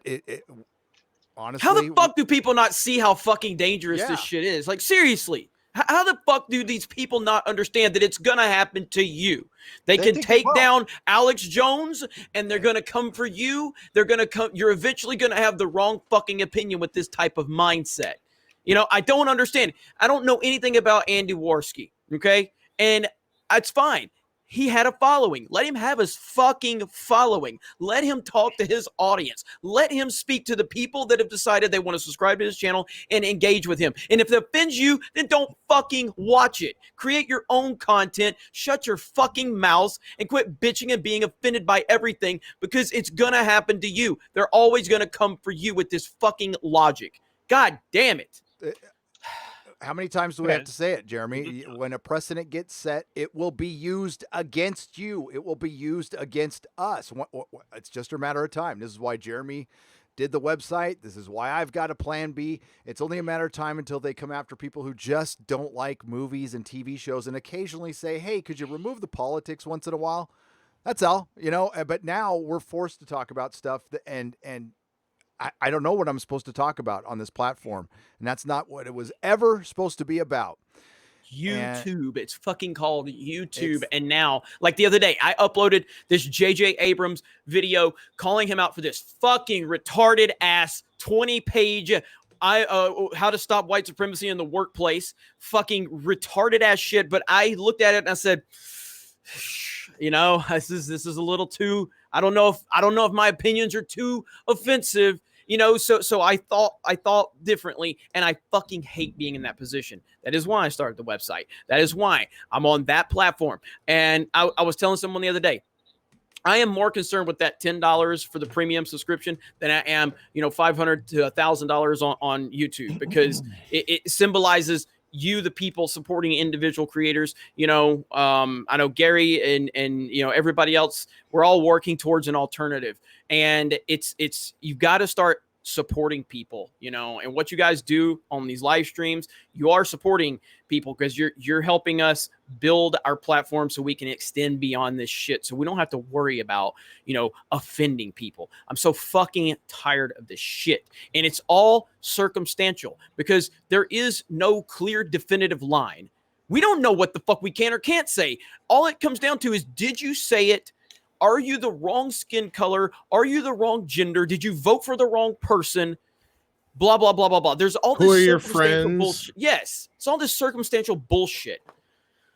All right, I'm shutting up now. Fuck everybody. No, you're that 100% plays right, a part Jeremy. into this shit, though. I'm so You're goddamn tired of it. 10% right. I mean, look at what happened to Robert Meyer Burnett. I mean, for fuck's sake, of all people. I mean, it's the same fucking bullshit. You're 100% right, sir. So don't apologize. As far as I'm concerned. And we can't expect the government to come and save us. Don't think legislation is going to do anything but harm it. I mean, we're gonna have to be here as long as we can. And honestly, we got to start doing what, I hate to say this, God, we got to start doing what the SJWs do. Well, I've been saying that for years, and people got mad at me about it. But it's like, look, if they don't like their own tactics, that gives you a good idea of how effective those tactics are. So rule number one is, when they start playing that bullshit, you got to do it too. They go about canceling people, find something that this fool said and go, what about you? And then do it back to them. And of course, they're going to get evaporated. That's fine, but that's what you have to do. If they decide that they want to, what they did with Trump's rally, for example, where they had the little K-pop idiots go and buy up all these tickets. Next time there's a Democrat rally, buy up all. It's not like anybody's going there anyway, but buy up all tickets. You have to do the same. You have to engage in the same tactics that they're going to engage in, because these people are not playing fair. You have to stop thinking they're going to play fair. They're not. So when you get into a fight with them, understand they're going for the low blow. Hit them in the balls first. Well, they don't have balls. Hit them in the pussy first. That's what you're supposed to do. Grab them by the pussy.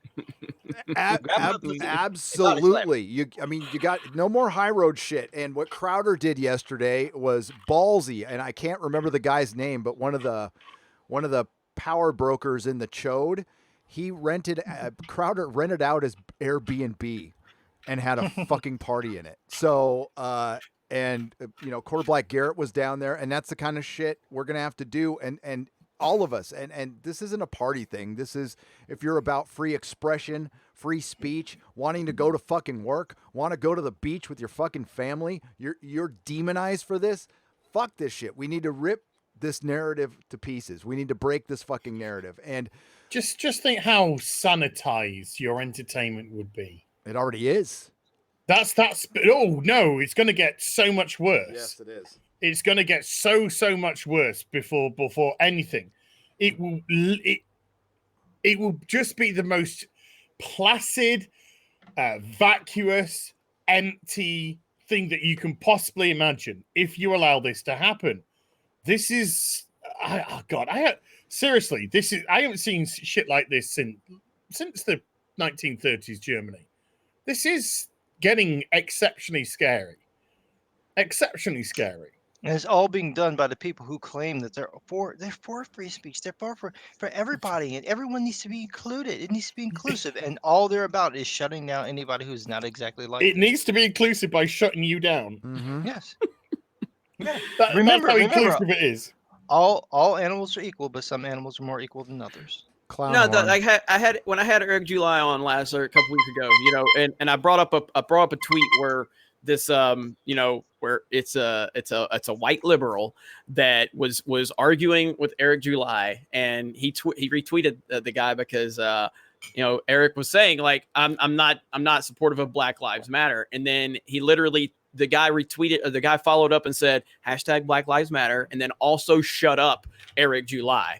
And then Ripa retweeted, he says, I'm for Black Lives Matter, also shut up black guy, you know, because it's like they don't like, it's all about they support minorities and non-white dudes for having a voice as long as that voice says exactly what they want them to say. This is not hard to figure out. I don't care if you like Candace Owen.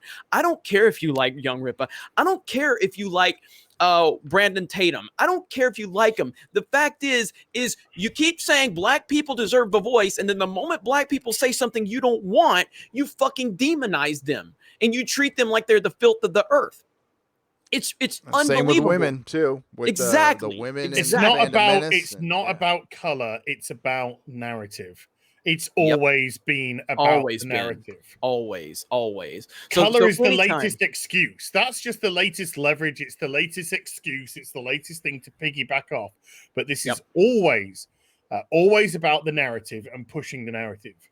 And that's why anytime somebody comes up to me, or they don't come up to you, talk to you in your face, but they'll say it on Twitter. You know, if you see somebody say something on Twitter about how I'm for diversity, I'm for women being respected, shut the fuck up. You aren't for any of that shit, because we already have that shit. We already have diversity. We already have, women have just as many rights as men. You know, there is no oppression of black people in this country. There's not. There's only you creating this narrative to be some bullshit virtue signaling person because you feel guilty, because you have a bias, because you white motherfucking liberals are the fuckers that'll sit there and see a black person walking down the street and go to the other side of it because you're fucking scared of them, because you know nothing about black people. You don't know anything about rap music. You don't know anything about anything in the black community. You just pretend that you care about them, but you're scared as fuck of them because you don't understand them. So you think getting on social media and hashtagging some bullshit trend makes you seem like you're something special. But there's people out there like Ripa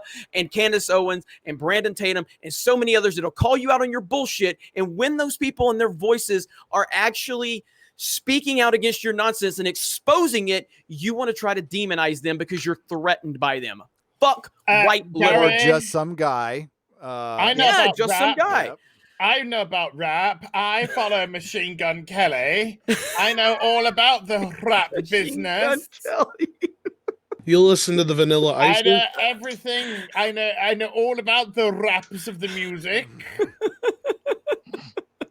Yeah, MGK has pretty much been finished off by Eminem. So or mentioning Eminem him is a better one, yeah. But you know, it's a really funny thing that happens whenever this performative nonsense comes up, and I say something, they don't know that I'm black, and they go, "Well, that's racist." I'm like, "I'm black, baby. What you gonna do? What you gonna do? I'm black. You see the avatar? It's not a joke." I mean, my skin tone is a little bit darker than that, right? The shadow color is closer to my actual skin tone, but I am black. So when they go up there and like, oh, that's racist. Yeah. Okay. I'm black. Shut up. Oh, and they're then clueless. They don't know what to do. They're fucking clueless. Remember that, who was it that wrote that article about you guys, Gary? Doomcock, you and World Class Bullshitters, and they were so oblivious considering Jeff's not white. Who was that called you guys racist? I can't remember now. The plant boy from Oh God, I forgot that side. But I yeah, don't his know. last They name don't was deserve Plant- our we call him attention Plant Boy. anyway. No. They don't deserve our attention anyway. But yeah, that's Inverse. Yeah. Well, they don't still don't deserve. Yeah. And the thing is like Inverse penis. and I would love for these fucking white liberal virtuous people to have a conversation with somebody like Uche, who again people want to say Jeremy brought on a black guy because Uche doesn't agree with any fucking thing I say. I had to fight with him the other day about the Bubba Wallace video on Sports Wars. Me and him got in a big fucking fight over it. Nothing That I doesn't say. sound like you at all, Jeremy. It doesn't sound like you at all. Nothing I say I can get Uche You're to not agree getting with. along with somebody? Ask Gary in the fucking Geeks and Gamers chats. Motherfucker just steamrolls the fucking chat. It doesn't matter what fucking gets said. The other day, Odin mentioned something about how he's pissed off at Black Lives Matter, and I had to jump. I was like, Odin, shut the fuck up. And then Uche, oh, here we go in the chat. I'm like, God damn it. Yep, Uche and it goes. started. All of a sudden, my phone goes beep, beep. Beep, beep, beep, beep, beep, beep, beep, beep, beep, beep, beep. I'm like, oh God. And listen, I've got a bunch of group chats, and I try not to ignore them or I read them. I don't partake a lot, but man, it's just I have it on vibrate, and my phone could really make a lot of women happy. I'm just saying. Yeah. Just saying. Might make a cockman. All right, Perry happy. Chan, we need to get something where Gary's phone's making the women happy. Your comment made me feel uncomfortable, Gary. I hope so. I don't like your white male No more rage white right now. comfort, Tom. No more white comfort. Elton Jong for £5 says, "Can I recommend Ryan edits Star Trek intakes on YouTube?" Ryan's edits Star Trek intakes on YouTube. His latest one, Picard is Frustrated, had me laughing. I will check it out. If it's something I can play, I'll play it. Slap Happy Chappy for £20. Hail all, Batwhammon and Cuckman. The Dark Agenda Rises. A masterpiece, 10 out of 10, IGN. Probably the worst thing to happen to women since the snake and apple incident, says Sane People. Yes, that's what we're, this is Clown World. It gets crazier every day, and there's a point where we just got to say enough. And part of it will probably be mass walking out on Twitter. It's probably going to be it'd be tough for me. It's not, I probably should have already, but we support that platform, which is causing so many problems right now. And Facebook is part of it too, but Facebook is such the a only mess. reason I do Twitter is to link with you guys in the chat. Oh, yeah. And that's the only reason I do it. If you guys were happy to like move on to somewhere which was more palatable, that wouldn't, that would allow all voices, dissenting voices to our own, to have their say. We're not asking for special treatment, Nope. but what all we're seeing is a certain demographic is being silenced and pushed away. And the only reason I'm on there is that reason. I could. If you guys just like, oh, we don't give a fuck, I could jump off tomorrow. I really could, because it is just filth. Yep. And it's attracting more and more of that sort of mentality. Well, and it's adding to the anxiety of the country that the mainstream media is already piling on, that the country doesn't need. A lot of people don't need that right now. And it's not reality. It's not what's actually going on. And that's the problem. Well, the chode. I heard the numbers of people who are there. It's like in the hundreds. It's not even that many people. Well, did you see the guy flipping out? I think Iman Chong showed that, and then this stupid fool comes up to him with a knife. Dude pulls out a gun, and he was so bad at pulling out the gun. Like if the guy wanted to stab him, he could have stabbed him. He pulls out the gun and just like, oh well, So like, he's like, put the knife down. Put the knife down. It's like, dude, the dude has a gun. What do you think you're gonna do? Put the knife down. But it's just insane. You didn't take it over. What is it, like 6 blocks of a city? This mayor in Seattle is just a complete shit job and should be fired for allowing someone to just take over blocks where people are living. They have their businesses, their stuff has been wrecked, their stuff has been destroyed, they're being extorted, right? It's just, this is absolutely insane. This is one of the few things where I think Trump has actually done the right thing, is like, let him do it. because that's gonna win. That's gonna win you what you want. Let them do it and watch them let this entire thing burn down.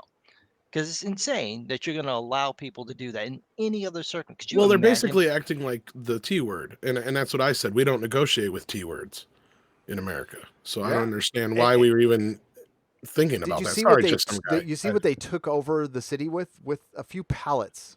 I mean, like, it's not much, and every time a city has had the balls to tear one of these things down, it's done in minutes. Like the Well, cops just come it's in funny and you fucking. said that Young Rippa went down. I'm like, I see that video of that guy ripping the thing. I'm like, wait a second, is that Young Rippa? No, it's not him. But for a second, I thought it was. I'm like, holy shit. I'm not kidding. Quarter Black Garrett was there yesterday. Or And Quarter Black Guy, that's what I meant. Yeah, or whoever it was that went down. But yeah, I was just like, what? To see that guy just start ripping it apart and they're yelling at him. He's just like, fuck you, I'm doing this. It's Yep. like, That was brilliant. what are you going to do? Stop me. And It's we like, need a come lot on. more of that, Silver. Well, they're probably Phantom- afraid. That's what it is. Yeah. They're probably afraid of what'll happen if they stand up. Because some of those folks they have guns. Yep. All these people who are we want to be autonomous. You've got guns. You recreate the cops. You basically establish your own little state, and all the things that you said you were against is the first thing that you put into place. And your Yeah, policies they- are yeah. now on display for everyone to see. Thank you. And there's been 4 shootings at the last count. Yep. And Good God. and the guy who got the last guy who got shot was on video blaming the cops for the fact that he got shot, although he wouldn't talk to the cops, cooperate with the cops, or let the cops know about anything. But it's still their fault. Of course. Education's Why a wouldn't it crisis be? in this country. This is what happens when you let stupid win. Yep. 100%. This is what happens when people who don't know what they're fucking shouting about are shouting. That's half the problem. This is a mob they don't mentality. know why they're there. Well, that's what I mean. They have, Letting they have stupid win. no clue why they're there. They've 'Cause, no like- clue what they're protesting against. They've got no clue whatsoever. We're living in a society where one person can whine, and we curtail to that one person. That's the problem. Like Jeremy was right from the start. It should be, I'm sorry, you're offended, but fuck off. Nobody else cares. No. The answer is always no. Don't. No, I know. You- You're you- right. You're right. You You're don't right, play. 100%. You don't play that antagonism. You don't play the antagonist to them. You just shut them down. Be the adult. No. Oh, I'm angry. No means What are no. you We need to angry about? I reappropriate don't that. know. It's your You're fault that the- I'm you're angry the that I line. don't know what I'm angry about, but it's your fault that I'm angry, and I have no idea why, but it's your fault, white cis males. I agree. We should. You're the line of police with the shields, and you just stand there and you let them scream and shout and scream and shout, and you just remain resolute. And the weapon that you have is no. Well, I agree with you. I think right now we should appropriate. No means no. Fuck them. Let's take it and use it for ourselves now. We've had enough of this shit. No, I'm not going to apologize. No, I'm not going to bend the knee or whatever, you want to put after that. I agree 100%, Az. I'm with you on that. And for the cops who withdrew and everybody got mad at them, and they should have, they were threatened with their pensions. They were threatened with everything by the politicians. So, and I won't be surprised if we see a blue flu. What is it supposed to be on July 4th? Along with this other shit. It's a rumor. I don't know if it's true or not. That would be bad. Lord Funky Cuss for $5.50. It violates your constitutional rights. Mm-hmm. Well, I mean, if they're not enforcing laws and they're not enforcing any of that, does it really exist anymore? That's a good question. Before all this shit went down, I remember saying we were such a polite country and we could lose it so quickly. Think about the person who stops at the 4-way stop in the middle of nowhere without any cops around. That's what we were a few months ago. Is that gone? Or is it still happening and it's just the bad stuff is being exacerbated throughout the shame stream media and through our social Silicon Valley right now, Jeremy said it on a tweet, one of his last few tweets. They are the social media is the enemy of the people. Silicon Valley is the enemy of the people, and still until they show that they got our back, everybody's back. And it doesn't mean, and by the way, just to state the obvious, it doesn't mean we aren't We're not against anybody. All right. They're trying to back us up and accuse us of things we're not, that we display in our everyday life. And I'm not even going to fucking say it in defense anymore. I'm beyond that. I don't give a shit. I know what I am. And, I'm going to get accused of it. Jeremy's going to get accused of it. Just some guy is going to get accused of it. And we just have to say no. What Az says, no. Canceled Venom. Lord Funkicus for $50. All hail the panel. Everyone strap in for another installment of Friday Night Tights, and happy birthday wishes to Mrs. Comics Division. Happy birthday, Mrs. Comics Division. I don't know. I just hope for peace and tranquility. And I hope we're not heading towards... did you guys see the trailer for Greenland? The movie Greenland? No, I haven't seen that. It's actually the one thing we should be all worried about as a human race right now. And it could be as scary as hell. And it's a reality. But it'll probably fall down the memory hole. But it's a movie about fragments of a comet hitting this planet. And they all have to go to Greenland. That's the last safe place on the planet. And it's a big disaster movie. But that's actually the thing we should worry about. Not this stuff we're worrying about right now. Words hurt, Gary. Words, if someone says something I disagree with, it could literally kill me. That's Twitter for me right there. Yep. So, it's not unlike A Song of Ice and Fire. Everybody's squabbling for the Iron Throne. Meanwhile, the others are coming down to wipe everybody out indiscriminately.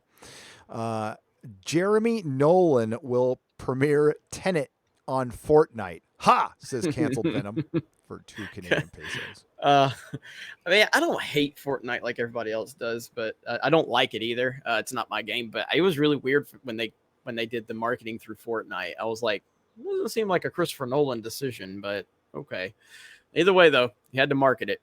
So, do you know how many millions that will reach? Oh, I know. I understand why they did it. No, I mean, I understand it, but again, it's just very strange. Well, I think it's to get the sci-fi crowd and some of that kind of stuff involved in the gamer crowd and all that kind of stuff. Is Dr. Disrespect as big as Ninja? No. No. But he's up there. He's top. Yeah, he's like top. He's probably top 10, 15 Twitch streamers. Yeah. So Mixer's gone. Mm-hmm. Now, so is Ninja coming back to Twitch, or he's free agent, so he can kind of do what he wants at this point. I think they're trying to thrash out a Facebook deal. Oh, Facebook gaming. That's what's happening. Yeah, that's what's happening with Mixer. Mixer's being kind of rolled in with Facebook. Yeah, but he's still got like $30 million payout because of breach of contract. Yeah. So I mean, Ninja's a great businessman. Clearly.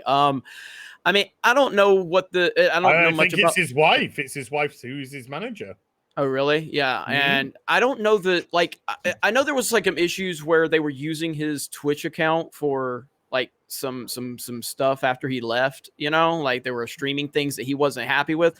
I don't know what his relationship with Twitch is now, but he has all the power.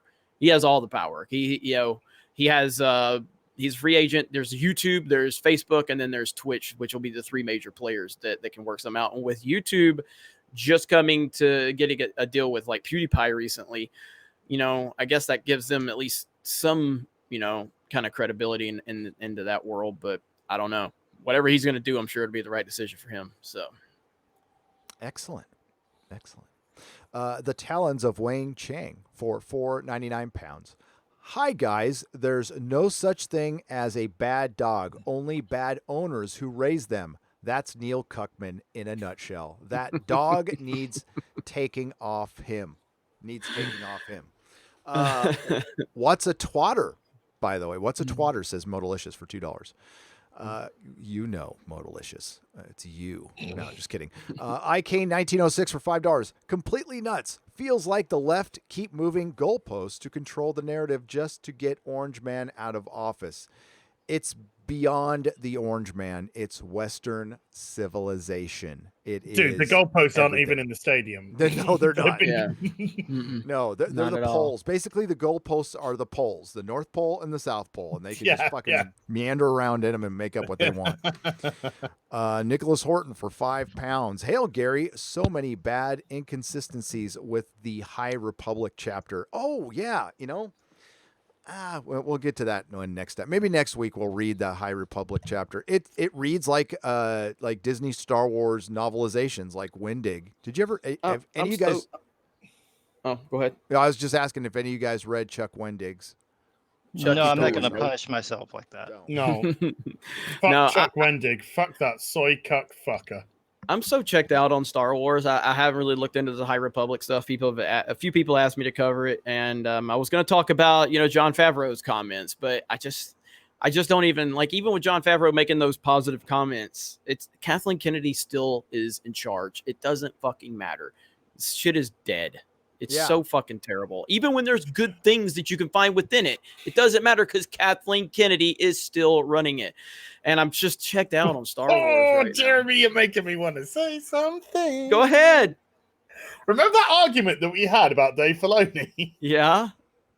And you were like, it don't matter. It doesn't matter because he no, gave but I us said the Clone Wars. No. But I said, like I've said the whole time, like, and I said it's the whole system. Well, I understand that, but even still, that still doesn't change the fact that he specifically has given us good Star Wars. But but there's a bigger thing. I even made a video on The Mandalorian. I said if The Mandalorian's good, it doesn't matter. Doesn't mean that I did enjoy The Mandalorian, but there is a bigger picture involved.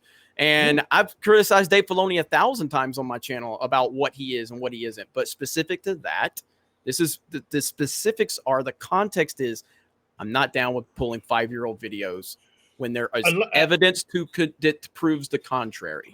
Unless we can see, and the only way that we can see it is through the product and the attitude of Star Wars Disney. Until we see that change in attitude, there is no change in attitude. Yeah, words are well, there is words remain wind. I mean, but it shows, it exposes a culture. Okay, Jon Favreau coming out and saying we should listen to the fans is fucking great. That's great. Yes. Now let's see it. I heard something that's awesome. That's great. It's still not going to bring me back, but I hope you fans in the future enjoy it. I'm with Jeremy. I'm fucking checked the fuck out. Again, I went to Galaxy's Edge, and you know. It's just so bad. But it doesn't matter what people say, Jeremy. It does. Part of what the Fandom Menace is about treating the fans with respect. It absolutely is. But my definition of respect is give me good content. But my definition of respect is give me good content. And what you say at a moment's meeting means nothing to me if I'm going into like Avengers Individually, it means nothing. But compounded with what Pablo Hidalgo has said, Rian Johnson, what Kathleen Kennedy's attitude is, what the fucking attitude of everybody involved, and that is said, does make a difference. And if we see them just simply not say anything, let's talk about Star Wars. Let's talk about Star Wars. We're not going to get a good product. If you read any of that chapter, dude, Avar is the best Avar. And it's going to be shite. And I'm worried about The Mandalorian Season 2. And even if it is good, it still takes place in a world where the story ends that Grampy Palpy kills himself with his force lightning because he was dying of dementia while fighting Ray Ray. You know, it's still a stupid fucking story in a stupid world that they've ruined. And I know there's this rumor out there. Doomcock ran with it. The rumor to save Star Wars. What Jeremy just said, Kathleen Kennedy's still there. It'll never happen. They will never ever erase the Disney trilogy. I don't know if you've heard the rumor, Jeremy, but the rumor is they're going to erase the Disney trilogy from canon and move it over into Legends with the EU, by the way. How does Ryan feel about that? I don't think they'll do that. I would love for them to do that, but I don't think they'll do that. Please do that. Separate it, please. Oh, God, yes. But after the events of the last 3 weeks that we have all witnessed, do you think anything in entertainment is going to change now? Well, no, I don't think anything. I don't know what the last 3 weeks have been incredibly eye-opening to let you know that anything you think isn't possible, it can be possible. But this particular discussion is so far removed from the narrative that's going on. So no, because the Disney Star Wars is not in danger of being on the social justice hate train. You know, if Twitter decided that the sequel trilogy was offensive to, you know, minorities and black people and, you know, all of that, then yeah, I could see it happening. But that's not where this is at. But my whole thing is right now with Hollywood in general, not even Hollywood. I'm talking about companies. I never in my life would have imagined that I would have had Nintendo make a political statement. Fucking Nintendo made a political statement. You know what I mean? And it might not have been as bad as every other company. I'm seeing my favorite football coaches, my favorite football players, they're just like making this bullshit statement. Everybody is scared of being called an ister and ism. I don't have faith in anybody in a powerful entertainment position, sports position, or anything like that to take a stand against this nonsense. I really don't. Like, I'm a huge Alabama football fan. Nick Saban, my favorite coach. He's brought dominance to our, you know, university that's like I've never seen. And yesterday he made this pandering political statement. You know why? Because the majority of people that he has to recruit are black people. So he's going to say this friendly bullshit like he actually cares. This motherfucker's got a fucking $5 million house on the lake in Alabama. He don't give a fuck about all this bullshit, but he's playing the politics behind it so he can get recruiting. And everybody, but what if the message is kill black people? What do you mean? What, this is it. What if the message wasn't we've got to do this, we've got to do that with Black Lives Matter and all this kind of stuff? What if the message was kill black people? What if the message was anti? This is what I'm trying to say is when you are forcing a message. Oh yeah, no, absolutely, absolutely. You are. It is fascistic. You are right. fucked. Yeah. No, this is why you have your First Amendment. You're absolutely right, and it starts with the good intentions. A road to hell is paved with good intentions. It starts with this one thing. You know where it fucking ends every single time? Tyranny. Absolute tyranny. And tyranny. And you see it. Last of Us right now is a perfect example. If something you love and something that the masses have loved doesn't have SJW nonsense in it, get ready, because when it has that platform, they're going to take that Last of Us that everyone loved, and what did they do? They sit there and said, here's our opportunity. Here's Neil Druckmann talking about, here's my opportunity to show my daughter a day where women can show. Like, so even if something is successful, you know, like I know Gary loves The Expanse, and I don't know what the latest on that is. I mean, have they been infected by the SJW nonsense in the later seasons? The books have, but the show hasn't yet, but it could certainly go that way at any moment. More popular, and my point is that the more popular The Expanse gets, the more mainstream popular it gets, the more dangerous it becomes of being infected by it. Everything is being affected by it, especially things that have followings. This is why Star Wars has fallen. You know, this is why The Last of Us fell. This is why things like Ghostbusters, which was so iconic back in the, you know, the 80s, they had to take that and rebrand it. Well, I mean, people will argue that The Witcher has already fell, and I could listen to that argument, but it could get so much worse when it gets bigger, if it gets bigger. But real quick, before we go any further, Just Some Guy, how you doing? You okay? Just Some Guy. I'm still here. Okay, cool. No, I just wanted to make sure, you know, anybody can leave anytime. You can come and go at your please. I'm gonna bounce I got to bounce in about 15 minutes. Yeah, so but I'll pop back on if you guys are still going. When you need to bounce, you just say you need to bounce. I just wanted to check and make sure you're okay. Oh no, I was drinking something. So Go. Yeah, we all need. You know what? God damn, I can't believe I'm still sober, but I am. Thanks, brother. Okay, so we're gonna share this now, Tom. I guess. Yep. All right. This is from Perry Chan. Shit, that's from my New York trip, dude. That's Gary. And we took this to Industrial Lights and Magic, and we did this.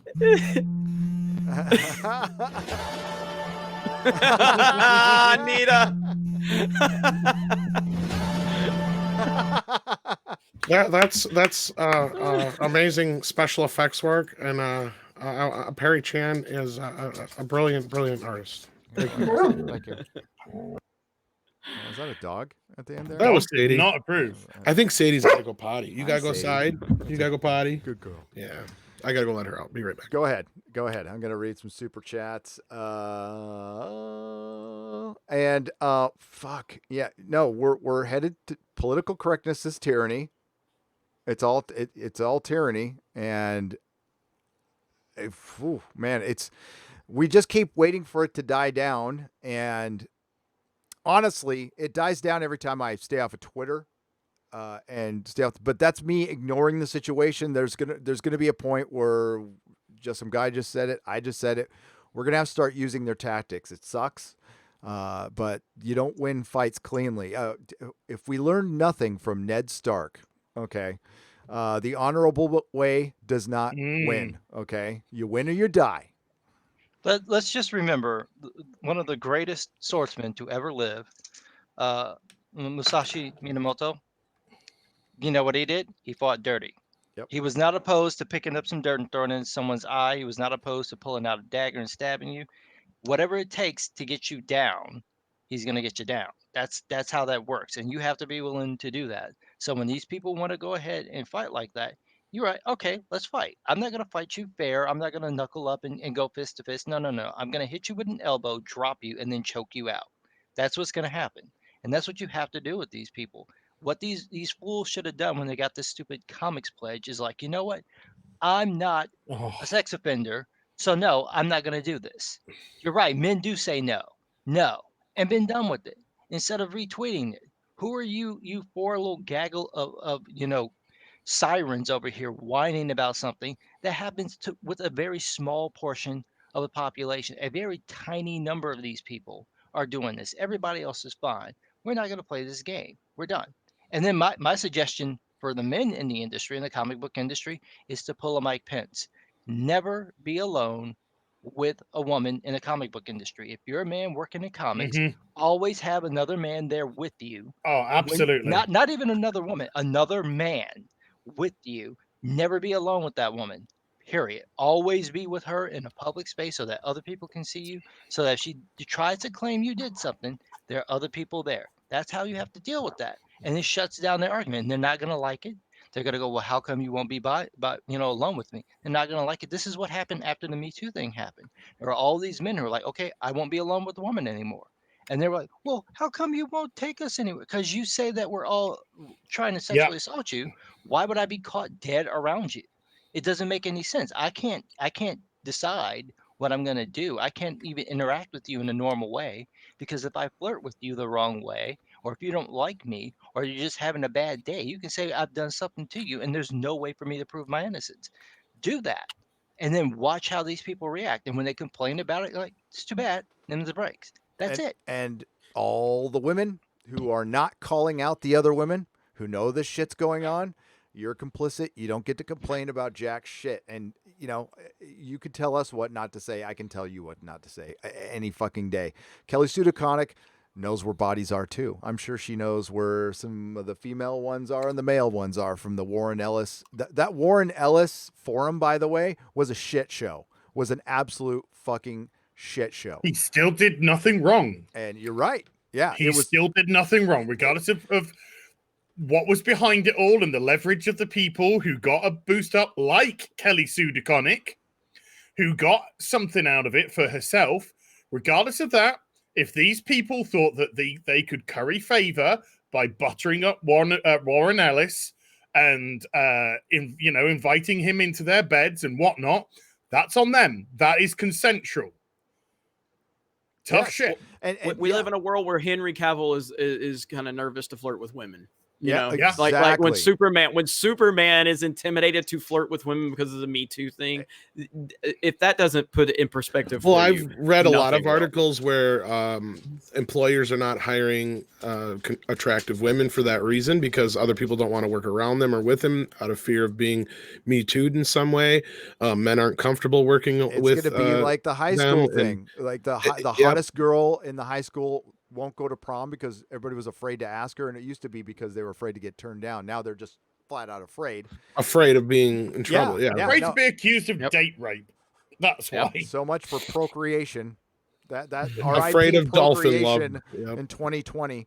And and that's another thing they want. They absolutely want us living in fear, and it's another thing that chips away at Western civilization. So we can all wear gray suits and sit at that table together. Eating our gray food, watching our gray TV show on our gray TV with our gray spoons, sporks. With our gray sporks. It does actually hurt them. One of my friends would do this to feminists. They would get upset with him because he would talk about male victims of abuse. They didn't know he was one, and he would try that with he would treat them the same way they were treating him, and he had this policy of never telling them any details about what happened to him. So he just tell them that he was abused. They would go off and just create stories about this man.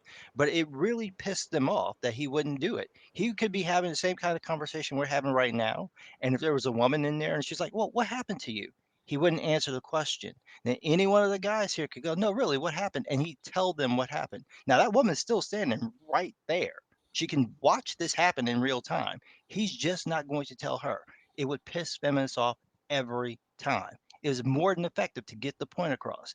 I don't trust you, so I'm not going to talk to you about that. But I don't care if you know. And that's what you have to do. If you have these people on Twitter, on social media, and they want to act this way, it's like, okay, fine. You're a comic book pro, and I see who you're saddling up with. I don't trust you. So I'll like your work and I'll say, positive things about that. But if you want to interact with me, my shield is up and it's never coming down. I'm not going to Right trust you. on. That's what you got to do. No, and and you're absolutely right. No private DMs. That's not a group Yeah. DM. I no emails directly to a woman. I mean, like you got to have eyes on everything now, and this sucks. This sucks. This absolutely sucks. They created this situation, and all the women who let this believe women shit continue and let these women. By the way, for the women who are really abused, it fucks them over the most. And we always say that. And they always, you know what they always say? The Mary Sues, don't use them as shields. Really? Really? For what? For that actually happening? God, I read one of the dumbest fucking Don't let articles. real abuse be used as a shield against the fake Karens. Okay. Yep. Right. It's about power. What just some guy said earlier. This is all about power. It's not about victims and justice or any of that shit. Nope. We should sue. Hey, I'm gonna bounce, Gary. So, but All I'll right, come buddy. back if you guys are gonna be on. So, you guys have a good one. Yeah. You do. All right. Try. Bye. I don't want to interrupt the Bouncy. flow of the conversation, so go ahead, do your thing. Bye. All right. Too late. You did it. Fuck you, ass. That's a good way to leave. Subscribe to Always. Geeks and Gamers and follow Jeremy on Twitter. Oh, sorry. Can't do that. Hey. By the way, okay, yeah, Neil Druckmann did admit, he admitted false advertising. Now, Hollywood does this all the time, but that could end with a class action lawsuit. But you know why? You want to know why that doesn't happen? Because it would need to happen in California, where every single fucking politician is in the pocket of every single producer. And there's a very powerful group of people in Hollywood that prevent that from happening. That's why Alex Kurtzman, in my opinion, can freely screw over Anas Abdeen, and people can screw over people left and right, and they can rip off video games. It's so fucking corrupt now. The thing is, though, they're not going to have power for much longer. So maybe it's time. You know what? I'm sure there's some ruthless fucking attorney out there who wants to take this on. Because he said some stupid shit on that live stream that he should not have said. It does have to be something. It has to break some law. The idea that you would go and create a fake demo to trick the gamers into thinking the game is one thing when it's actually something different, and then creating a fake trailer so that you can trick the gamers into buying a product you basically knew they wouldn't buy if they knew what the game was, because that's I think effectively what he's demo's doing. fine. The demo's fine because the demo was for the press. So I can understand if they wanted to twist that, because just in case, being press, something slipped out, something leaked, they would know at least it's fake what's leaked, without even using The Last of Us as an example. So I can understand that. But the advertising is completely different, because this is the way that you are selling the game to the public. And it was clearly an intent to age up Joel in flashback trailers that he was younger in, to give the context, the impression that he was still alive and he was going on this revenge trip with Ellie. But the reality was the guy's killed at the beginning of the game, and it's Jesse and Dina that are going on this trip with them. And then you have to play Abby for 10, 12 hours of the fucking game. Sounds awful. It sounds like the 7th layer of hell. Before, it's just, yeah. So there is, even though you say, again, he said Ellie's the only playable character in this game. So there seems to be a huge amount of wrongful advertising, manipulative advertising to essentially trick people into buying a game that they think is about Ellie and Joel. And it wasn't. It never, ever was. And by the looks of it, never, ever intended to be. No. And what little I knew when I saw the first trailer, that's what I thought it was about. I thought it was about them. So, I actually own the first game. I didn't know my kids bought it, but I never played it. They don't care either. It's great. The first game is fantastic. Yeah, I've got nothing bad to say about it. I think it's a wonderful game with a fantastic story that's acted brilliantly by the cast. And I leave that game feeling as if I have experienced something. It is an incredible experience. The second game, Jesus Christ, I've gone through the cutscenes. I've gone through all of this. He tries desperately to make you empathize with Abby, and it doesn't work. She's not likable. None of the characters are likable. And when some of them get bumped off, you don't care. You don't care one bit because these people haven't given you anything to care about. And the story of revenge doesn't draw you in to give a shit. Because this is just people killing people.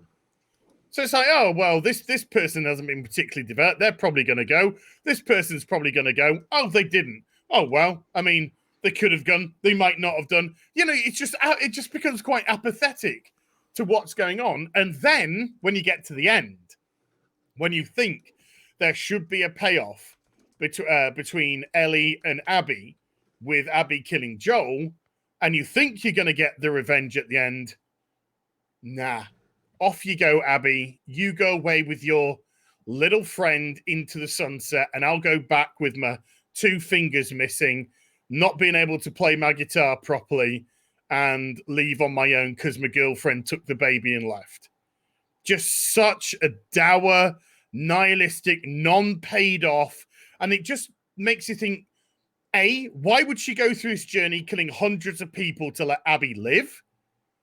Because you can't operate off the morality of, well, killing Abby's not going to solve anything because you killed hundreds of fucking people to get to her. So that doesn't work. And then you can't say, well, it was because of the motivation of Joel. Because she never paid off the motivation of Joel. She never paid off the death of Joel. So at the end, you just think Ellie has no respect for Joel. She's got no respect for herself. She's got no respect for anything. Nobody cares about anything. Abby walks away in the sunset, a winner. She killed Joel. She got her revenge. She saved her little friend, and off they go. She has an affair en route. The sex scene is an affair scene because that guy's married with a pregnant woman. So she gets everything that she wants. Oh, no, sorry. We killed her favorite dog. Oopsies. It's a fucking terrible story. Terrible when you just go through it all. It's just garbage. And you'd think that someone would have said something to him, and that's what he said in one of these interviews. I forget which one it was, that the people who were playing the game, that they hated it. Like at least half the playtesters hated the game. At some point, someone reading this would have to understand you have no likable characters. And the motivation here makes no sense, which is why I'm saying if they just cut Ellie out the game, or at least made everything be from Abby's perspective, you solve this problem, right? If Ellie doesn't get her resolution, it doesn't matter, because at this point it's like, okay, Ellie is forgiving her, or something like that, or she's moving past her, or she's become over it. Then you could get around it. But if you're seeing that this character is motivated to go on this revenge spree against, her girlfriend, going, don't do that, and she goes and does it, it doesn't make any sense for her to not finish the deed, given how many people she kills to get there. It doesn't make any. If she wasn't killing anybody, you get away with it. But her Yeah. wiping out like 3 classrooms of people, it just doesn't make any sense. So I don't understand why someone who's hearing the story didn't go to Neil Druckmann. You know, this doesn't make any goddamn sense, right? Well, some did. Clearly, some did. Clearly, some of the developers said this is just awful to play. But Well, I Druckmann, mean, just even before it got to that point, even before you start making anything for the game, like even when you're storyboarding the damn thing, someone should have been like, "This is not working," because it's obviously not working. If you just look at it from a story perspective, if you watch it as a movie, it still makes no sense.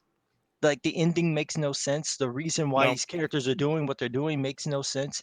Ellie having no problem killing a bunch of people. Then when she gets to Abby, that's when Joel's image comes to her. Like none of that makes any sense. It's just pointless. And I get what Druckmann's wanting to do. It just didn't work. And there was No. no one there to tell him it's not working because I guess Because he's the one in power. The Last of Us Part 2 would have had to be a solo game with Abby. And to me, the Last of Us Part 2 would have had to have ended with Abby coming over the precipice of a hill or whatever, seeing the settlement, and then the camera would pan through into the settlement, and you see Ellie and Joel. And then that would be setting up for the Last of Us Part 3. Yeah, that could work too. So that way, then you can use the third game to really, because then you've to use the second game to completely develop a relationship with Abby, make her likable, don't turn her into the Incredible fucking Hulk, you know, give her a proper fucking feminine body, you know, and make her much more apathetic to what's going on, and that way, when we get to that sort of cliffhanger of the third one, then you've hopefully, if it's told correctly, you're going to have a conflicted audience going into the third one. You know what they could have done? They could have made Abby Sarah Connor. And they could have gone at the beginning of the movie, she's Sarah Connor from Terminator. And by the end of the game, she is Sarah Connor from Terminator 2. If they had done that, so that by the end of the game, she becomes badass Sarah Connor, who's willing to take out the Terminator herself, then it would have worked. I think you reverse it. I think you have Terminator Abby, terminate Abby that just mows through Joel, if that's the way that they wanted to do it. And then you have Ellie going on her revenge. And then you would have to go through, I think Abby would have to go through the ramifications of what she's done. Did I get my revenge? And maybe then you go through a more tortured character of, I don't feel any different killing him. I don't feel as if I got it resolved. I've just taken another life from somebody. And then when you get onto the conflict with Ellie at the end, you reverse it that Abby's going to kill Ellie at the end. And then you just have her. Then you have the step away. Then you have the step away, and she lets Ellie live because she realized what would it do for me to kill Ellie? It would serve no purpose. So they did it on the wrong character. Yeah, and of course, these are conversations that should have been happening at Naughty Dog. Yes, these are the types of conversations that should have been happening before it ever proceeded. And you just have a guy who's so obsessed with the story and thinks he's got all the answers that he just doesn't understand. None of it is really working.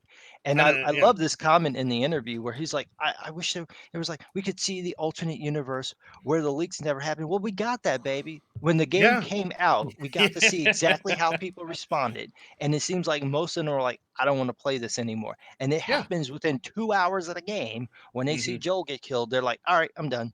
Yeah. That tells you how badly that went over. Yeah. It was universally rejected by the playing audience. You could tell. And that's why. Sorry, Jerry, but that's why with all the sales, the 4 million sales, the top PlayStation exclusive game of all time, the 5 out of 5s, and the 10 out of 10s, Cuckman is empty because it got rejected by the audience, the actual people at the end of the day that count, and that's why he's so defensive. On TwitTwat. This is why he's constant reacting to stuff and taking bait left, right, and center. Because he knows. He truly knows. Those figures, they're great. He'll get a pat on the back from Sony.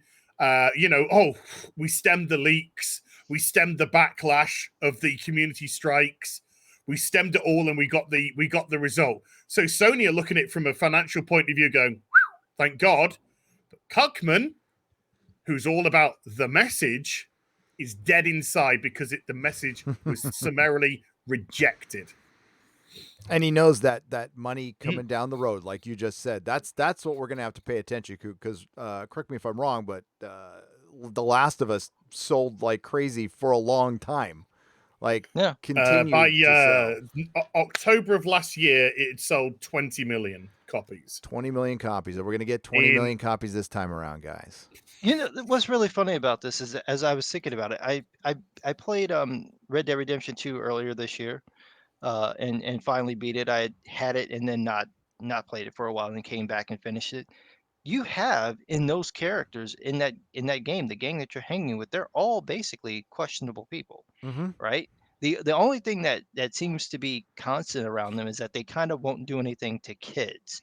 But anyone else, they have absolutely no hesitation in just jacking them up.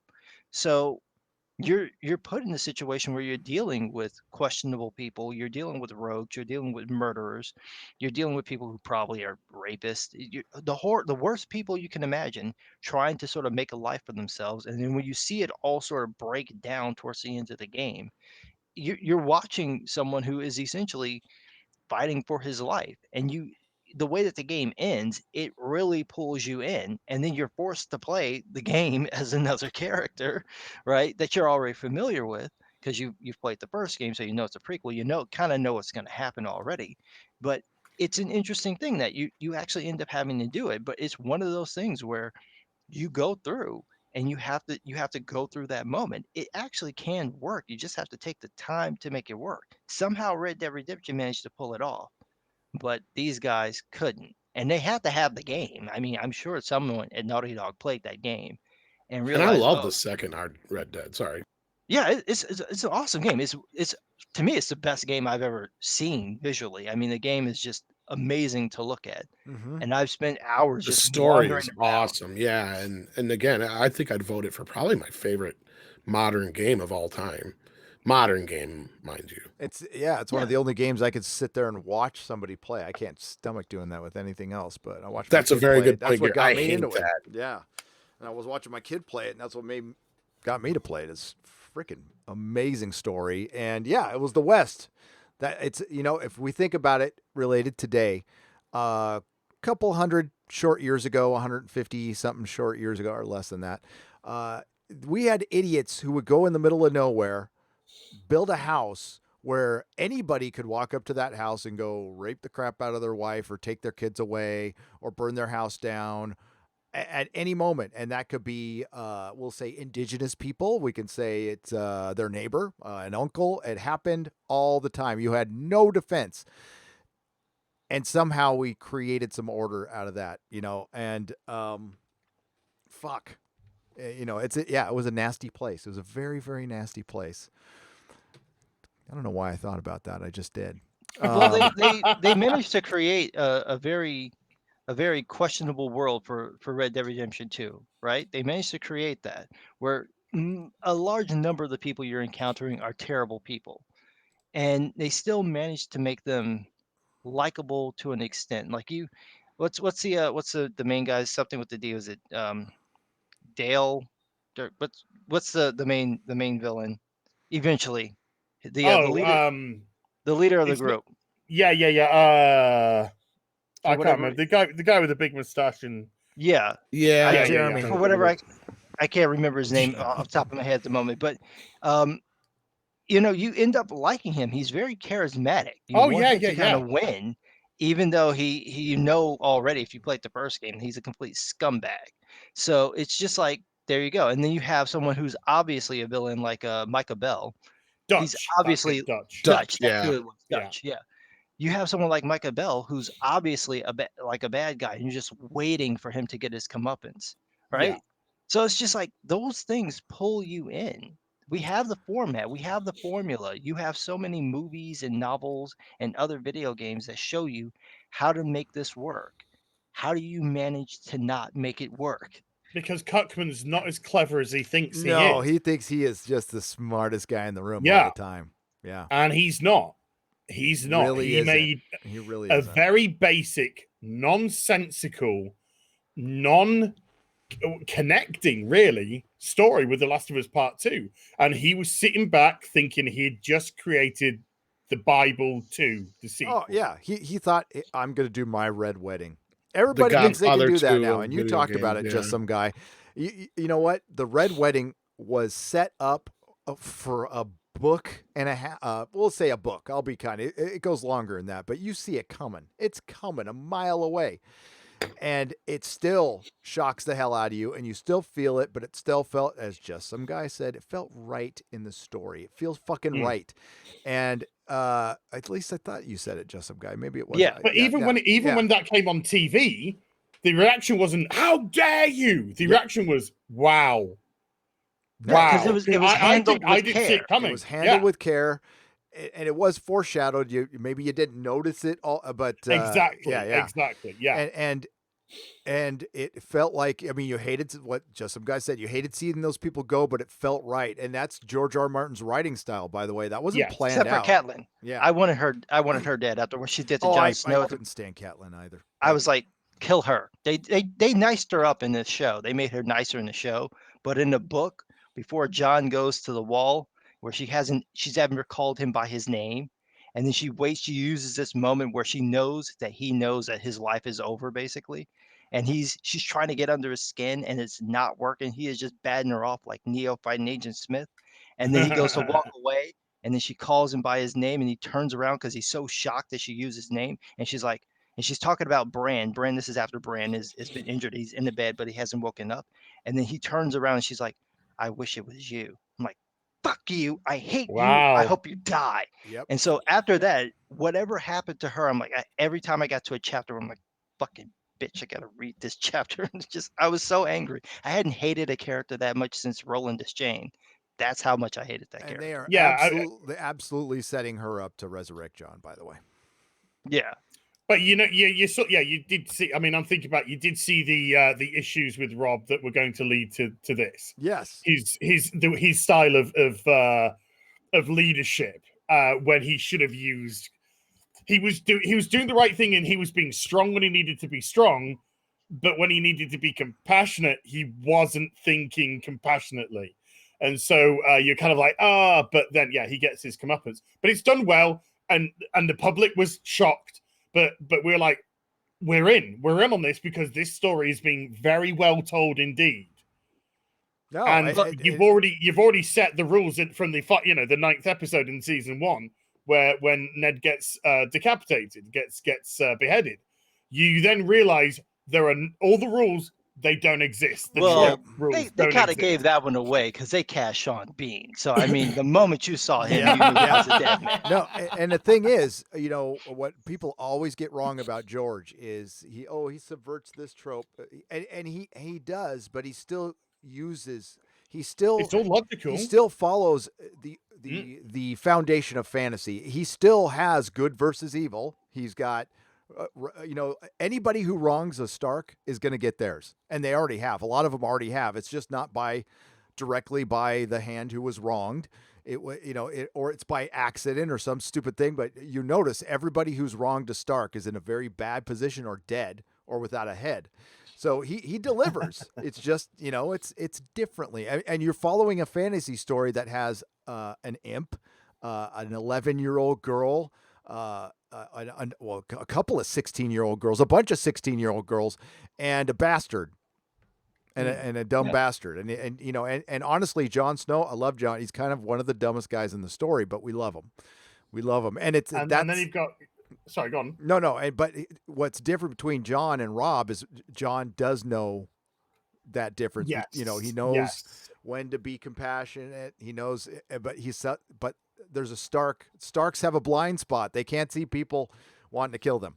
So, and then you got Cuckman, who's like, I'm gonna kill off the most beloved character in the franchise, and then I'm going to put a new character into the game, and I'm gonna make people love her by the end. When has that ever worked? And he didn't. Never in my I honestly can never recollect anything like that. When they do it in comics, when they just replace somebody, how long does it take? How long did it take for Kyle Rayner to catch on with, long with time. fans? Long time. But you still had empathy with Parallax. Yep. He wasn't like Parallax was just a stone cold villain. He was a villain, sure, but he was a complex villain, and you could understand him. You could understand what he was trying to do, even if he was trying to do it in the wrong way, which, of course, is the best way that you do a villain. Is that, you know, they think they're right, even if it's at the cost of the other heroes. But Kyle Rayner, we're probably talking 50, 60 issues. Yeah, and into his run. And there are people going, I like Kyle Rayner from the get-go. You're right, but the general consensus where you would go up to somebody and go, who's your Green Lantern? And they would go, Kyle Rayner. That took years. But there's a whole generation now that Kyle Rayner is their Green Lantern. But Darryl Banks' rendition of him, the costume, was fantastic. Absolutely fantastic. You know, it just goes to show that it's such a hard thing to do. And I mentioned the Dark Tower, and what happened with Roland Deschain when I read that the first time. So for those who've never read the Dark Tower, basically imagine the man with no name from the Good and the Bad and the Ugly is in Lord of the Rings, and it's all set in a Western that's basically a dystopia. The world is ending. It's a very, very weird story. Stephen King is a weird storyteller. But the Gunslinger is like a fantastic book. It's basically a novella. You can read it in one day. Yep. And what happens is Roland meets this boy named Jake, who's from our world. And eventually they end up they travel together. They get attacked by a succubi. He saves Jake. The succubi gets him instead. That comes back later in the story. And then they encounter the Man in Black. And at some point, Roland realizes and basically tells this to Jake that he's going to have to kill him to get to the Man in Black. So the rest of this book is you waiting to see how this man is going to kill this 12-year-old boy. And each time you get into a section, you're like, oh God, he's going to kill him here. Oh God, he's going to kill him here. They finally get to the end of the book. They're going across this railway, and it's like this chasm beneath them. You can't see it. See, down to the bottom. It looks like it's bottomless. And he makes Jake walk across, and Jake is panicking the whole time because he's like, this is it. This is where you're going to kill me. And they're almost at the end, and there's a Man in Black at the end of this doorway. And Roland tells Jake to jump to get over this little gap. Jake jumps, but he doesn't quite make it. He falls, and he's holding on. The Man in Black is there. Roland jumps over easily, and all he has to do is reach around and pick this boy up. But he won't. Instead, he goes to run after the Man in Black, and Jake says, that's fine. There are other worlds than these, and he lets go, and he falls and dies. And at that point, I absolutely hated Roland. That was it. I was done. There's like another 20 pages left in the book, and Roland even admits he made the wrong decision. The Man in Black tells him that if you had kept the boy, you probably could have beaten me. And then Roland thinks about that himself, that if he had raised Jake to be a gunslinger, they could have taken the Man in Black together, and they probably would have won. So him sacrificing his kid was the wrong decision. He feels guilty about it, but I didn't care because he killed the kid. And the first time ever, I went and cheated and looked ahead because I remembered that line. There are other worlds than these. So you're going to bring my boy back. I want to find out which book he came back in. And then I read all the other books until I got to the point where he came back because I was so That's mad. awesome. I never forgave Roland. And when I read the series all over again, I caught some more nuances of how he really is sorry about what he did. Still didn't change it. I still hate the character. His main character story, I kind of like him, but then I kind of don't because he did that. That's good storytelling. That's what you should. That's what Abby should be. That you like her and then you don't like her. That's what should have happened. And it's a failure to not do that because it's not that difficult to do. Especially in gaming when you're immersed, when you're the character. But you get off on such a bad foot. I know they're trying to. It's that whole goddamn subversion of expectation. Is that postmodern nihilist storytelling that the writers love. The modern writers love this shit, and audiences mostly fucking hate it. Critics love it though. It's like, forgive me, it's jazz. It's music for musicians. And I know we're gonna get 3 people going, jazz is awesome. It's like, I'm sure it is for you. But do the critics like it? Well, you know, don't know. We don't really know, exactly. do we? As we'll No. never know. I We'll suspect never they truly don't. know. By the way, I No, really yeah. suspect they don't. sorry to break conversation here, but I just Mhm. for anybody who was at the beginning of the live stream, just to show what we're constantly bitching about when we say the super chat jump. You remember, Sporking News Podcast was our first super chat. It's gone now, and these are super chats that I did not see from 334. So, you gotta refresh it all the time, but that's risky. Especially since this is your studio page. But god dang it, why is there ants in my fucking room? God damn it. I'm on the What? second floor. I'm on the second floor and I got ants in my room. And, Find a way. Fucking A. I had a firefly in my room the other day. I Oh, can't figure out how he got in. It's like there's no cracks anywhere in my windows. I'm like, how the hell did this thing We get don't in? get those here. That's a Midwest thing. Those are awesome. No fireflies? Yeah. I don't like bugs of any kind. So as long as it's outside, it's fine. But if it comes into my apartment, it dies. So. Hey, it's your domain, man. Fluffy Panda for $5 from a long time ago says apparently almost 80% from white college educated women, 95% support among millennials support BLM. Speak out in wrestling, Me Too sports. Fluffy Panda, I will check that out. Listen, all I saw was college educated indoctrinated. That's all it is. It's an indoctrination. Just checking to see if anybody came back. By the way, we're not going to go 8 hours today, so don't worry, folks. We'll probably go like another. I'll say we'll cut it off in 40 minutes. 40 minutes. I'm gonna have like a 3-hour square up because I'm just Look gonna at these red eyes. right. No, I'm gonna. What I'm gonna do is I'm just going to answer every question from last week's super chat again. I can't figure out what I missed, so I'm just gonna redo it all. I mean, that's the safest way to do it. Ouch. Hey, it's it ends up being fun once I start doing it, and I could just give it its proper time. It ends up being pretty fun. It's recording the videos that's a pain in the butt these days. I have 3 videos that are 3/4 of the way done. I couldn't fucking finish, man. That sounds terrible, but I couldn't. Ladies, I was having performance issues. I couldn't. I'm sorry, love, but I couldn't finish. I just couldn't finish. Mary Ashmead, thank you for the farting cat. Or no, that's a dog, right? That's that. What kind of dog is that? It's the Japanese dog. Yeah. Oh, Shiba Inu. Yeah, that one. It farts hearts. So thank you, Mary Ashmead, for the $2. I hope all is well in wonderful Utah, one of the states I might move to. Adam Wolfer for $20. So on Twitter, there is a post saying Ellie has gone through more pain and suffering than any other video game character.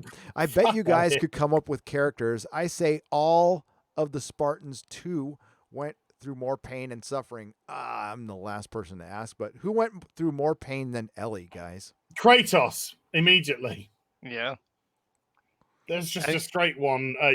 Probably Nathan Drake, probably every fucking game character. Ellie, she had a relatively easy run through the first game. And in the second game, yeah, she comes up against a bunch of people. But I could probably just read through that list of fucking games there and there'd be a ton. Miss Pac-Man. Yeah. I mean, I'm not sure if that tweet was legit though. I think it may have been a troll, but it backfired so magnificently that it was just brilliant because it's not hard to think of characters who had a worse time than Ellie. I was answering with just anime characters, just Naruto, Gaara, Kirito. Anyone from Iron-Blooded Orphans, any of the Starks. I mean, it's just like there's so many characters who've actually had worse lives than Ellie. It's not even. If we're funny. gonna say I mean, character, Joel, for Arya Christ's sake. Stark. Arya Stark. Oh, no, I think it's video game characters. Video game. Okay, then I stick with Miss Pac-Man. She's been eaten over and over again. Yeah. Flicks by Cody for $2. Dialogue between Az and Guy is beautiful. Nerd waves going back and forth. We should be producers on a TV show. Maybe the stuff from CW. Yeah. Right. I think Feelings we're, and costumes, folks. I Feelings think and we're hallways. both overqualified for that. I think we both realize we're way overqualified for that. Zachary Moore says Friday Night Tights is becoming the highlights of one of the highlights of the week. Hail chat and hail chat. Hey, thank you. Praise to the chat. Praise to the Modrotics. You guys rock. Yeah, right now my entertainment is just some guy, Tom, Jeremy. Those F scripted TV. I don't need, I'll watch Dark tonight. That's probably going to be the first thing I have sat down to watch that's new in a long time that I plan to finish. And if it goes woke, I'll be out that. I'll tell you, I like the show Legion. I love the first 2 seasons. It got woke within the first 10 minutes, and I the first episode of season 3, and I never went back. I'm like bounced. I'm like fucking. I have hair trigger with that now. I'm done with it.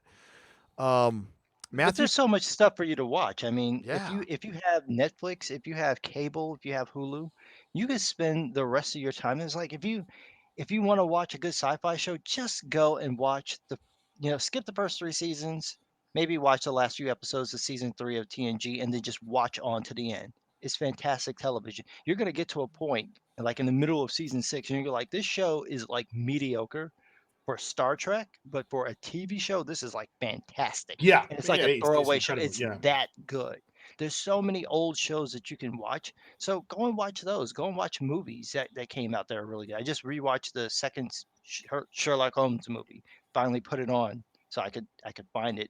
That was awesome. I love Yeah. these type of things. You have so much stuff available to you. You don't have to watch anything new. It's the same with comics. It's the same with books. There's so much stuff that you've never encountered. You don't have to buy anything new. You've got 100 years worth of material to work with, hundreds of thousands of movies and books and comics and whatnot. You don't have to watch anything new. I can't even watch my streaming services at the moment because I just have too many people on Venture YouTube that I Brothers. watch. That's the one I'm afraid of. That's the one I'm afraid of what might happen, because if they come back, they might get a little woke. I'm a little concerned.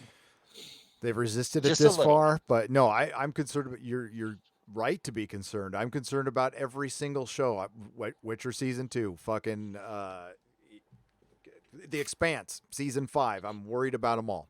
Worried about Yeah. the Umbrella Academy. The teaser, which you could tell they shot in lockdown, was woke as hell. The one pretty girl had shaved head with the fucking SJW mohawk, and I'm like, God damn it.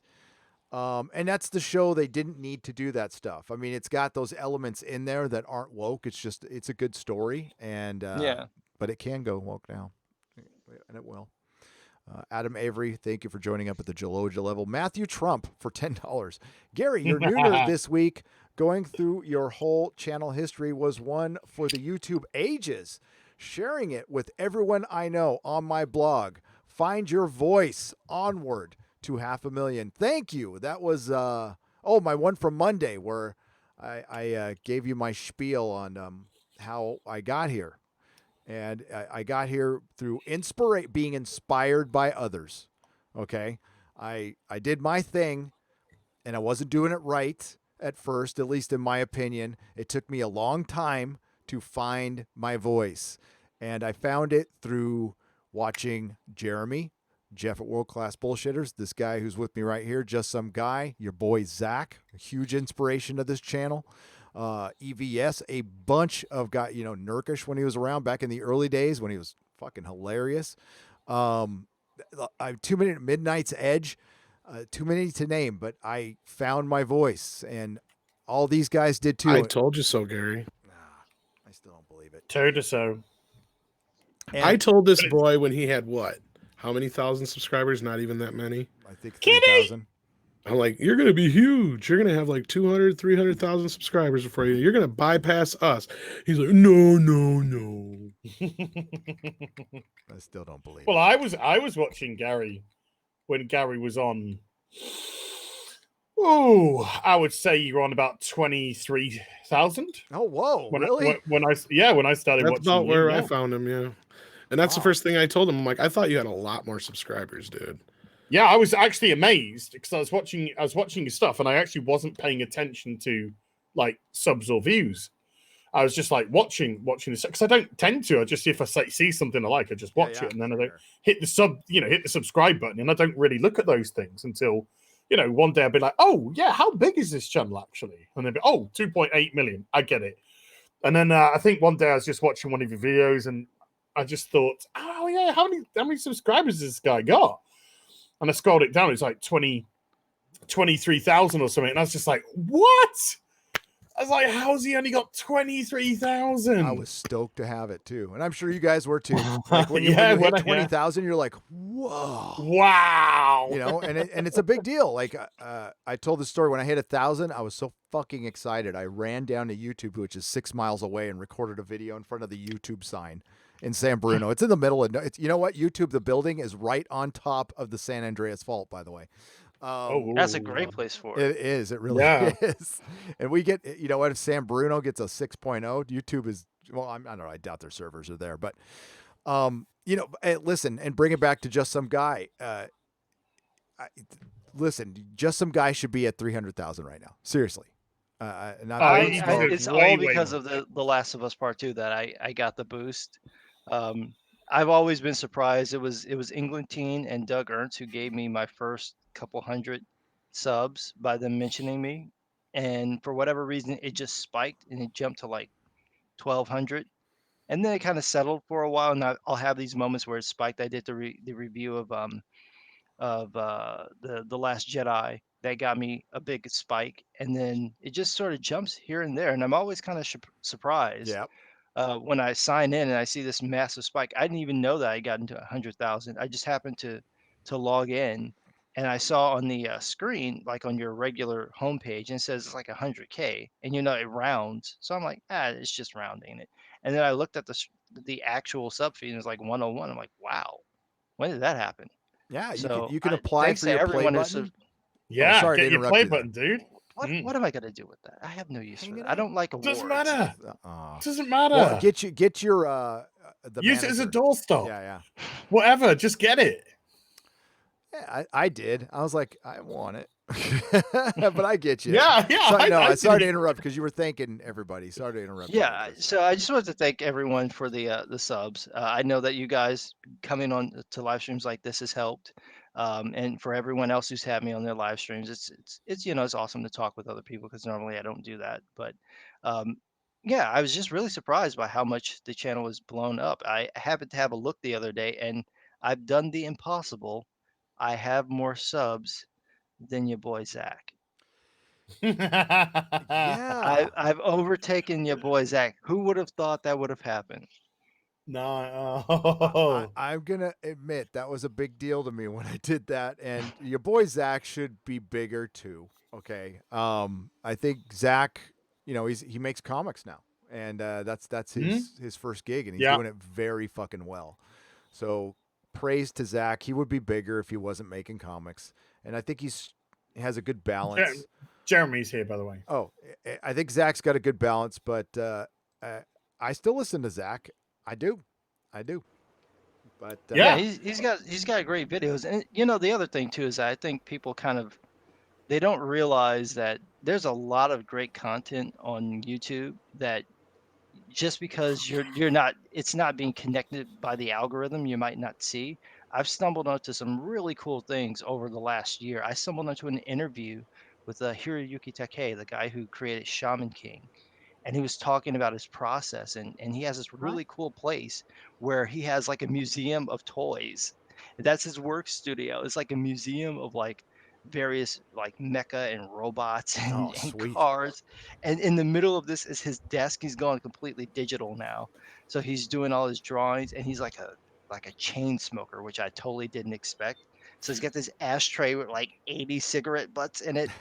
And it's just nuts. But I just stumbled onto this channel that were doing these interviews, and it was great. And they don't get that many views, but it's like that's a really cool thing. There's so much stuff on YouTube that you don't even think about. People who are on YouTube that you wouldn't think are on YouTube, that the algorithm never shows. So it's just you looking around, you stumble onto it. I stumbled onto Anderton's TV because I was looking up stuff about guitars. I stumbled onto that, found one of the greatest guitarists I've ever heard, Peter Honore, Danish Pete. If you guys haven't heard him play anything, go to Anderton's TV, look, just find a video where he's doing a review, the opening jam. You'll be surprised at how good this man is. It's insane. Stuff like that. So it's like just go, just search, just look, and follow everybody. And then when you look at a video, go back to your homepage and see what pops up. Because that's usually how I found. I found Nerdrotic from watching your boy Zach's videos.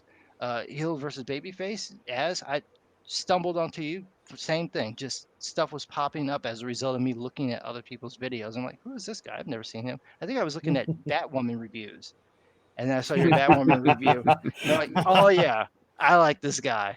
I like this guy. Yeah, that's how I found Az too. I saw this stupid whiteboard, and I'm like, "What the fuck is this clown?"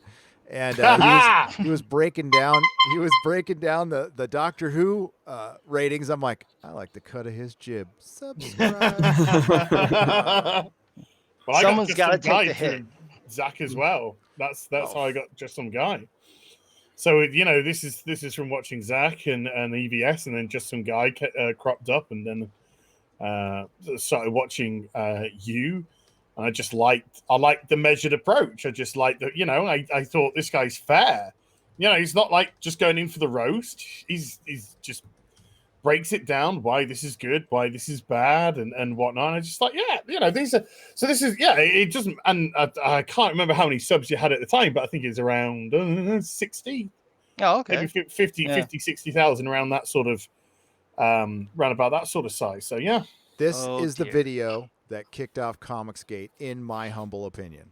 For me, this was my gateway into figuring out what's going on with the culture war, everything. Zach had been around before this. I doubt it was even the first video I saw from him, but it was this and a video by Jeff at World Class Bullshitters that started my journey to seriously getting into this. And if anybody hasn't listened to this video, it's still very applicable today. And it's Captain Marvel's Everything Wrong with SJW Marvel. So go watch it if you haven't. That travesty of a company, I feel so sorry for anyone who's a Marvel fan in particular, because just everything you love about Marvel has just been ruined. If you're a comics fan, I feel sorry for Marvel just threw in the towel. Yeah, well, they're trying to bring back the the classic Tony Stark. They had Alex Ross redesign his armor, which looks okay, but I think it's too little, too late. It is. I mean, at this point, it's just devastating. They just released Empire. Nobody has reviewed this thing. I don't want to spend, what is it, like $4 or $5 for a digital comic? Is it Hulkling the villain? Hulkling? I have no idea. It's the villain is Hulkling. They've changed his name since then, but he started out as the Young Avenger. Yeah. Wow, that's a stretch. It is an absolute. I don't know if you remember when Young Avengers first came out. It was Hulkling and Iron Lad and the Asgardian, and he was gay. That was so funny. But Mark Guggenheim wrote it into the story as that's why he changes his name to Wiccan, because he was like, come on, Asgardian. Which was smart. But I don't know, like, that's a mess. And then I found out that my favorite American comic right now, Middle West, is ending next month. They finished the story basically. So I was hoping it would go on a little bit longer, but it looks like issue 18 is going to be the last one. So I'll just do a review of the whole thing. Yeah. A Song of Ice and Fire fans are not going to get that. So endings are good. I'm a fan of endings. I do like that. Hey, so am I at Thai massage parlors. Especially when they're happy. If you're happy and you know it, clap your. Never mind. Hey, gents. If you're happy and you know it, get the clap. No. Hey, gents. I missed the notification, but I'm here now. Really? Icon Bearer, I got to say, okay. Before I finish this, I'm knocking on wood here. I never hear complaints about Friday Night Tights. Everybody gets their notifications, and it doesn't get ghosted, and it doesn't get demonetized. Last week for a minute it did, and then it wasn't. So tell me there isn't preference. And like they've got it. There's got to be preference. Because like my Nerdrotic Nooners get ghosted pretty much all the time. Yeah, it sucks. So I missed the notification, but I'm here now. I also hope to revamp my own channel and become an active YouTuber again. And it's thanks to you and all that helped me build the motivation to do so. Icon Bear, for 10 pounds, please do so. As I said in my Nerdrotic Nooner last week that got ghosted towards the end, we need more voices. All right. They're coming after us. They're going to be coming after the Fandom Menace. They're going to be going after Jeremy, yours truly, as it's only a matter of time, maybe collectively, and it's going to be under hate speech because we said mean things about Star Trek and Star Wars and Kathleen Kennedy. It's coming. So we need more people because, like, yeah, some of us might, hopefully not. Hopefully this is me being paranoid, but if they clip some of us, there'll at least be others to replace. That needs to happen. I feel clip me, baby. Yep. Clip me, baby, please, baby, clip me. We need replacements, okay, and that could be you. So if you feel like you got the chops for it, it's a great hobby. It's a fun thing to do on the side. Hey, I was sitting there just like everybody sitting there watching us every week. I used to sit there and do that with Collider every week, and and then eventually I saw them bend the knee to the nonsense, and now we all have more relevant and more impact than they do, more relevance and more impact than they do. I mean, I still don't even comprehend the fact that we like Gary pulls like triple, quadruple the numbers that a Collider live stream can pull. You know what I mean? Like it's insane. And I still don't really pull this pulls bigger numbers than Kevin Smith when he streams. Yeah, it does. For the most part, crazy. yeah. It's crazy, And Thank I mean, you. honestly, Kevin gets some high numbers, but yeah, go ahead. Sorry. Yeah, no, you're good. But it's just, but the point, the point is though, if you guys knock against whatever. Yeah, the point is if you have something to say, there's nothing stopping you from turning that camera on and saying it. And you don't know how far this thing is going to take you. You don't know. And the only way to try, or the only way to find out is to try. And Gary and I are perfect examples of that.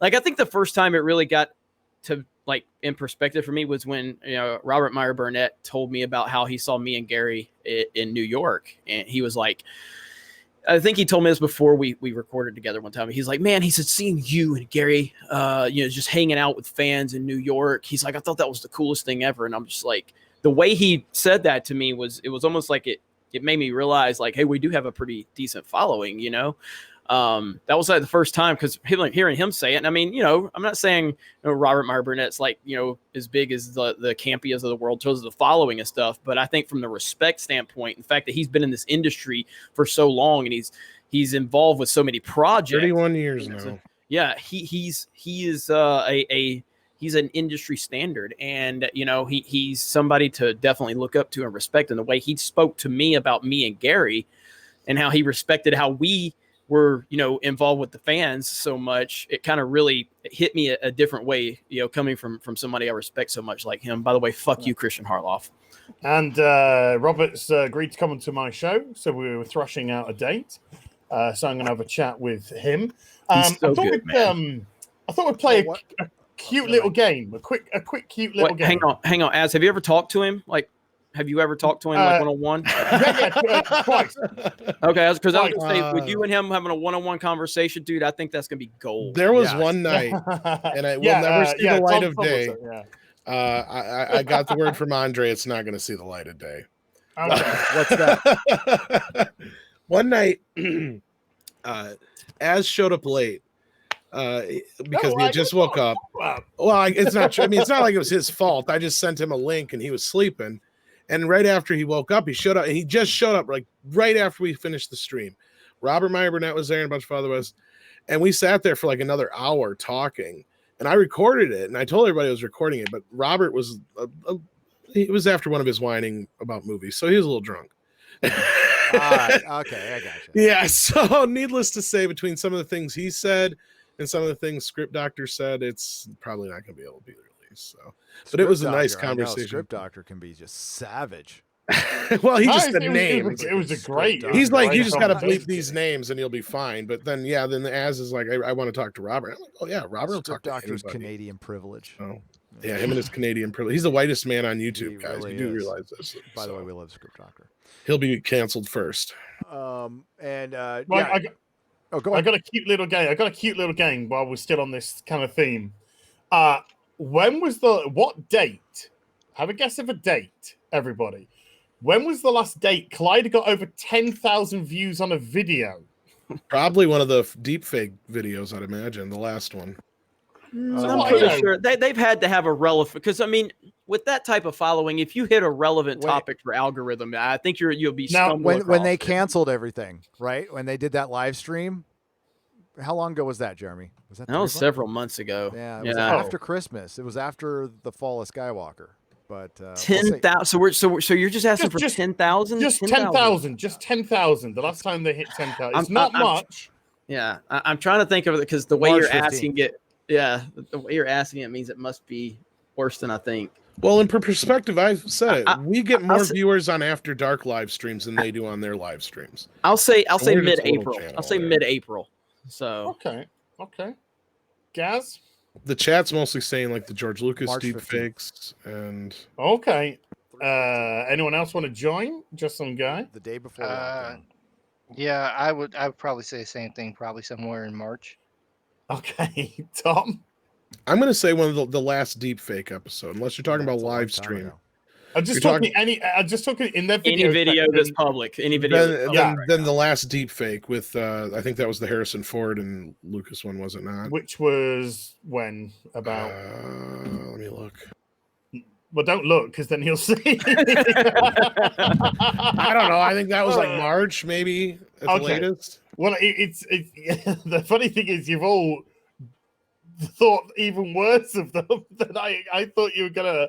It's actually the 9th of May. Whoa. The 9th. So That's nearly bad. it's nearly 2 months since they actually got a video over 10,000. And what was views. that video? And that was best horror movies of 2020 so far, which hit 11,280. That's just because that's a niche. But other than horror that, crowd, yeah. they had one video close to 10,000, and all the others. And these are interviews with celebrities too, right? They have like legit interviews with Well, yesterday, Michael Keaton's Batman Returns. That was it's a topic. 2.6K views. What? Wow. Remember, folks, this isn't just us being cunts. This is a channel with 626,000 subscribers. Three times the size of my channel. If we had a video that did that on the main channel in say a couple hours, it hadn't hit that amount, Andre'd be losing his fucking mind. I'd remove it.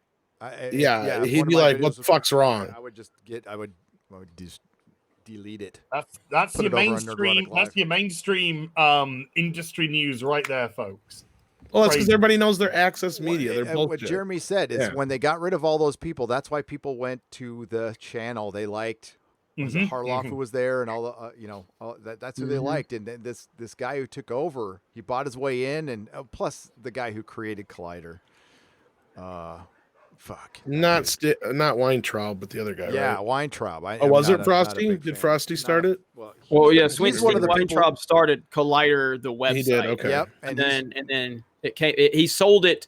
He sold it to it's like Mark Echo's company, some company that Mark Echo owned, and then Weintraub remained on as the editor in chief, and then that's where it kind of took the next step from a financial standpoint and broke into all the other stuff.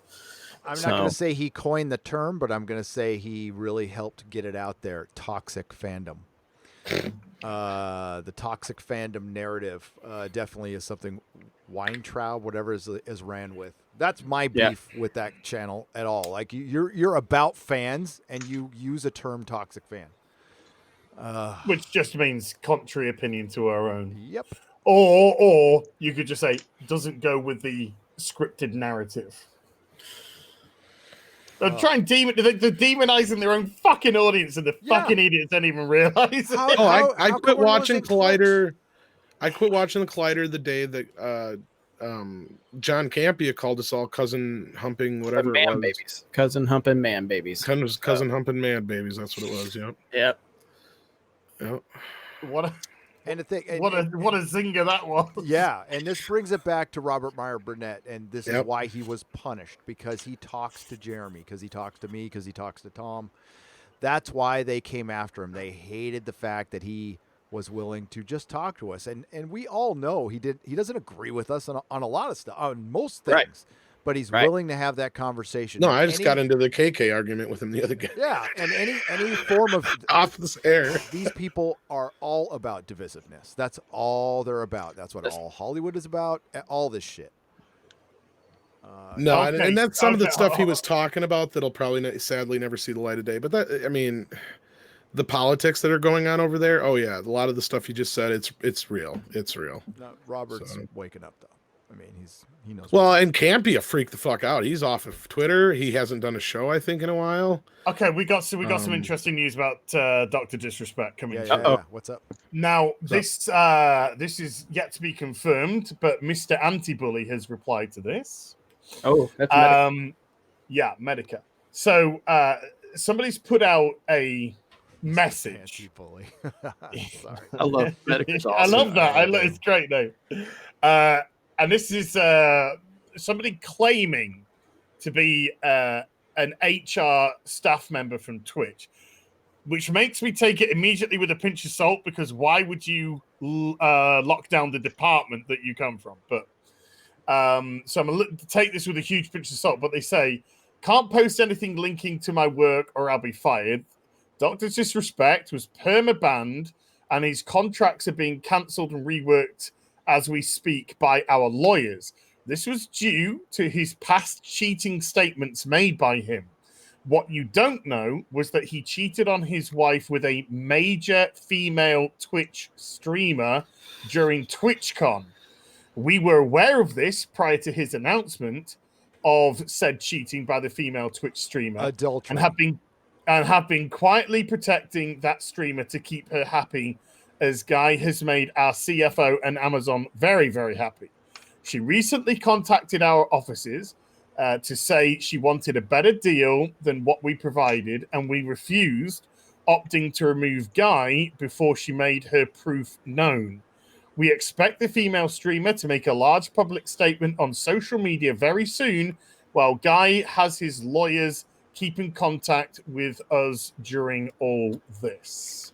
What does his personal life have to do with them being able to stream? It's the Twitch. I don't know, but I don't get what the leverage would be if this was true. Twitch is trying to be moral. I mean, I don't get it, because girls Makes paint no their sense. boobies.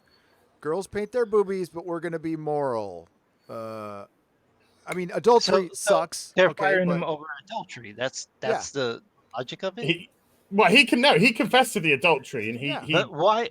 What I don't understand is, why is that a fireable offense? I don't because she's understand making that. a big deal Because out he's of it. white, and he's white. Yep. I mean, the Mediker he put up a poll.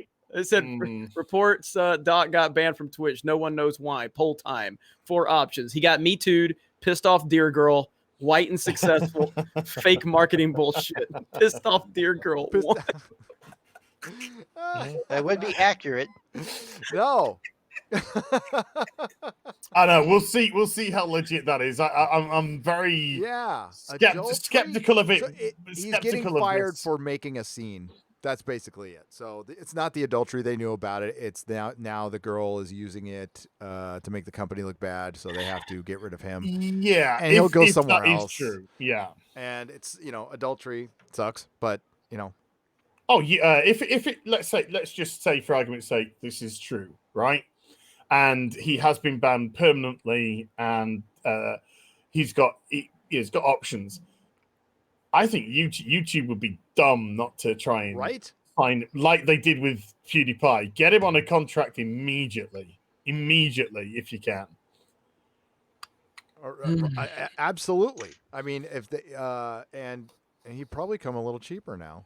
And I'm so tired of the double. To call it a double standard is probably that would mean there was a standard there. Yeah, I know. It's just like there are literally no standards. It all comes back to that whole what we talk about with YouTube. Like we don't even know what rules we're supposed to follow, yet we get in trouble for breaking the rules all the time. We don't even know what the fucking rules are. It's double something. I can't say what it is. It starts with a P, but good lord. Right. We just got $100 super chat, by the way. Is it anything like Dolphin Love? Yes. It's like when you walk into a door, but forcefully. Dolphins rape. By the way, they Yes, do. it does, They do. Az. Yes, it does. Really? By the way, Fred Sacco, thank you for the $100 super chat, my friend. Wow. I'm getting down there. You've had some whoppers tonight, man. Really enjoy you Whoppers. guys. Thoughts on season 2 of Star Trek Picard, The Search for Content? And Star Trek Picard, there's some contest going on to where you can win. God. Going on set, and a bunch of people wanted to get Doomcock on. The thing is, you got to look into what they're donating to. I wouldn't get behind any, and if it's some organization we're not about, but if we want to troll donate to get like somebody from the Phantom Menace on like Doomcock, I'm all for it, but we got to see what the organization is first and check it out. They're saying your mic is low again, Gary. Oh shit! Hang on. Is that same one that was spamming with a bunch of bots? That same Star Trek related deal? Oh, and maybe. I don't know if you know what I I'm don't talking know. about. But I do have a preview for season 2 of Picard. Here you go. I'm sorry. Riveting. Yeah, Stunning. Brave. Star Trek. No, he's the victim in the second. He'd be the victim in the second season, not the opponent. I'm the victim. There you go. Hollywood is going to have to figure some stuff out because they have been all about conforming with California for the greater good. But now Hollywood will be deeply affected by some of California's legislation, and we're gonna see. We're gonna see like how conformative they are after August. Because if shows don't go into production by September, everything's delayed till 2022. Now that's a whole other year, and that's a lot of habits broken. And we already saw how it affected the comic book industry. There are shops out there saying they've lost their weekly customers for good, and it's dead. It's just a dead industry now. And the shops that are going to survive that have back issues and other things. So same thing. We're going to lose theaters, and streaming is not the answer. Once it hits the internet, it's free for one. And, I couldn't believe when I saw that quarterly report for Disney Plus, where Disney Plus made millions, not hundreds of millions, like tens of millions. And think about it, how many movies and shows they dropped and how much they cost. Hey, apparently Rip is in the chat, but I don't see his comments, and other people are saying they don't see his comments. I don't see Rippa commenting at all. Rippa. Whoa. Yeah, what the hell? What What was that? What was what? Did somebody just stick a fucking vibrator up their ass? That was me. Oh. That was Gary's phone. Yeah, there's it's nearly 4 o'clock in the morning in the UK. I'm I see falling him in asleep here, right? I'm falling asleep at the wheel. I'm Did you see him, Tom? Yeah, I see him. And then I just go. He's not a mod or nothing. You should make him a mod if you can. Okay, I'm going to make him a mod immediately, but I don't see him. He's here. He's here. He said, "What the fuck's up, nerds?" How long ago did he say that? Let me check my I'm not seeing timeline. his check mark. That would come I up don't see him. immediately. Yeah, it's him. Yeah, it's got his check. Do you guys mark see him here. in the chat? 9:42 on the like screen. 5 minutes ago. Some people were seeing him, and other people weren't seeing What him. the entire fuck is going on? I don't see him. I don't see him at all. There you go. I was doing a live stream.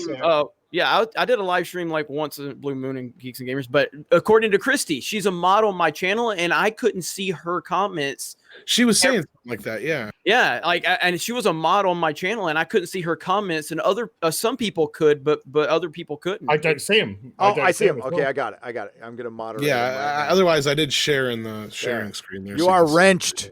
You are wrenched, sir. We weird. are wrapping things up, but hey, Eric, you want to come on next week? Love to have you on next week, man. Love to I have need you to on. get. I need to They've get. been- Oh, go We ahead. played the start of your video at the beginning. Yeah, I've yeah. been getting so many requests for you to come on, Young Ripa. If you can like follow me on Twitter or something. Oh my God, beg a little bit there. No, man, I don't know how to get a hold of No, him, I'm just kidding. guys. I'm gonna buy Rip a Nintendo Switch so he can play, because he always comes in our chat and he's laughing at Ryan raging. I just want to get him on the stream with this so he can laugh at Ryan on camera like Uche does. Oh my God, when Uche laughs at Ryan and Ryan just gets even madder, it's the Some best people are thing still ever. saying they don't see him. No, I you know still what? see No, him. I saw one of his comments, and I haven't seen another Mhm. one since. That is, I don't No, see I him. haven't either. oh my God. I'm gonna sign into another My account. chat is racist. What the hell? That's not cool. Yeah. You No, are. I got the signing what? I got the what the voice of fucks a up black nerds. man. Yeah. Come Yeah, on. that's the only one I've seen.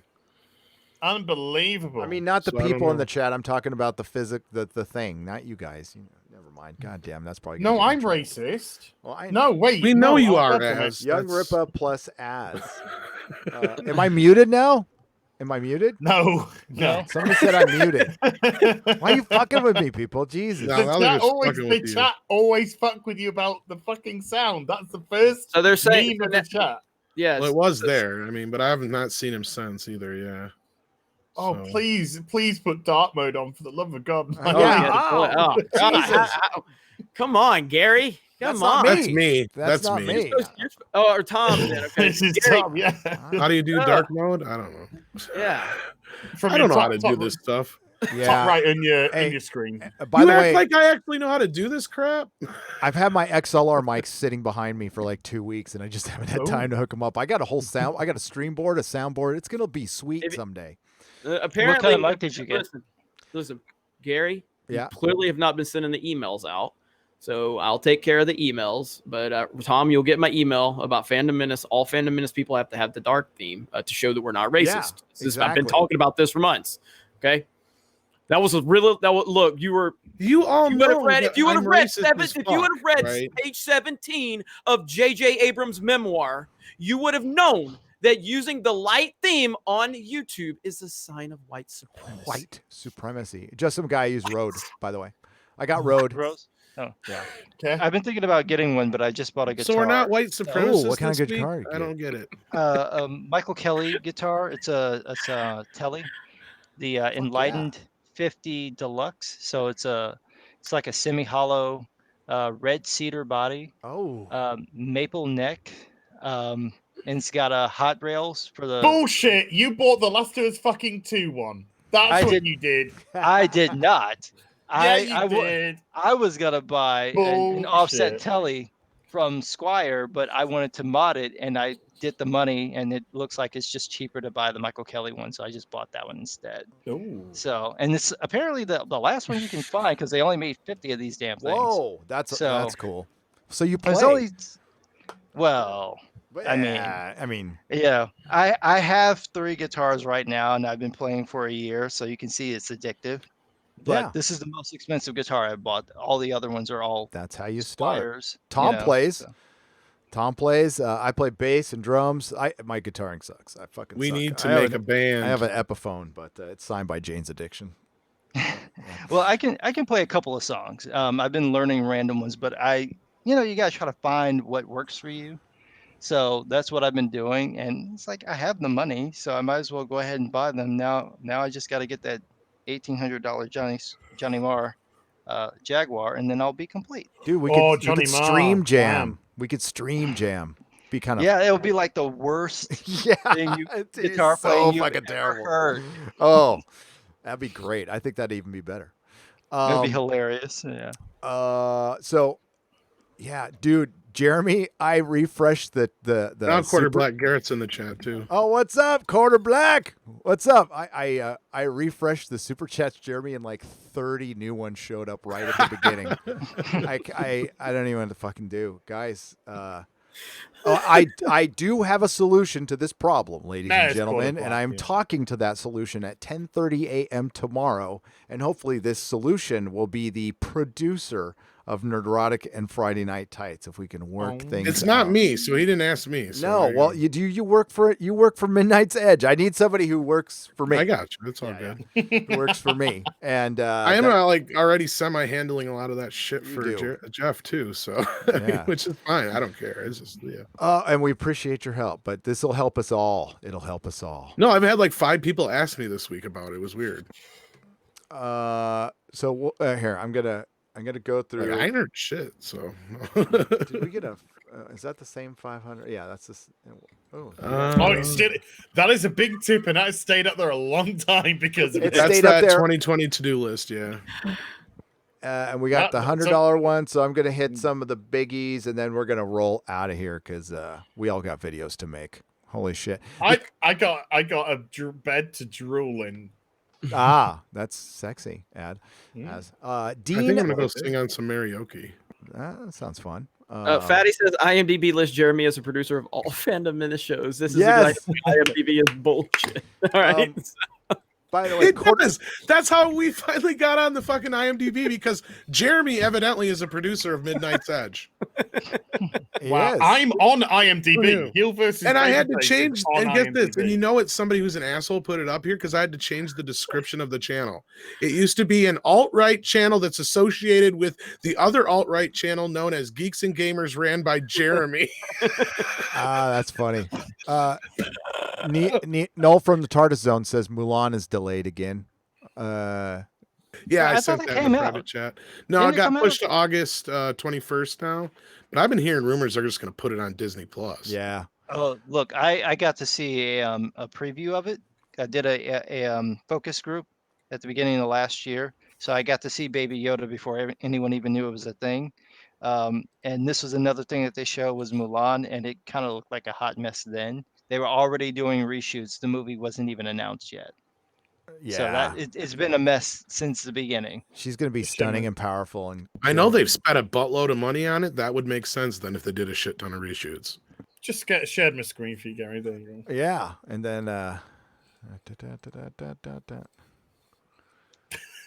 am on IMDb. Yes, you are. Nice. I don't know who's doing that, but yeah, we're on. I'm associate. I've been producing some Doom. Look, somebody's written a big synopsis. I think Doomcock's on ours too. I produced some Doomcock videos. Apparently, I didn't. We got Dan Frager, Jeremy. Well, Green. I actually have produced technically one, but yeah, I have not.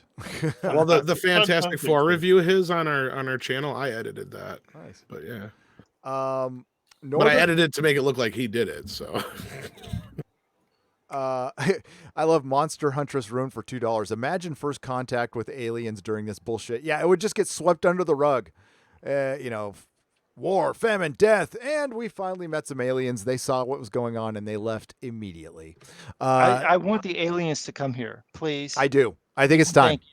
Yes, but I don't want them to be weird aliens. I want them to be like Star Trek aliens where it's just like a butt base, so we can just see them and like take me with you. I don't want to stay. Yeah, I want them so badly. Just to be the Nordics. If you guys know what the one of the alien races are, the Nordics, and if that came down, that'd be hilarious. Dean Valentine for £20. Northern Ireland, 1969 to 1999 was so bad it was referred to as the Troubles. Horrific war crimes committed on both sides, white Catholics versus white Protestants. How do I apply for my white privilege rebate? And you are not wrong, Dean. And Razorfist said it best. He's all, this isn't the first time this has happened. This is the first time you've seen it. We've getting a lot of young perspectives here. Some of us are a little older here, but honestly, it's the first time we've seen it on the internet. Yeah. Okay, so we got $20 or 20 rubles from Thetis. Just a heads up about Parler. Their core guidelines are more strict than Twitter's. So there is a good chance to be Gab 2.0. Cancel culture gets a hold of it, enforces rules, and everyone goes back to Twitter. Be careful. Is that what happened to Gab? Did that happen to Gab? Did they get woke? I don't know. I don't know. I've never used I don't know much I've about never Gab. used The only thing I know about Gab is that they got into a big fight with the quartering on Twitter. And so, and I just didn't think that them Why going after Jeremy from their business account, and I was just like, this is not a good why look did for they me. go after the quartering? I don't know, but he roasted him pretty bad, and I mean from seeing it from a distance, I feel like Jeremy destroyed him. I mean, I might be wrong. I don't know all the context to it, but from what I saw, I looked at it and said this is not a good look for Gab, and it looked like Jeremy just destroyed him. Jeremy, we've messaged a couple times. I'm gonna get him on the show. One of his videos hit trending on YouTube. Wow. Yeah, it was number 4. I went to his video and it said 40 on trending. I mean, Wow. I'd never seen any of our videos. I heard that I was trending on YouTube while I was live streaming during Game of Thrones. I have no confirmation of this. A bunch of people said it, but I have no screen caps. But that's the first. Even if you weren't, I have never. I think people that run in our circles, even if we haven't told, like I've never spoke with Medic or whatever. I know Medicer pulls. Back in the day when he used live streams, he would pull 20, 30,000 people. Easy, but outside of Medicer, like I've never seen anybody pull the numbers you pulled for that Game of Thrones live stream. You pulled you're the 22 or 23 or whatever. 23,000. We came this close. Wow. I see hair to 24,000 on the bells. Yeah, that was fun. But no, I screenshotted it. He probably had 1 million people do it, but I'm like, for posterity, and I sent it to him. So Good on him. Anti-nude. What? And That's what Gab went. God, those are my initials. My initials too is Gab. My middle name starts with an A. It's asshole, by the way. It's just in case you were wondering, Gary Asshole Beekler. No, it's Alan. That's my cat's name. Right. Well, I knew his mom. I named him after you though before I knew thanks. You. That's weird and cool. Equality 72521 for $20. T. Lou, I'll just say T. Louie too, is misogynist. An attack on women's appearance. Unhappy, masculine, cruel person is positive role model for daughter. Game characters have no agency. Author rapes Abby to prove this is how attractive women should look. Neil Druckmann probably, his therapist is going to be employed forever, would be my guess. Yes. Yes, he is. That's a good gig if you can get it. You just nod and say, tell me about your mother. And how does that make you feel? See you next week. Time. Yeah, but you're going to have to sit there through all of it. So it's going to be miserable. He getting paid. Well, he talks really slow. I'm going to need a lot of money. Yeah, he talks slow and he has a lot of ums. I want at least 5 figures per hour to deal with this man. Oh my God, Kelly. Just some guy. Did you see the Kelly Sudaconic video, the 20-minute one? Oh no, I couldn't suffer it. I couldn't suffer it. There are so many dramatic pauses, and I don't know how to start this. That was probably her third go around shooting that video. You kidding me? That was not her first cut.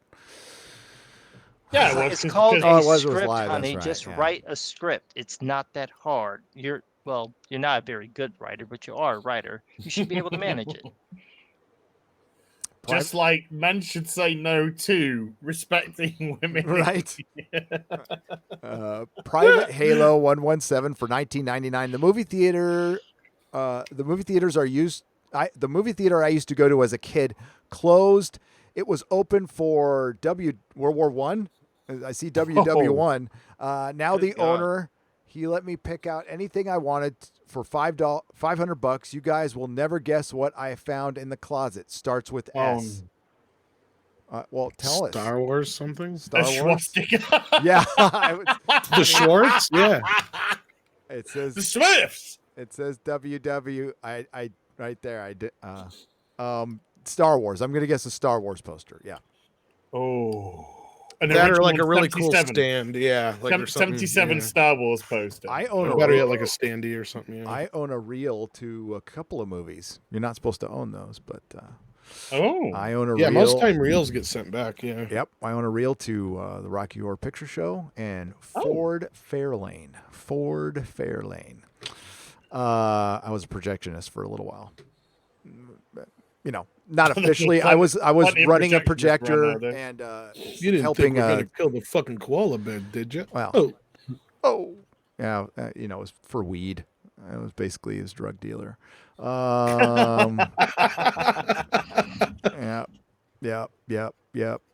Looking for a lot. What's up, Mega Jetty? I haven't seen you in a while. I'm gonna have to read that on a square up, buddy. I'm just looking for some WAP. Oh, hey, Mega Jetty did send us. I don't know if you got to it while I was gone, but I know he's had some issues signing into the website. Even if you're not signed in, you can use that report issue button on the bottom of the site and tell my webmasters what's going on. So if you're having any issues at all, just you hit that, and you can still, if you want to, private message me on the site or email me since if you can't sign in. But even without signing in, you can use that report issue, and that'll go directly to my webmasters. And if that still doesn't work, just shoot me an email, ddcobra@gmail.com, and I'll make sure it gets handled. This is why his name's asshole right here. Right. Where? Who? He's just gonna sit. Oh, he is asshole. Knock all my shit down. So, final super chat of the night. It's going to be Mark C. asking a really good question. New Orleans for $5. Mark, the great Mark C. New Orleans was built in a swamp and is as flat as the lady next door's chest. How do you get Splash Mountain out of The Princess and the Frog? Katrina. Mark C. Katrina. Katrina the ride. Come and enjoy as we flood everything you love. It's just so frustrating, you know. I mean, another iconic, an iconic attraction that goes down to social justice.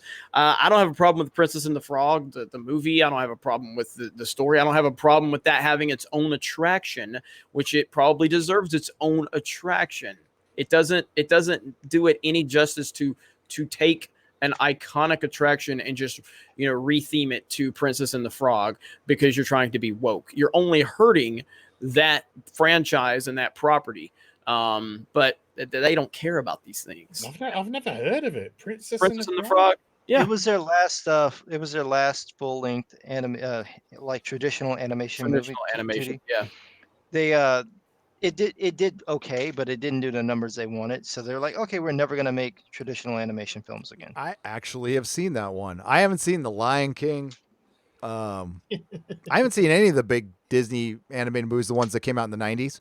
But I saw Princess and the Frog. I did. How the hell have you seen Princess? I didn't think it was that great. Because when Little Mermaid came, because I have kids. Because when Little Mermaid came out and all the other ones in the 90s, I was, especially early 90s, I was single in my 20s. I already know the stories you told me. So who in the hell? I mean, like you go. I was watching Pulp Fiction over and over again. And Batman Forever. And when I love when Batman Forever came out, I thought that was just the shit. Bat signal's not a beeper. I did too. I thought it was the shit. That Batman shirt I wear once in a while, I bought it the day after I saw Batman Forever. I still have it. I got shirts older than you in the chat. No, one of my favorite shirts for the longest time was that Riddler question. Yeah, symbol in it. Oh, that was amazing. I had that. I love that one. Yeah, I have those. I love the sold at McDonald's. I still have those. I have the glasses too. Yeah, the glass. Yeah. I got those too. Yep. All right, let's wrap this puppy up. We're gonna go around the horn and say our goodbyes, and then we'll watch the Perry Reese theme one more time. Yeah. So we'll start with Tom. Plug your channels. You can find me on Midnight's Edge and Midnight's Edge After Dark and hanging around all kinds of different places. And again, so honored to be hanging out with these hooligans here on Friday Night Tights, especially as I want a baby as doll now. So bad. I got to ask though, does it pee? So do I have to change the diaper and stuff? Yeah, absolutely. Pees and shit. It sharts. Yes. Yeah, sharts. It sharts. Speaking of plug your channel, buddy. I'm so fucking tired. This is the end of a really busy week for me. So I actually just want to say thank you to everyone. Tuesday we had Gary back at bagging, boarding, and chatting. We had Pete Samedi come in. We had Cecil come in to that one. It was a lot of fun. Wednesday We had Nick Ricada on. I had Nick Ricada on painting some Warhammer figures, teaching how to paint. I was doing some of my stuff at the time as well. That was such a lot of fun as well. Thursday last night, Mauler, Rags, Jay Longbone, Thorias Unlimited, and myself discussing Batwoman Season 1. I've left that up for everybody to watch. That was so much fun. And then, of course, Friday Night Tights. Love this. Love these guys. So I just want to say thank you for an amazing week. And if you want to, you can go subscribe to my channel and you can find us on Twitter and whatnot. But I love you. Thank you so much indeed, people. You're amazing. And we love you too. So much. Jeremy. Please subscribe to Nerdrotic so I don't have to be the leader of the Fandom Menace. I don't want to do this shit. I don't want the pressure. Yeah, where's my email? Okay. I don't want any of this bullshit. So I'm going to delete my PewDiePie videos and I'm never making another one. That way I don't get as many. You deleted the video. He deleted the video, Jeremy. Yeah. In all seriousness, Park Hopping hit a milestone. Sports Wars hit a milestone. Gaming with Geeks is about to hit a milestone. All of our channels are taking off. And then the website, we hit 3,000 registered members on the website. That is amazing. We're over 115 premium members now. That's where my live streams are going to be. And again, the fact that 100 and some people have come to the website that we designed and created and are giving their hard-earned money, that means the world to me. And that's the future of Geeks and Gamers. So I'm going to be really elevating all of our premium memberships this week in terms of getting content out there. Also have a new series from Ivan Ortega. It's called Cooking with Ivan. Ivan made a video, about a 7-minute video, where he's cooking and he's taking all of these great, wonderful ingredients and he's showing how you can fuck it up. And he shows how you can cook, and maybe he's taken The Last of Us 2 as the template. And he fucks it all up, and then he tries to eat it, and he throws up.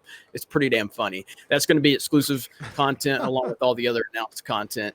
And but yeah, thank you so much. An app is in the works for Geeks and Gamers, and that's only because of all of you supporting us so much. So thank you so much. Appreciate it. And great job, everybody, tonight. Another awesome episode of Friday Night Tights. And thank you, Jeremy. Also, please subscribe to. Gary, I forgot to plug something. Plug? Yeah. Sorry, I forgot to plug something, folks. A certain inebriated drinker may have got in contact with us and has set me the hardest task ever. You will find out what that is next week.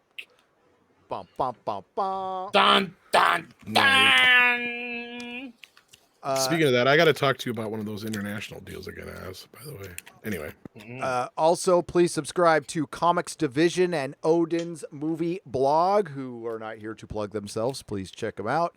And our very special guest, thanks for coming back again, Just Some Guy. Please plug your channel. Thanks for having me on. You can find me at Just Some Guy CC here on YouTube. I post videos about 2 or 3 a week. I promise I do have more content coming out. It's just Neil Druckmann keeps saying things, so I can't keep having to move things out the way. Dude. So my next video will be about Druckmann admitting that he was reporting content, and also just talking about how ridiculous his story is. And then I have that video I mentioned the last time I was on about Eric Hoffer's book, The True Believer, and doing that commentary on that. I just have to finish writing the script. So those should be coming, and then I'll have some reviews coming up for comics. Looking forward to them. Thank you again for coming on. I am Gary. I have a website called nerdrotic.com, which just backs up everything here. Please subscribe to Nerdrotic if you like, and also subscribe to Nerdrotic Live, where all the live streams going. We are creeping up towards 30,000 subscribers, which is insane on that. So thank you very much. I have 3 videos coming out before the end of June. One of them is Doctor Who rumors. That will be the next one. And then I've got a Game of Thrones reaction of me whining about the Winds of Winter a little bit, and talking about this comic book situation. Look out for it. Thank you again, gentlemen, for joining me here. We will be back next week, hopefully with young Ripa. I'll just invite him now. And hopefully with a producer. I will be very excited because then I will be freed up to do a lot of stuff. A lot of peeing. And I just I do have about 12 scheduled Naughty Dog videos for the next 3 days. So, in case anybody's wondering if I was going to do any more. 12, maybe 15. Milk it till it's dry. You could sit there and bitch about Jeremy, or you could do what I did. I got inspired. I listened to monetize idiots. Monetize them. Yeah. Monetize them. Why would I stop talking about Neil Druckmann and Naughty Dog stupidity when they literally tried to take a revenue source from me and my friends and people that are on this platform? Why would I give them any benefit of the doubt whatsoever? That's just not what I do, and I will never apologize for it. Fuck Naughty Dog. Fuck Naughty Dog. Fuck Naughty Dog. And just so we're clear, motherfuck Naughty Dog. And on that note, by the way, before we go, well, I know you, since you delete so many videos, Jeremy, remember that video from 2018 where when you started getting big and you talked about finding your voice? That's one of the things that inspired me. Go search that video on his channel. I mean, I was the other day you were doing your live stream, and I appreciate it was your 250,000 sub live stream, and I was in the comments. I tried to send a super chat and it would not let me. That's happened to me 3 times now. It's like it freezes up on me, but I did comment several times. I knew you'd never see it because you had like 4,000 people watching, but I was just letting everybody know, like, yeah, I've had those conversations with Gary, and I look. I had people that inspired me for maybe different reasons, maybe because I was like, they're being bitches like Collider. But, find some type of inspiration and use it. If you don't like the fact that I make 12 Naughty Dog videos and you think I should probably just do a better job of making one, like somebody like Mauler does, that's fine. Mauler's just better than me.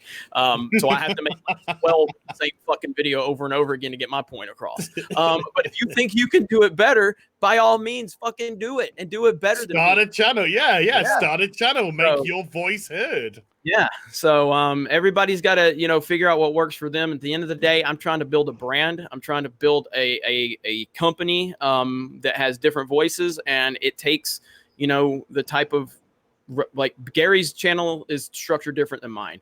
Mine's structured different than Az, and so on and so forth. It's just everybody has to do what works for them. And if you can do it better or differently, by all means, go out and do it. Yeah. And earn a following and earn money. Talk shit about me if you need to. There's enough channels out there that fucking do it. They don't get as many video views as they claim they should. They think that, maybe you should just, I don't know, if you want to get your 800 views for talking shit about me, be my guest. Or you could just do something that builds your brand and make you some money and, make your voice heard. Yeah, fine. They're not doing it for the clout money. Thank God Angry Joe got on top of the his allegations very quick. Yeah, no, we need a lot more of that. Angry Joe stood up for himself. Good for him. I respect the hell out of him for it, and hope he sues the living shit out of that person and makes an example out of them. We need a lot more of those. And I also want that's Zach, what I've said. Yeah, I want Zach to win his lawsuit too. I think that both those lawsuits would go a long way of shutting some motherfuckers up. Well, that's what I've said. It's going to take some of those lawsuits to make some changes. Definitely.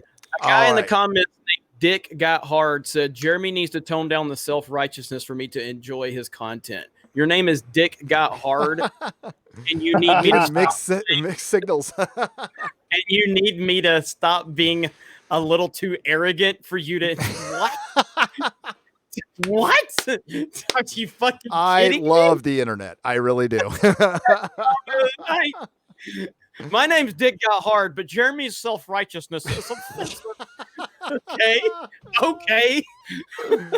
On that I had somebody email me to complain. Sorry, Gary. I had somebody email me today to complain that I never spoke about a certain topic that they wanted me to talk about. Apart from the fact I had a video up about it, so it proved how much they actually fucking watched the shit. So just chill. I was supposed to bring something up today about RPG games, but we'll do that next time. On that note, everyone, have a great day. Not all who wander are lost. May the wings of liberty never lose a feather, and you bow to no one. Amen. Bye. Bye. No means no. Don't shiver, newborn baby shiver, shiver, newborn baby shivers. My love will keep When she's They can still hear us, she but- shivers like a real she shivers like a real Now we're gonna newborn do baby bye-bye, shiver. but they're watching us. Newborn baby I know I shiver. should drink milk because it'll help me grow up big. I know I should drink milk because it'll help me grow up big. Milk's got stuff that's good for my bones, and it's got stuff that's good for my muscles, and stuff that's good for my muscles.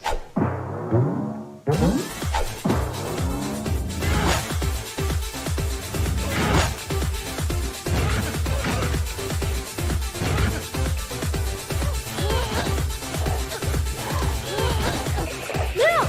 It does the body good! Milk! And if you It don't does like the my body good! politics, problem solved.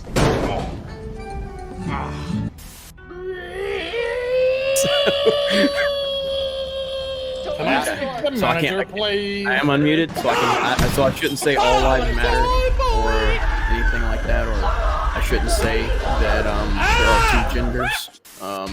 I shouldn't say Abby might have a bigger penis than all of us. I shouldn't say anything like that. Do it. Okay. So. Nerdrotic.com. She doesn't have a big penis. She just has an overly enlarged clit. But you know what the next step is, right?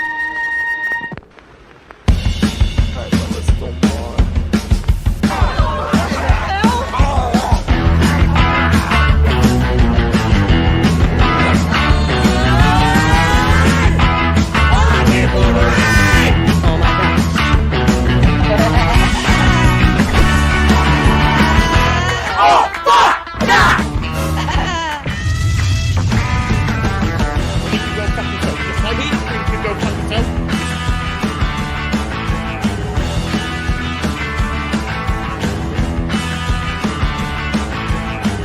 Sorry, I had a double thing going right there. Sorry, folks. I suck.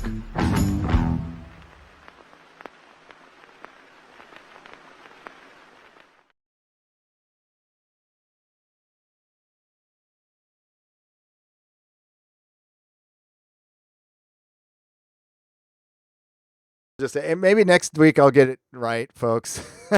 Everybody, have a good night. Ciao, Bella.